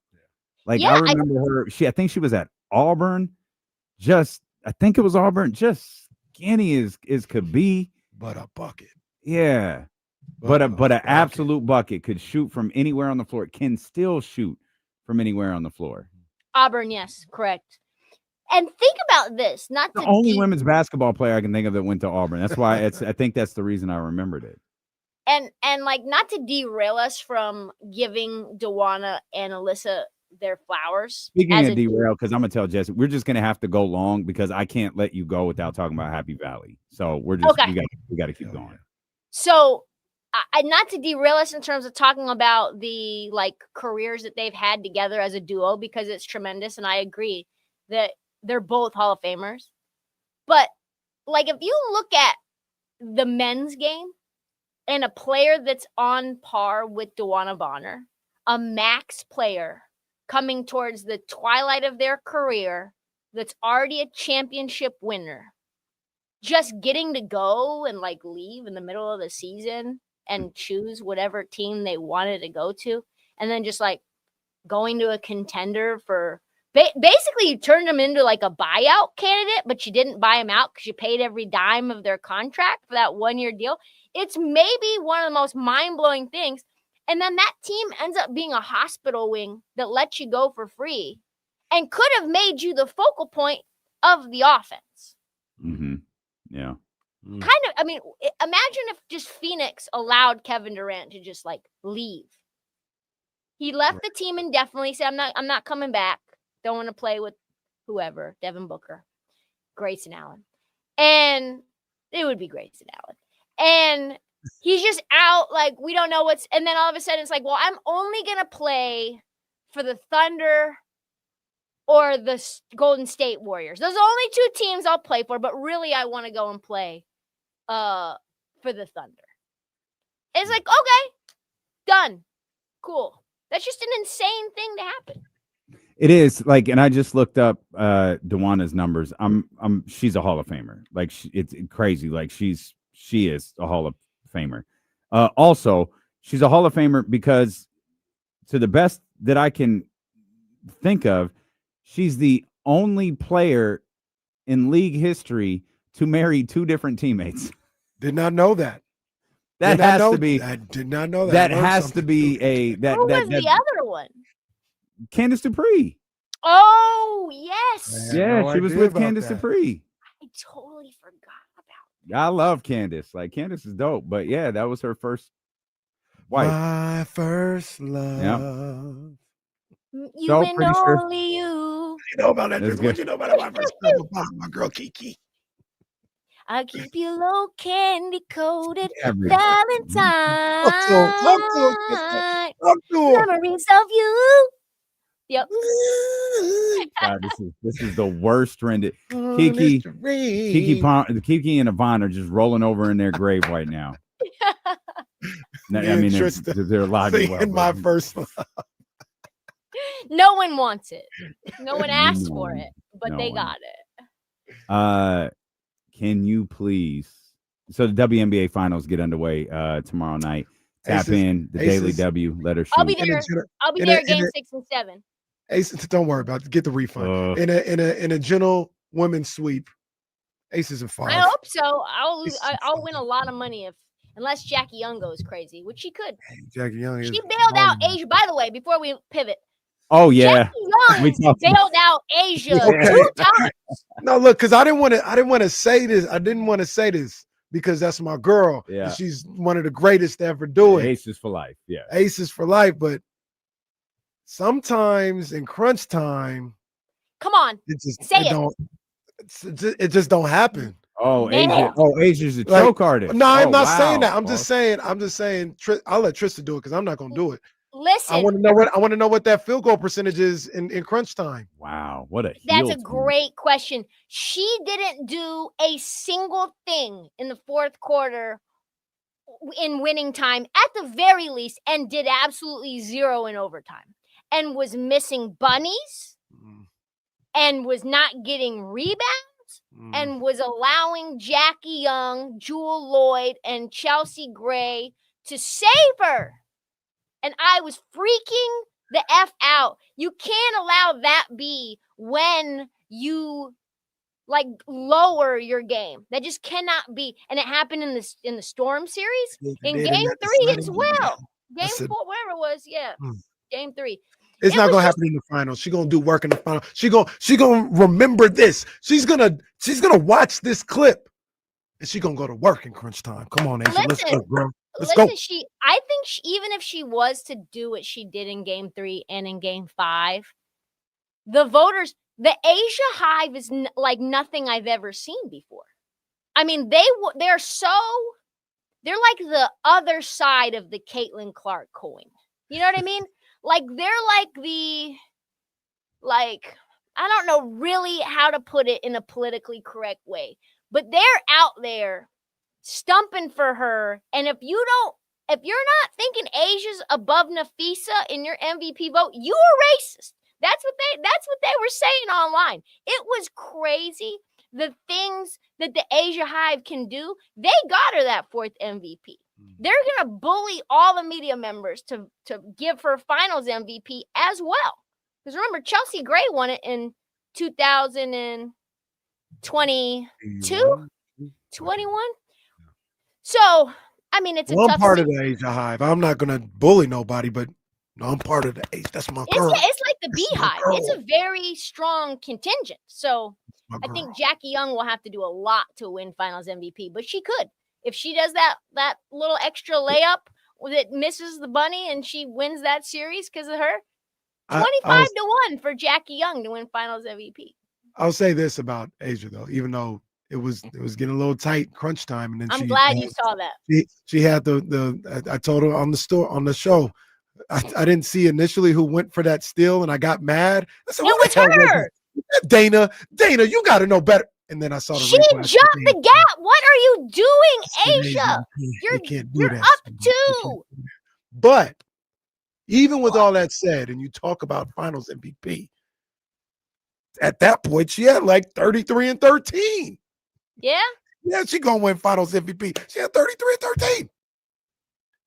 That's all right. She gonna hit a walk-off like she did against the Sky in the regular season a couple of years ago or last year. She's gonna have a walk-off in these finals.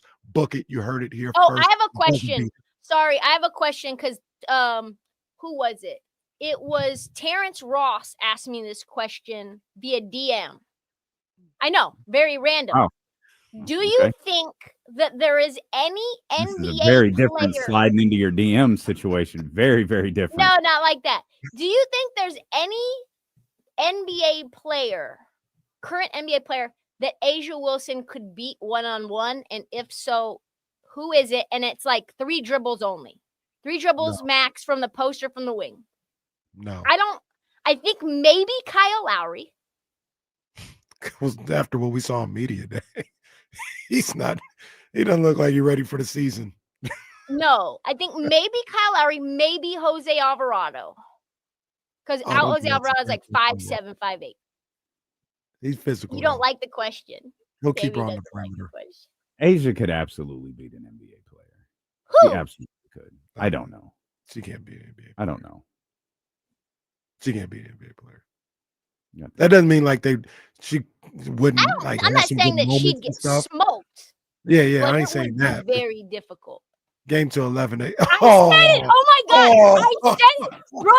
Bro. Guys, when I was having this guys, Chatty House, were you in my living room last night? Were you in my living room last night when I said it would be Devin Carter? Fam, thank you. Come on, Dev. No. I said who's got the broken jumper in the league that couldn't hit from 3? By the way, someone who looked like me just walked in the podcast, like looked through the window and was like, I'm in a podcast room. Chat. Did you hear JJ Redick say he gets like into like long conversations with Chat GPT? Did you hear? It's like did me. you hear, It's like me. They basically that literally just happened. I went to Chat GPT to see if they could pull Asia Wilson clutch time stats, and it couldn't. I almost said she couldn't. Like she got Chat GPT. That's my girl. Like she couldn't find him. But what Chat GPT does, if you've never used it, is it'll ask you questions. Do you want me to search and find? Do you want me to search bases? It's a perfect partner. Yeah, no, they're great. And it's so she searches again. She's like, okay, so I confirmed that it exists. Do you want me to try to customize this for you, or do you want me to pull the WNBA one? So I said, pull the WNBA one because I wanted it for the show. They said it would be quick. She still wasn't able to find it. So I was doing all of that while you were talking, trying desperately to find Asia Wilson the clutch time statistics. And even ChatGPT was like, look, man, this doesn't work for a live show. It's going to take more time. So I finally closed the browser. And then I realized this is what JJ was talking about. He could get into like hours long. Because it literally will ask you if it can do more things. And it'll be like, I didn't think of that. Sure. Yes, of course. I love that. Now, if we ever find it, real quick, because I do want to get to the Penn State thing too. If we ever find it, I want to be fair to Asia. Don't start backtracking. But this is the truth. This is the real talk. I'm not sure if you'll find any good crunch time stats for anybody. I always remember, who had like the best field goal percentage in crunch time, like ever in the history of the NBA? De'Aaron Fox. No, It was Carmelo. You know, who had one of the worst was Kobe. Like, I think the best crunch time guy in Carmelo was like he shot like 38% from the field. Mm-hmm. Like, I don't think any of those numbers that you'll find for crunch time or ever be what our mind thinks of the great shooters in those moments. She's 41st. LeBron has missed like 20 She's straight 41st game winners. in what? In clutch time field goal percentage. All right. Who's number one?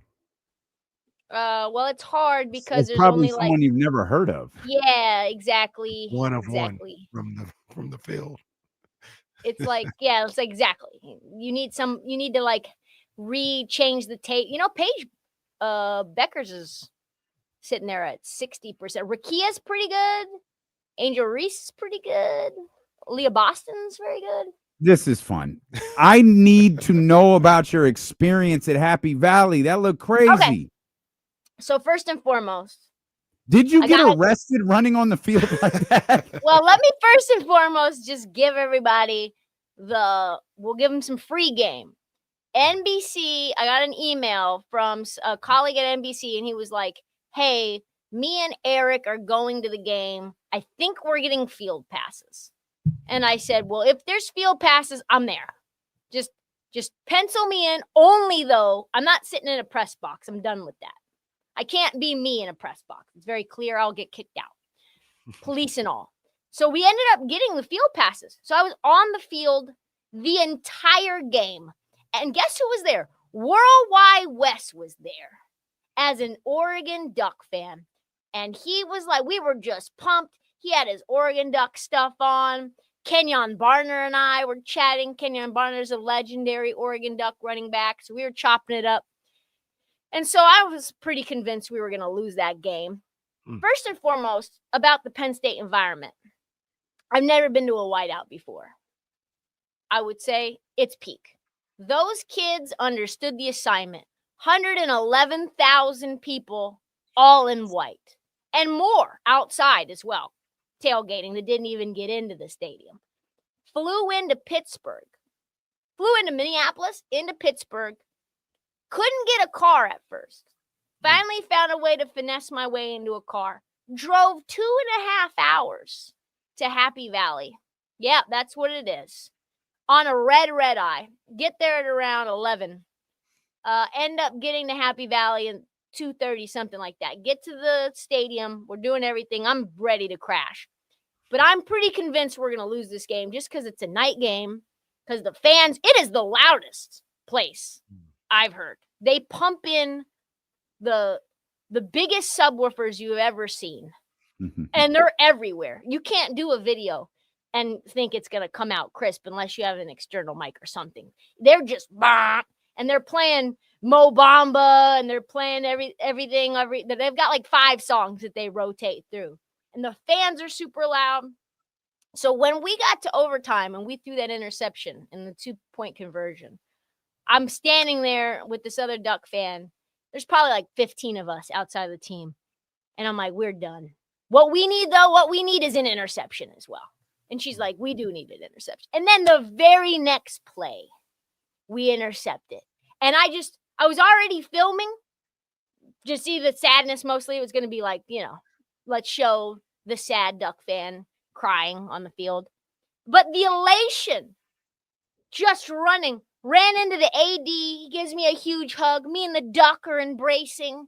It was just a peak Oregon Duck moment. I think probably the best game I've ever been to as a fan in my life. And then led this cheer with a bunch of Duck fans.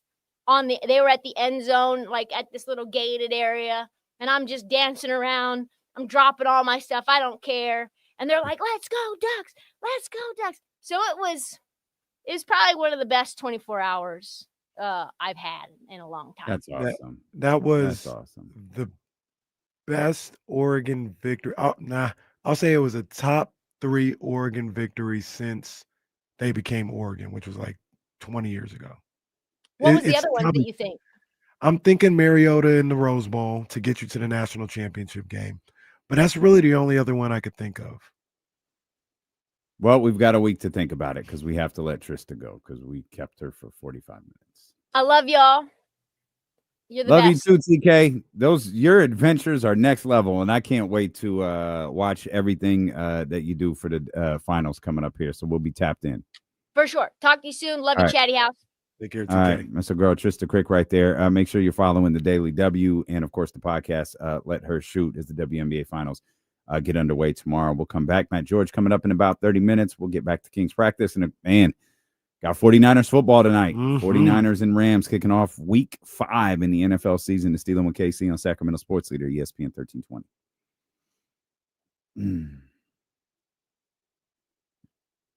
I love that we just do 30 on the W like it's nothing.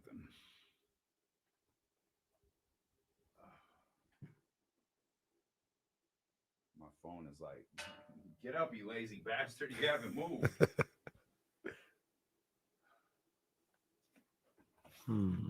Oh, swing and a miss.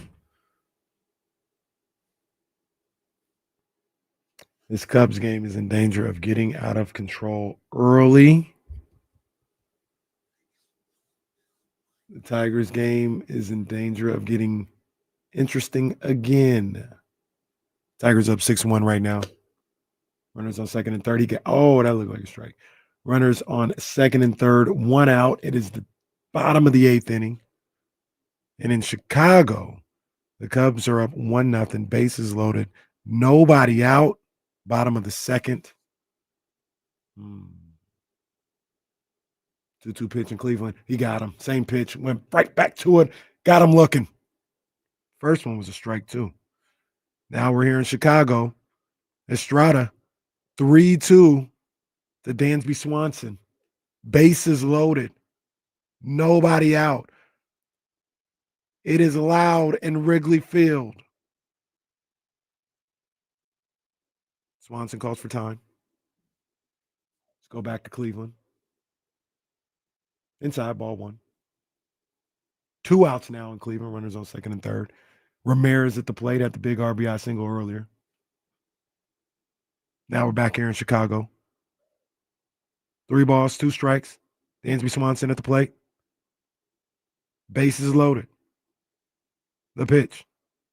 Ball 4. Run comes home. 2-0 Cubs. Let's go back to Cleveland here. 2 balls, no strikes to Ramirez. He's going to be looking for something to hit right here. He's definitely going to be looking for something to hit. He will have the green light here. 2-0. Pitch on the way. Does not swing, and it is not a strike. 3 balls, no strikes. This Cubs game's over, by the way. It is. You're into the bullpen, the bottom of the second base, load, no outs. It's Have a good summer. done. They'd be Good lucky if luck they there, get out of here with only 1 more run being scored. Yeah, I wouldn't be shocked if you get a base hit right here. 3 balls, 1 strikes now to Ramirez. Once again, runners on second and third, 2 outs. Down 6-1 in the bottom of the 8th. Swing, rounded first, picked up. Pitcher, pitcher drops the ball. That's going to score 2. Ramirez trying to get to second. He is going to be safe. But Javi Baez says, look at that right now. He thinks they got him at second. Ball was hit to first. Pitcher went to cover first base. An errant throw. The 2 runners scored. Ramirez made a beeline to second base. He was called safe. Javi Baez said, he got him. Take a look at it. Tigers still got the yips. That'd be crazy if they lose this one. Oh, it hit him in the shoulder. The throw was fine. He just missed it. Javi Baez, he got him. Ramirez will be called out after the review, and it'll be 6-3 going into the 9th. I'd call him safe just for the theater. Oh, he's fixing games now. Yeah, honestly. 6-3, man on second. And he working on them play-by-play skills. Well, doing what I Got can. me to change the channel back to the game. Somehow you've got a multi-view. I don't have this option. On YouTube? Yeah, for these two games. I feel like ABC actually might be doing this though. You gotta look. It was hard to find. I think we'll see. Well, let me stay here in Chicago. Base is still loaded. 1 out now. 2 balls, no strikes. Swing and a miss on the splitter from Estrada. Bush at the plate. He's 1 for 1 on the game. What baseball announcer got? I'll show you right now, Zabo. I'll show you right now. 2 balls, 1 strike. Base hit loaded. 1 out for the Cubbies. You got a sober one?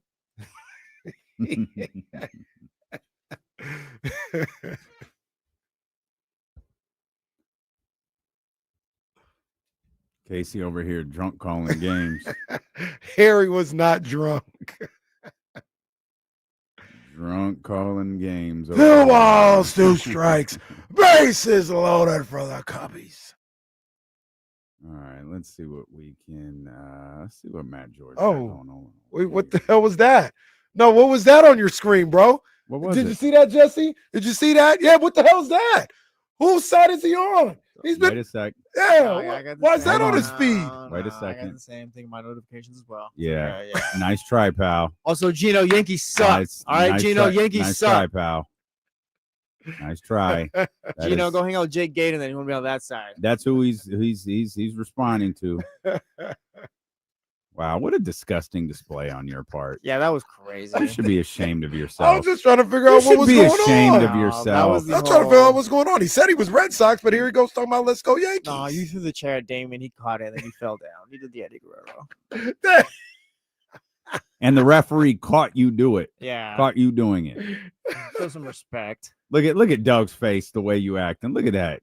Doug furious with you. Sorry, Doug. We got to get this off the screen. That's a tough look for Oh, our man, man, give DC. People need to start getting like intro videos, like Fade from Black. There we go. We'll do better there. That's a little better. All right, Matt George is going to join us. He was at King's practice today. He's going to be with us coming up about 20 to 30 minutes here, courtesy of Matt George and ABC 10. Is Doug Christie following practice today? Lively practice out here. Is this what you're looking for? These guys to kind of get chippy with each other, to go at each other? Yeah, I mean, what we got to understand is if we're not willing to push each other and do that to each other, what makes you think you're going to be willing to do that to the opponent who you don't know? And, you know, like that iron sharpens iron, man. That we out here, we're not trying to play buddy ball with each other.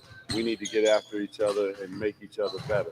There's a coach in you, and then there's a fan in you as well. Just being a basketball head, is there a competition that you kind of your eye kind of wanders to see how they compete and how they go? Yeah, the black versus the gray is beautiful. Yeah, you talking about individuals? For sure. Come on, cut it out, man. Yeah. Cut it out. Cut it out. I mean, okay, who do you see maybe the most competitive spirit?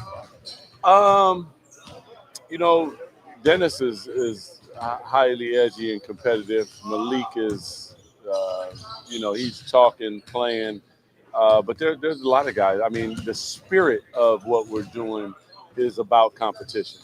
There's not really any drills or anything that we're doing out here that isn't speaking to that. So, because, you know, that's something that you have to work on too, because, you know, in today's basketball, we do a lot of drills where it's individuals with cones and different things. So when you come in here, we want the spirit to be competitive so we know what we're getting ourselves into and understand that this is what we're bringing wherever we go. Were you happy with what you saw in the 5-on-5, specifically like learning how to play, not learning how to run plays, the read and react? Were you happy with what you saw? Yeah, I mean, there's a lot of sloppiness right now, but that comes from, you know, the legs are tired. The first thing to go after your legs is your mind. And all of a sudden we want them to be executing and locked in. And that's difficult to do, but there's no excuse. We got to figure it out, and they do. Listen, these guys are trying to do exactly what we're asking of them, and I have nothing but the utmost respect for them as men and as professionals, because I know that is difficult from being somebody who did it for a long time, and we're asking a lot out of them, and they're giving us a lot. What about the be brave side of things? Are you seeing them taking opportunities, taking risks, and living up to that side? Yeah, I mean, that comes with pushing yourself and failing. You know, it's like that's difficult because a lot of people like to stay in a nice little comfort zone, and that's not what I want because that's not what's going to get us to where we want to go. And to a man, I think they're all definitely trying to make sure that they're pushing themselves and they're pushing their teammates. Defensive principles, you want to play them 94 feet. Offensive principles, you want to go out and run. In the half court, though, offensively, what's your principles there? Well, I mean, we want to execute. I mean, we have sets and different things like that. Half court is about execution. And if you want to be a really good team in the league, in the regular season, you run really fast. In the postseason, you got to execute. So we understand that, and that'll come. I mean, right now, we're working on the principles of playing fast. We want to play fast. And then we'll get to the point where, there's execution and we need to make sure we're focused. We're working on that now, yeah, but that's not our primary focus at this moment. So you're inserting that now and then working on that later. What you say, is that fair to say? I think that's what I said. Yeah. He's from New York. I see. Coach, this has been a very vocal camp through 3 days. How hard is that to maintain throughout an 82-game season? I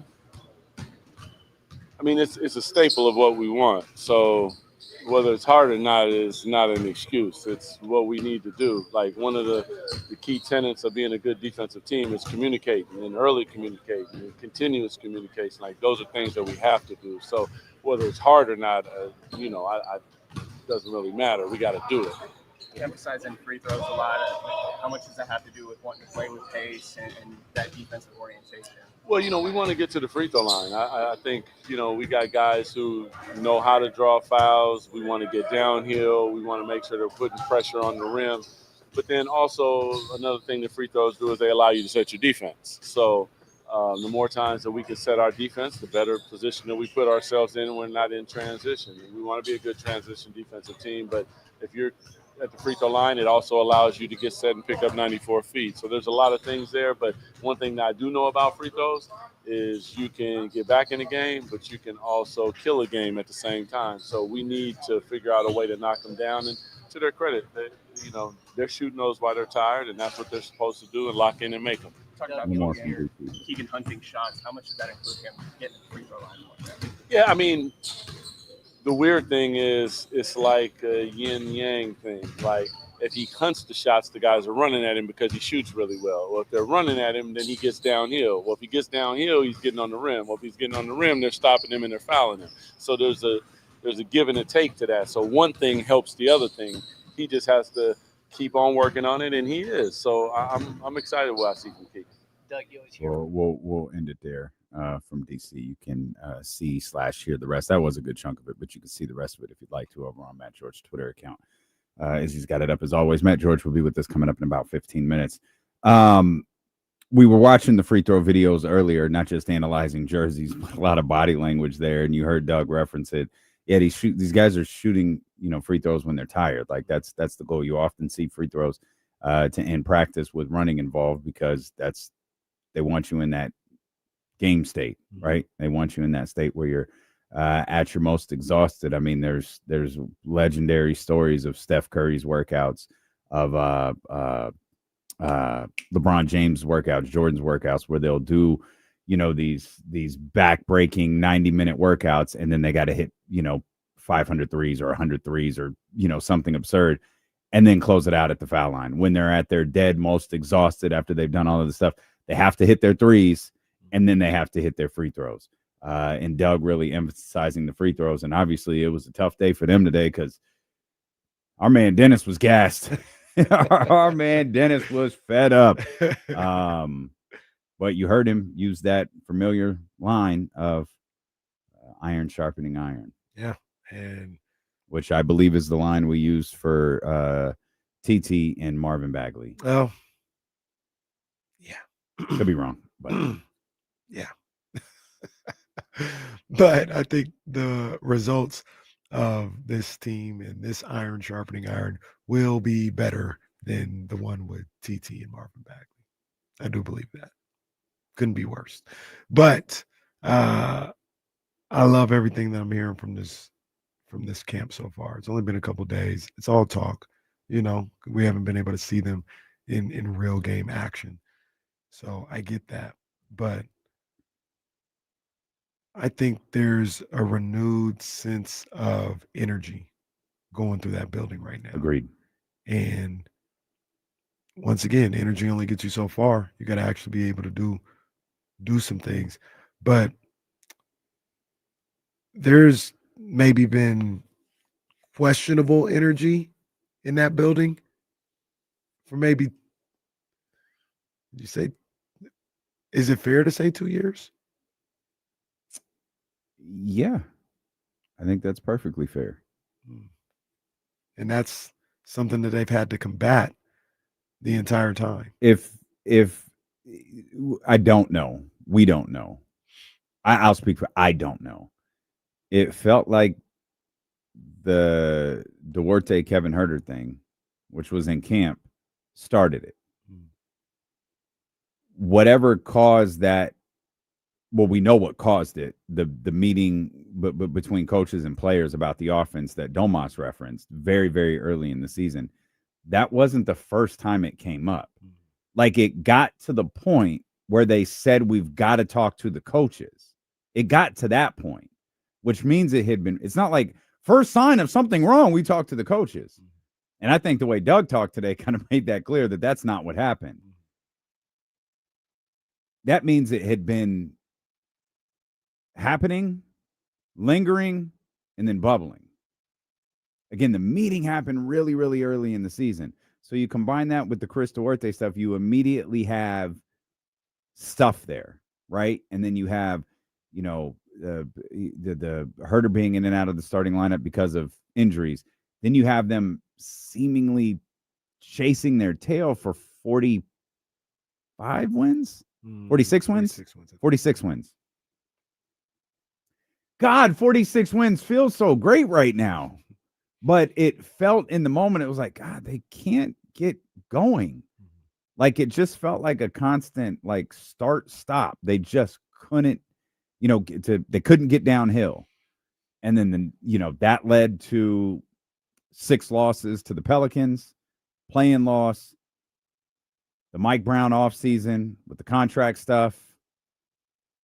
And like, it just was never right after that. So, and if you believe what we were told, I have no reason not to, the De'Aaron stuff started with the Mike stuff. So that's all there. So yeah, 2 years is perfectly fair. Then you get the switches, you get Doug in, Mike's out. We might believe like, oh, it's all rainbows. I'm sure there were a lot of guys that like Mike. Yeah. And that's like, yo, it's tough. And even if you didn't, it's like, damn, for sure. The coach is just replaced. Right. The coach is replaced. Then you have the De'Aaron situation that follows. You have Zach coming in. He's trying not to step on anybody's toes. They want him to be Zach LaVine. He's like, what's that mean here? And then you've got DeMar DeRozan taking the helm of this team that he's been on for a handful of months. Right. So, yeah, it's perfectly fair to say the last 2 years were tough. Yeah. And it's just, like I said, just feels like a different level of energy is here to start off this training camp. There's negative energy and positive energy, and it feels like the Kings have like positive energy.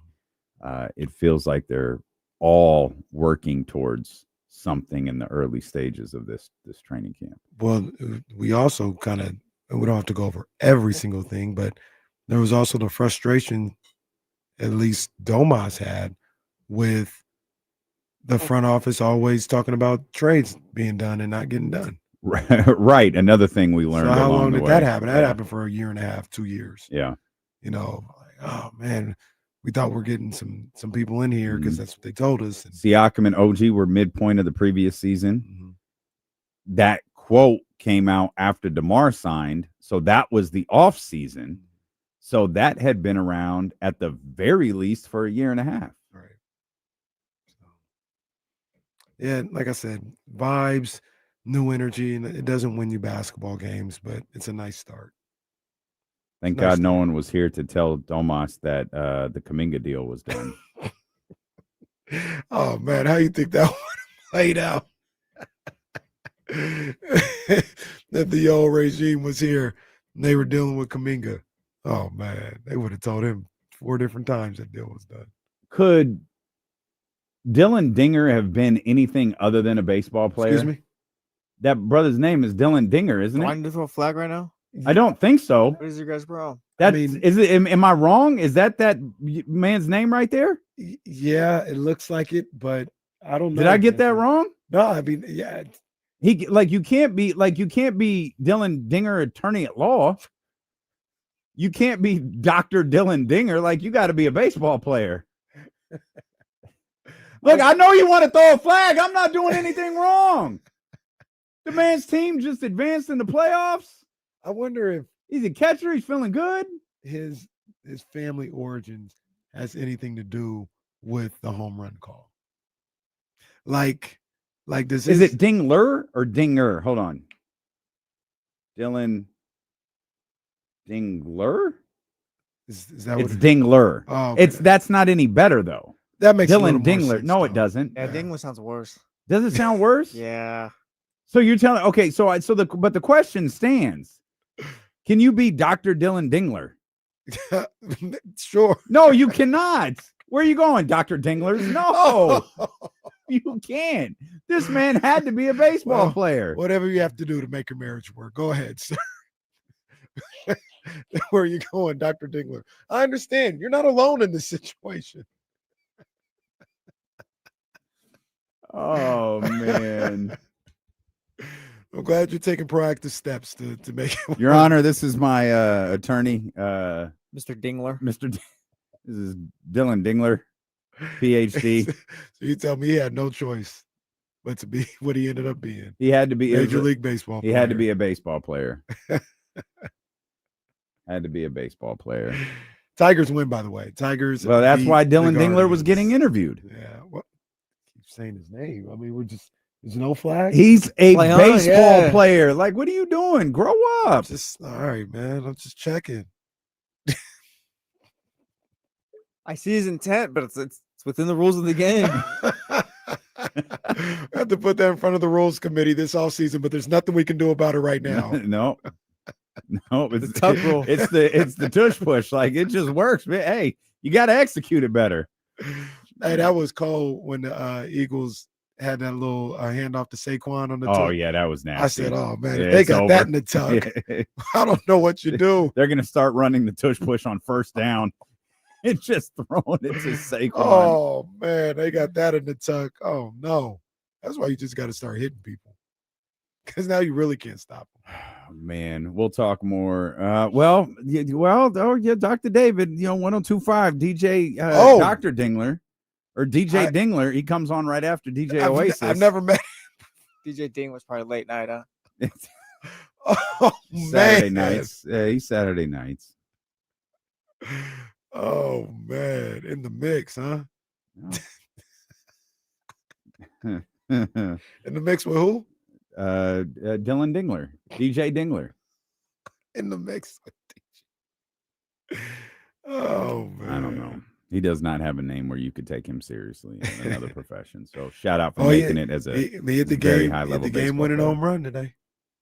Game winning was 6-3. Well, the go ahead, I should say. Oh, It was because 1-1. it was 6-1 at one point. Yeah, it was 1-1 in the sixth, and his solo home run. opened Yeah, the we floodgates. were talking to Trysta, and I looked up because I saw 1-1.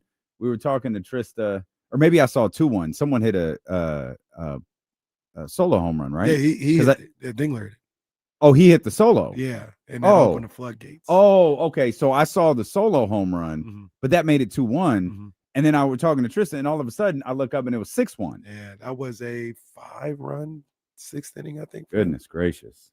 And then me and Jesse during the break, we said the Padres were finished because it was 1-0 with the bases loaded, no out in the bottom of the second. Yeah. They end up, quote unquote, getting out of it. It's only 2-0. They didn't get any more damage after that walk to bring in one of the runners from the bases loaded situation. Yeah. So it's 2-0 right now going into the fourth. If the Cubs lose this game, sorry, Manny, if the Cubs lose this game, you're going to look back at that second inning and say, we let them off the hook. I know that you don't love this. I'm excited for Dodgers Phillies.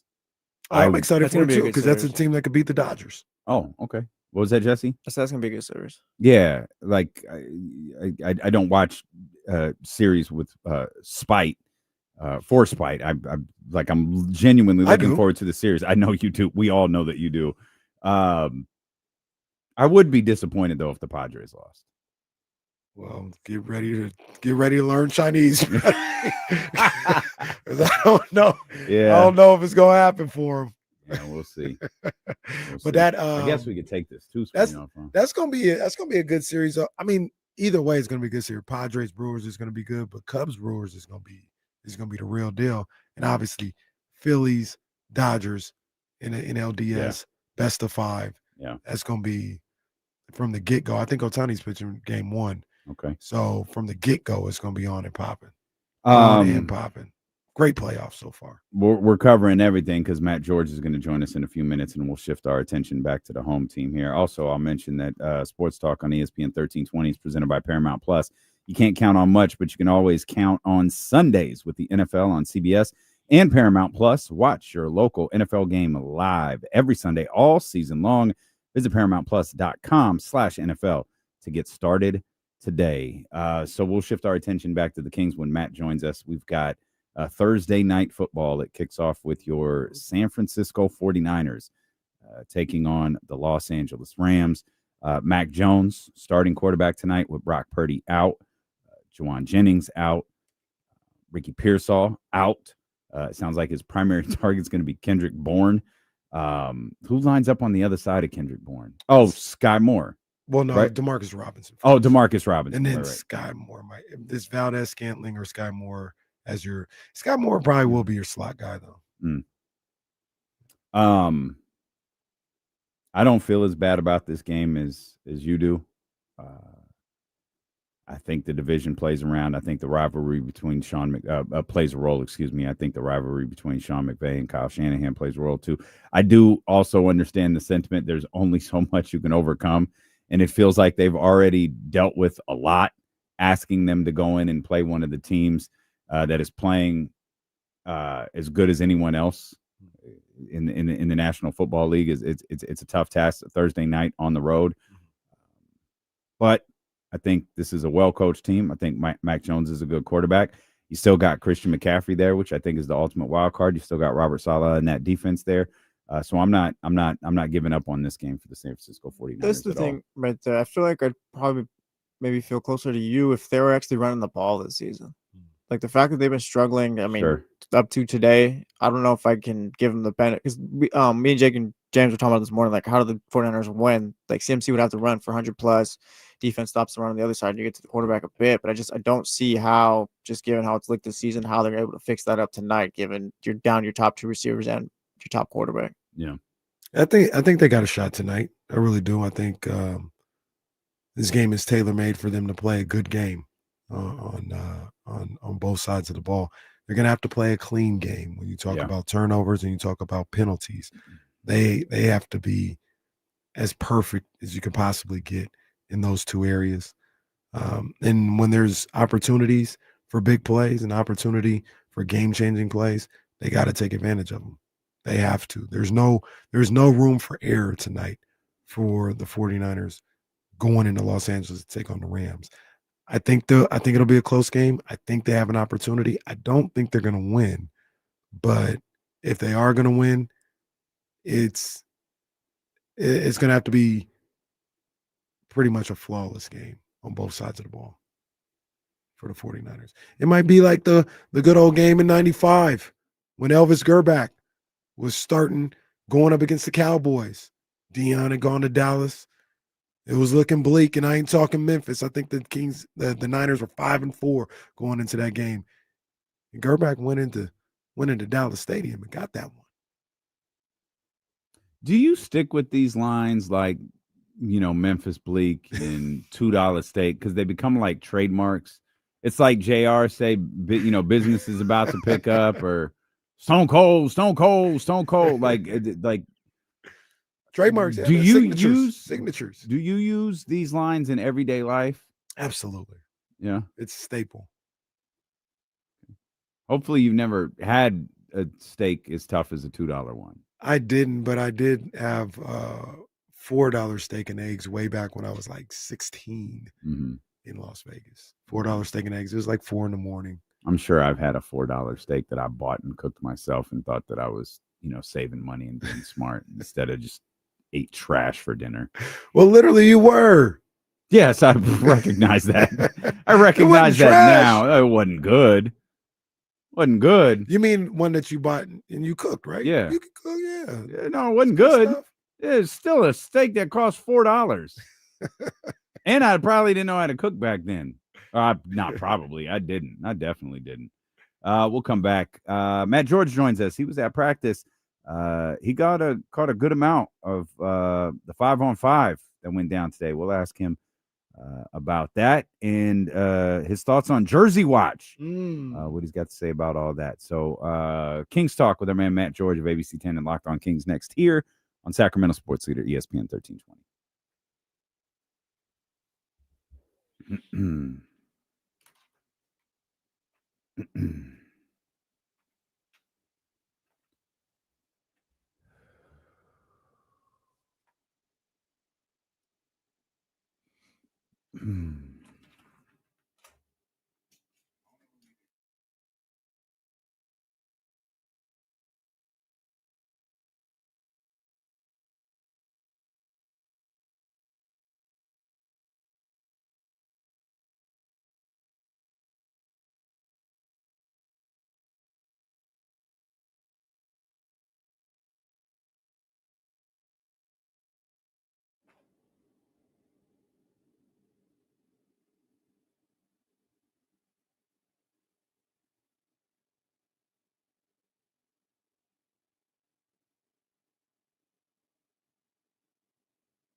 Y'all got anything going on this weekend? Anybody going to Sac Republic? The Jägermeister Cup? Anybody going to? I know some of you are going to Aftershock, right?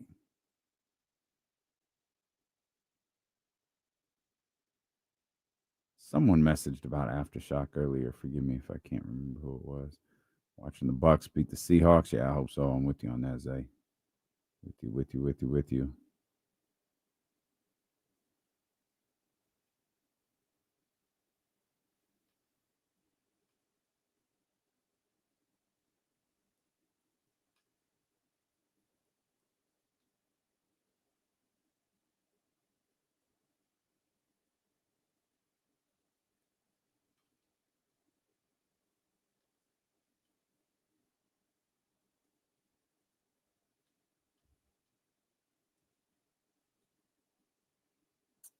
Ooh, okay, Katrina. I see you. Oh, right on, Zay, man. I'm so happy that you guys enjoyed that.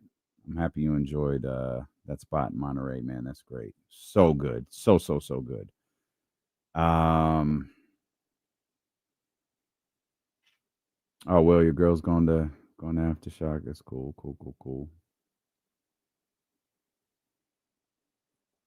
Good stuff. That's facts, though. Let's go, baby. Let's go. Heading up the hill. Oh, Sparks, Nevada. All right, Alan.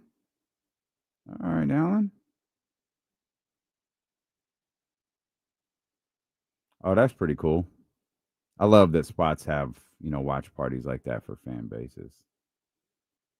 Oh, yeah. We got fall decor up, but we haven't. I'm not sure. I'm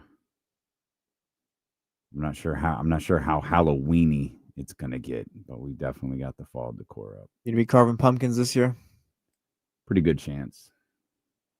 So when I come in with bandaged fingers, No, I got you. Yeah, something went awry.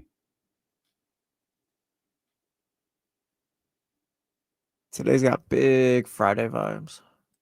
Oh, see, yeah, so many people are at the park.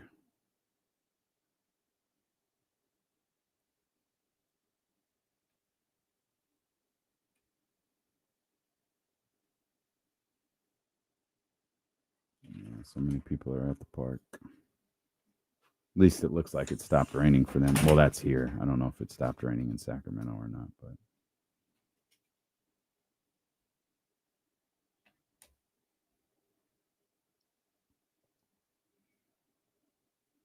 They got 50% off T-shirts on Honor the Gift. Oh. Needs a code though. I'll send it to you.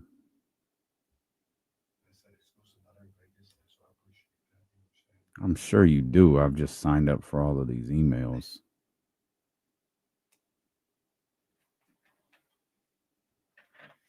They have specific shirts I like, and they haven't dropped those in any collections recently.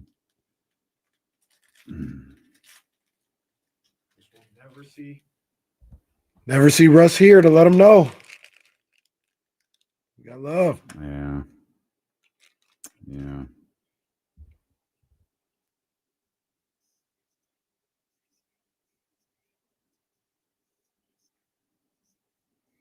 All right, we think Matt George is going to join us here pretty soon. He could be in a work meeting over at ABC 10 or picking the place that he's going to talk to us. He posted. Always an adventure. Yeah, it is. Matter of fact, I don't think I hit retweet yet on this video. He posted a 5-minute video of the 5-on-5 that went on today at King's practice, and of course everyone's watching jerseys and. Dennis out there in sweats and a beanie, and DeMar with his jersey on, so the 10 is in the front. Hey, I swear, basketball. I don't know. I don't know that any professional athlete has more like little quirks than basketball players. They just do a number of different things for whatever reason. I don't know what the point of. Why are you guys like this? I don't know. Yeah, I don't know. The some of that stuff. I don't know. Like, I don't know why I'm playing with a beanie on. What is the point of that? I don't know. Why? And then DeMar's situation.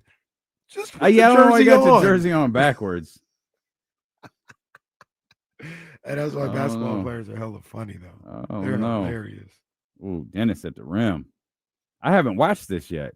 Who this the Matt George one? Yeah, I haven't watched this video yet. He timestamps it too. He's we got a Zach LaVine dunk in here. We got Keegan getting some shots off. We got Malik and Dennis talking a little bit. Oh, that's what I'm watching now. Malik and Dennis talking a little bit. I like that. Let's talk about Oh man, don't do that again.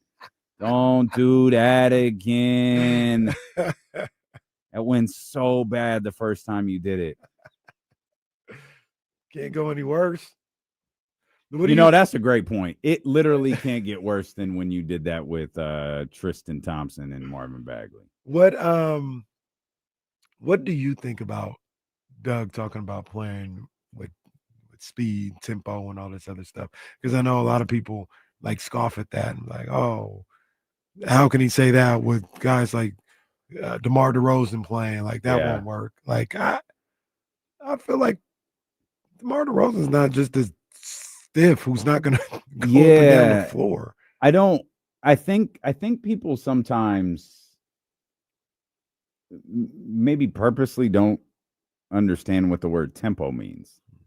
It doesn't mean, we're trying to sprint up and down the floor and get a shot off in the first, what was the old thing? 6 seconds, 7 seconds, 7 seconds or less. Like, I don't think that's what he's referring to. I think he's talking about, taking the ball off the rim and pushing it up the court, or bringing the ball inbounds, pushing it up the floor, trying to get into your offense quickly. That's what I think he's referring to. I don't think he's talking about 7 seconds or less or things like that. Like, I think he's talking about just establishing a tempo. Like the Kings, he talked about at some point this week being the best conditioned team in the league. He said, and this is low-key one of my favorite things that he said all week, me and Scott want this team to be the best conditioned team in the league. And, having him and his general manager on the same page is a good look. Domas is always in terrific shape. Same with Dennis. Same as that. They're all in great shape. Obviously, that's a little bit different than getting up and down the floor, but putting these guys in a position to where they're the best conditioned team in the league, I think they can absolutely do. And I don't have any problem with wanting to play with tempo. Yeah, man. And sometimes tempo isn't just like necessarily just running up and down. Mhm. Sometimes it's, oh, Sabonis got the rebound. Maybe he takes it himself, but he gets the quick outlet to Dennis. Dennis with the pass pushes it up the sideline up to Zach LaVine. Now you got a guy going one-on-one before the defense gets set. That's tempo as well. It's not just dribbling the ball up the court. So what's funny about like Domantas Sabonis can get up the floor, right? I always found it funny. Like I think it might have been the Phoenix team Shaq was on, or it was some team that I know Shaquille O'Neal was on. I thought it was the Phoenix team. We were talking about, no, we want to play fast. Well, that's too goddamn bad. You can't. Mm-hmm. Like when you have, or like when you have a big like Philadelphia, you can't play fast. Right. That's not Joel. Like when you have putting DeMar DeRozan in that category is slightly insane. That's not him. Like say, oh, he's not fast. He's not gonna. All right, man. Like he's not plotting. Mm-hmm. Right. There are some times where coaches say, and almost every coach says it every preseason. Oh, we want to play fast. We want to get up and down. Cool. Do you have the roster to do that? And I don't know how many rosters in the league do. I think the Kings have one. I think they do too. Especially their starting lineup. Right. You throw Malik into that. Like Malik has acknowledged there are at times that his conditioning needs to be better. Hopefully he's entering this season where he feels like his conditioning is better. I know they wanted to play fast. It was 2 years ago, and Kevin Huerter was the one who was talking about, my condition isn't good enough to play the way that Mike wants us to. It's a task, and probably the most unfortunate part is for what Doug Christie wants to do. That doesn't start today. It didn't start Monday. That had to start a month ago. Yeah, like a group text. Hey, fellas. I have a vision of us getting up and down the floor. I have a vision of us, taking the ball off the rim, pushing up and down the floor. I have a vision of us inbounding the ball and getting up quick. I think that's going to put all of us in a better position. It's going to put, Zach in a better position to score. It's going to put Domas in a better position to, have free reign of the paint. It's going to put Keegan Murray in great spots for three. But in order for us to do this, you have to get ready now. Mm-hmm. You can't wait till the first day of training camp. And coaches watch that all of the time. Nothing will piss a coach off more than a player coming into training camp trying to get in shape. Right. That's the 50s and 60s, man. That's what training camp was originally designed for. Spring training, all that stuff, to get in shape because you had a regular job during the off season, right? And you got to get back in the game. You're very literally a plumber. Yeah. That's not what it is today. Training camp should be for you to come in and learn the new system or get cohesion with your teammates, not to get in shape. Yeah. Not to get in shape. So, it's one of those things that these guys got to be ready. Then even when you look at like Dennis, you never know what's going on with maybe Dennis is pushing himself to the limits. That's why he's tired or looks out of shape. Or it could be as simple as Dennis played basketball for the whole summer, damn near, getting ready for Eurobasket. And he took about a week and a half off. And it don't matter if he was already in shape. You don't do anything for a week and a half. That first couple days back is going to feel heavy. Yeah, it's awful. Yeah, it's going to feel heavy. So that might be what's going on with him. Yeah, it could. Yeah, that's a good point. Yeah, it could very well be, and he's probably the one. He's probably the one who played the most basketball. He certainly played the most competitive basketball, but he's probably the one who played the most basketball of all these guys. Mm-hmm. But yeah, 6-7 days off is tough. Yeah, 6-7 days off is tough.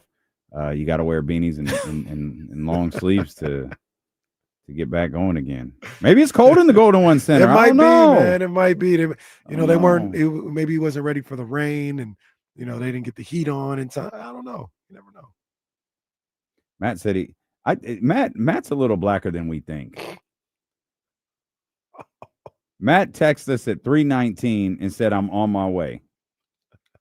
If that's not the blackest thing Matt George has ever done, because it's been 10 minutes and Matt's not here, and it's like, oh yeah, Matt ain't even left the house. 5 minutes away, big dog. Yeah. Five Walking minutes out the door. 5 minutes at least means you're on your way to the car. At the very least, you're on your way to the car. Oh man, Matt, click that link whenever he's ready. I'm sure, and we can ask him to break down this video that he posted on social media. we're gonna talk Kings the rest of the way, but I wanted to I've been meaning to ask both of you guys this for all week. Mhm. Did you see the Ben Johnson halftime video? I did. I didn't hear it live. Like I saw it with no. I didn't know it was a thing until the next day. I don't even know what he said either, but I saw the video too. So there's a video he's doing with the sideline reporter just as they come out of the tunnel for halftime. And she starts off by saying, yeah, something to the effect of, yeah, your offense couldn't get clicking in that first half. What do you do? And he just, yeah, I know, we suck. We couldn't do anything right. Offense, yeah. What else you got? It's just like, all right. Kind of step back, like, okay. Yeah. So then he gives a real response, and then from what I could hear, she kind of snaps back at him. She's like, "You need to change some things," and he's like, "Yeah, we will," and just gives her a look, and that's how they go their several ways. So people were saying she was like unprofessional and she was out of pocket for her response. And she probably like, yeah, just but keep I doing think your her thing. response was, I think I could have completely misunderstood this. You need to change some things. I think she asked it as a question. It sounded like a statement. Okay. Maybe she meant it as a question. Okay. It sounded like a statement. You need to change some things. Yeah. Okay. So I again, I saw it after the fact because he was like upset about it. He was like, yeah, that's my bad. I misunderstood. Like I shouldn't have responded that way. And that probably really could have been like if she could have been saying it as, okay, so after all that, you need to change some things. Yeah. Like that's probably what it really was. But it did kind of come off like she was snapping back because he was hella rude with her to start off. Yeah. But that makes more sense than her doing something like that. Like, yeah, it's unfortunate because like I hate those interviews. Like you're never going to get anything good from them, and you're putting everybody in a bad position. You're putting the coach in a bad position. You're putting the sideline reporter in a bad position because 9.5 times out of 10, the coach is probably mad about something, and he wants to get to his team. And I've never really like loved those interviews, and little things like that can happen. Let's bring in Matt George here, live from the ABC 10 newsroom. Matt, you posted a video we've been watching here for the last few minutes. Anxious to hear the breakdown of this on Locked On Kings, I'm sure at some point over the next day or two. You got to watch them get up and down the floor here for a little bit. What was your biggest takeaway from what you saw and posted on Twitter, and what you maybe didn't post on Twitter? Guys, they're getting me. They're getting me. They're reeling me back in. I like that. I like to hear that. They're reeling me back in. They're saying the right things. They're showing the right things. No, it was fun to watch some 5-on-5, and we've heard so much about the competition. And one of the big, I had a million questions going into training camp, but one of my biggest questions was, what does Doug Christie's team look like? Like, what is not Doug Christie taking over midseason with a staff that's not his? What does summer and meticulous planning, as we know, Doug meticulously plans for anything and everything. If you never saw him plan for a radio show or plan for the broadcast that he did, I mean, he is meticulous as it gets with his planning. I heard you guys earlier in the week talking about when he would have the scout, when he's on Mike Brown's staff, meticulous. So this man had an entire summer to put this training camp together. And it was like, okay, what is it going to look like? And whether it's 94 feet, that might as well be on a T-shirt at this point, that every single one of those guys are wearing, or like just competing, getting after it defensively, talking, chirping, like all of this. We're seeing it on full display. We are seeing Doug Christie on full display in this training camp. Now it's 3 days in, and they're not really facing adversity other than that which they create, right? So I don't even think we'll get like a real taste of adversity when the Toronto Raptors come into town in less than a week, by the way. We'll be watching Kings basketball in the Golden One Center in less than a week. So like, what is that cliche? Like, you have a plan till you get punched in the mouth. We'll see how this team reacts when they get punched in the mouth. But if in Doug Christie's way, the Kings want to be the ones doing the punching, not waiting to get hit. So like, to see the 5-on-5 today, to see the energy, the intensity, I'll be honest with you, a lot of shots weren't falling. And I think that was because legs were tired. There was a play where Dennis Schroeder got the offensive rebound and he walked the ball up the floor. And I'm thinking, if this was the first quarter, Doug Christie would probably be screaming at him. But we're in there the last 5 minutes. Who knows how long these guys have been playing? And Dennis looked tired. Everybody looked tired, but they were still getting after it. We saw Dennis and Malik going at each other, like chirping at each other. There was a possession where we talked about how does Doug Christie get the buy-in defensively from the guys who aren't known for defense. And it's Zach LaVine, who had a steal, by the way, went for a transition layup and got blocked by Daquan Plowden, who made a fantastic play. But Zach LaVine got a steal playing the passing lane. Malik Monk at one point was guarding DeMar DeRozan. DeMar got the ball on his favorite spot on the floor, back to the basket, that mid-range, and Malik pokes the ball away from him. And doesn't create a turnover, but it just disrupts him. And the Kings have to go somewhere else. That unit had to go somewhere else. Like, we're seeing it now. Again, it's just practice, but we're seeing it. And it's the same way I talk about what players do in like preseason or in summer league, right? Nique Clifford doing what he did in summer league. Everyone goes, oh, it's summer league. It's not real NBA competition. But if Nique Clifford had struggled in summer league, we'd be going, oh my God, Nique Clifford's not an NBA player. It's the same thing with this.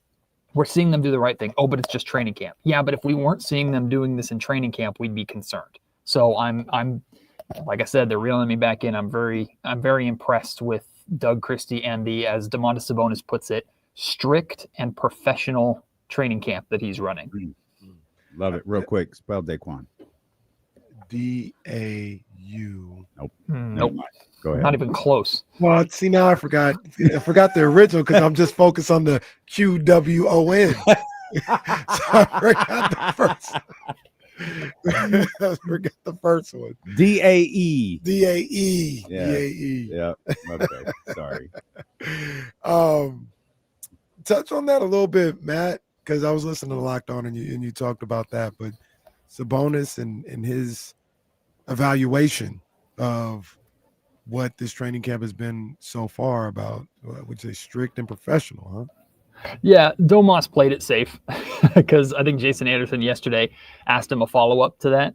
It's like, what do you mean by that? And Domas started talking and then immediately hesitated and went, I can't really say things without saying like stuff in the past, so I won't really say. Like he took the high route, I guess. But I think it's pretty clear that Domas is referencing how the past regime, Mike, and to some extent Monty McNair, how they ran things, because Domas wasn't just talking about the camp that Doug Christie's running. He mentioned Scott Perry, right? And when we're hearing players talk about Doug Christie, they're also talking about Scott Perry, which suggests to me there's a unity. There's a unified front. Scott Perry has been there on the sidelines. Right afterwards, he's talking with the coaching staff, like immediately, chatting with them about what he saw. Like, there is a unity with them and how they're trying to do things, and the players are recognizing that. So I mean, everybody knows I'm a big fan of Mike Brown's. I do not think he deserved to be fired. I don't believe he deserved to be treated the way that he was treated. But things obviously didn't work in a lot of ways of what Mike tried to do, especially starting in training camp of last season. There was some obvious disconnect, and the best I can say is, as of now, there doesn't seem to be any sort of that disconnect. Everybody seems to be on the same page with what's expected of them. Doug Christie has made it very clear what the non-negotiables are. This is who we are going to be. We are not fluctuating on that. But at the same time, I asked Doug yesterday, like, what the favorite topic when I worked with Doug to hear him talk about was how he and his team interacted with Rick Adelman. I think Rick Adelman deserves a statue outside of the Golden One Center. I idolize that man. And one of the stories that Doug tells is there's practice one day. This is like the height of the Kings. And Rick is saying, we want to do this, we want to do this. And Chris Webber, I think, stops him and says, but this is who we are. Let's try it this way. And they try it. And Rick goes, all right, like you can own it. Let's do it. Let's do it that way. And that just kind of became a staple of who the Kings were. He gives more of a specific example. I don't know what it is. But Rick was open to that feedback from his team. And so I asked Doug about it. And I asked Domas about it. And Domas says right away, yeah, like after practice, we're talking to Doug. And we're giving suggestions to Doug. And Doug said yesterday, I don't care where the good idea comes from as long as it's a good idea. And once we implement it, it becomes like you own it. The players own it. If they suggest something and I implement it, they now own it. It's on them to execute it. So really convoluted way to answer your question, KC. But these are just the subtle differences and things that I'm noticing in this camp that have me excited. Doesn't mean everything's going to work out perfectly, but it just feels like a fresh start from where we were at just a few months ago. Real quick, I want to. It really does feel like last year really affected them.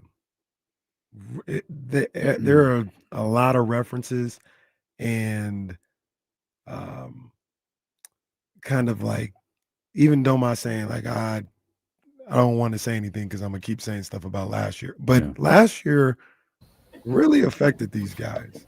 DeMar on media day speaking about things that happened.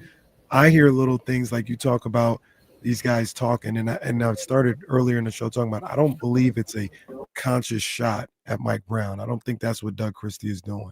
But the communication, the quote that you just talked about when he's like, we're going to talk about this and you guys are players, you see something different, like let me know and we'll talk this through. I take it that last year is fresh on their brain and they are trying to do everything they can to move that memory out of this year and that energy out of this year. And I'm not saying that to blame one specific person or multiple people, but it just feels like it's something that is, if you were here last year, it's something that you want to get far away from and you want things completely different than what you went through last year. Casey, not to be dramatic, but to me, like it affected us. It affected this show. It affected media members. It was such a chaotic, I call it junior high school environment. Like it was just drama filled. It was unnecessary. And it affected my relationship with De'Aaron Fox. It did. I mean, and Devin Carter. I mean, it was that kind of year. So it's impossible for it not to affect everybody. Now, I hope everybody has also looked in the mirror and done some reflection of, hey, I probably played a part in that to some extent. Everybody did. Everybody did. Well, okay. I'm talking about the players, but definitely. Oh, my bad. My bad. Yeah. Stay off of Twitter. But to me, it's impossible for it not to affect everybody. And I think it got like to a point where everybody knew whether I was in the right, I was in the wrong. I knew everything. Like I was the problem or not. That cannot happen again. Like we cannot let that happen again. We cannot let it get to this point again. I think everybody was sick of it. And even if there are disagreements still in that locker room of how things were handled last year or how things should be handled now, the diversity of vision but unity of purpose is another one of the hot terms that Scott Perry has been using a lot. Like that seems to be another thing that the organization is really rallying behind. Is we might disagree with things, but we're going to be unified in this idea that we're going to be a better basketball team than everybody thinks we're going to be. We have the talent to be effective, and we can all be unified against the people who don't think we're going to be very good.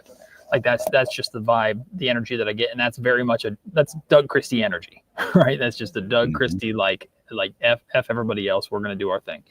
So last year can't happen again. I think everybody knows it. I'm glad it's being acknowledged as openly as it is, so that by Wednesday, when we tip off inside the Golden One Center of Kings Raptors, I don't want to have to reference last season other than, oh, that's something we saw them do last season, or that's something different from what they did last season on the basketball floor. At that point, put it to bed. I'm with it. How big of a believer are you in? How much were you analyzing those jerseys when you walked into practice today and saw those guys getting up and down the floor like that? Yeah, that's kind of a joke amongst us media members as we go in and immediately start looking at colors of jerseys and who's wearing what. And I did so yesterday. We were looking at the blue jerseys typically signify the end of the bench guys and the guys competing for spots and two-way guys. And like Maxime Reynaud was wearing a blue jersey yesterday. Devin Carter was wearing a blue jersey yesterday, along with like Isaac Jones and Daquan Plowden and those guys.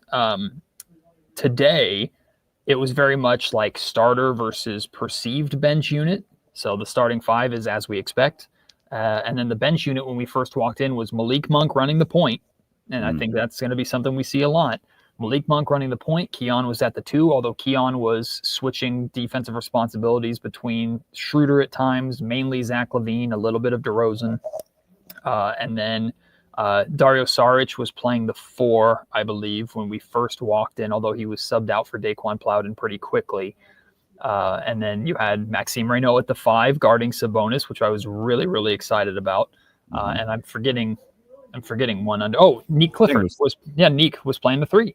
So you had the 2 rookies out there with that bench unit, and then Malik eventually subbed out and Devin Carter subbed in, and then Devin Carter was running the point for the Kings second unit. So when I asked Malik and talked to Malik after practice today, I asked him about like a major topic of conversation has been how the Kings are using Domantas Sabonis differently offensively this year. And to me, it's not that different. It might be different from last year, but they're essentially using Domantas Sabonis the same way as they did Beam Team 1. Like they're using him out above the arc as a DHO guy and someone to run the offense with the space out there a little bit more. And Malik and Domas were very effective together doing that with their pick and roll game. And I asked Malik, like, how has he been different? Malik said, I've only been playing against him. I haven't gotten to play with him yet. But once I play with him, I'll tell you type thing. So it's very clear that these established units have been going at each other and they haven't really switched up and changed too much. But Malik being the backup point guard, at least with that leading that second unit, captaining that second unit, which was a very young second unit, I think spoke volumes. And I was very happy to see Nique and Maxime out there for the entire time.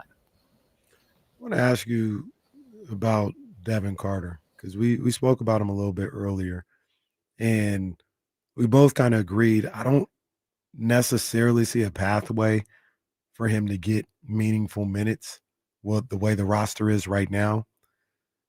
But, man, it really feels like if there was one guy that could, one of the guys, because I think Keon could do it too, Dennis Schroeder's got a little bit of it in him too, but one of the guys that could really, like, implement exactly what Doug Christie is talking about from a guard position, it feels like Devin Carter could be one of those guys. Once again, I don't think today he's better than Malik Monk. He's better than Keon Ellis. So I don't see where the pathway is for him to get minutes to be able to show that. But from what you've been able to see so far in training camp, do you see him having that, taking on that mentality that Doug is trying to implement with the entire roster? Yeah, a good way to illustrate it, KC, is Doug shared with us, I think either on day 1 of training camp or on media day, he said that he wants to have a 10-man rotation.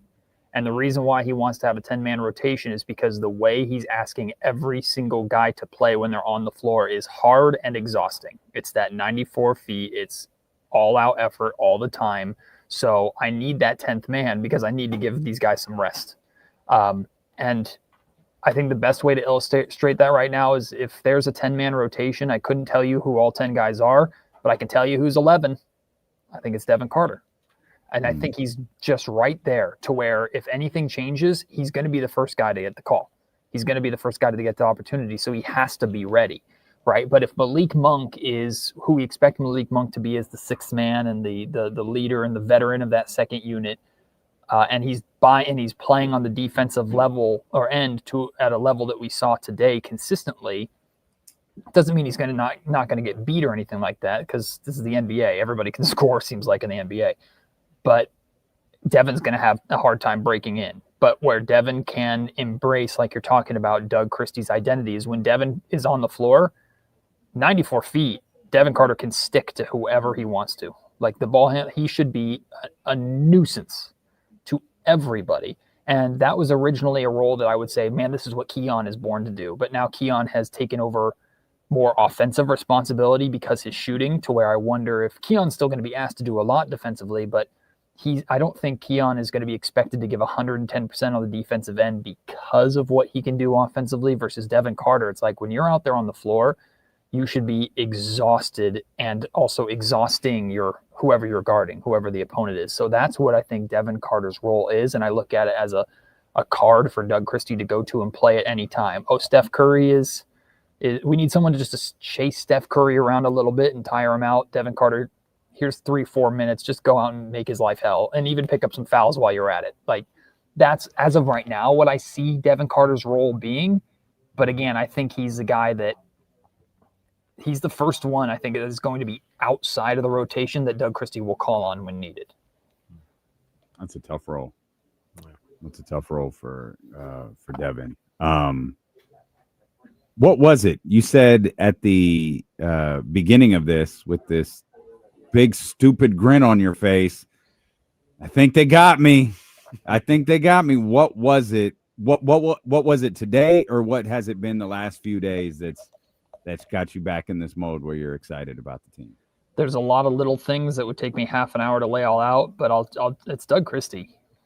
I mean, and this also, like, it pulls at a heartstring because I grew up idolizing the man and the team that he played on, right? That my childhood was Doug Christie's time in Sacramento. So it's natural for me to want to root for the success of that man wherever he goes, but especially here in Sacramento, of course. But it's seeing Doug Christie embodied on the floor, I guess. It's seeing Doug Christie's identity being embraced by the team. And we'll see what it actually looks like in real game action and stuff like that. But from the limited windows, and I'm talking limited windows, guys, we've been in there 3 days. We got like 5 or 6 minutes of 5-on-5 today that we got to watch. We've gotten free throw and running drills yesterday, and then we got like full sprint layup drills the first day. We're getting nothing. Like they're giving us just barely little tastes, and even those little tastes are like, okay, I'm excited. I'm very excited about what I'm seeing. So we'll see when Wednesday comes around and the Toronto Raptors come to town, like what works, what doesn't, what's sloppy. Doug talks a lot about like he wants this team to be brave, not to be perfectionists, meaning take risks, try things. I think we saw some players try some things in the scrimmage today.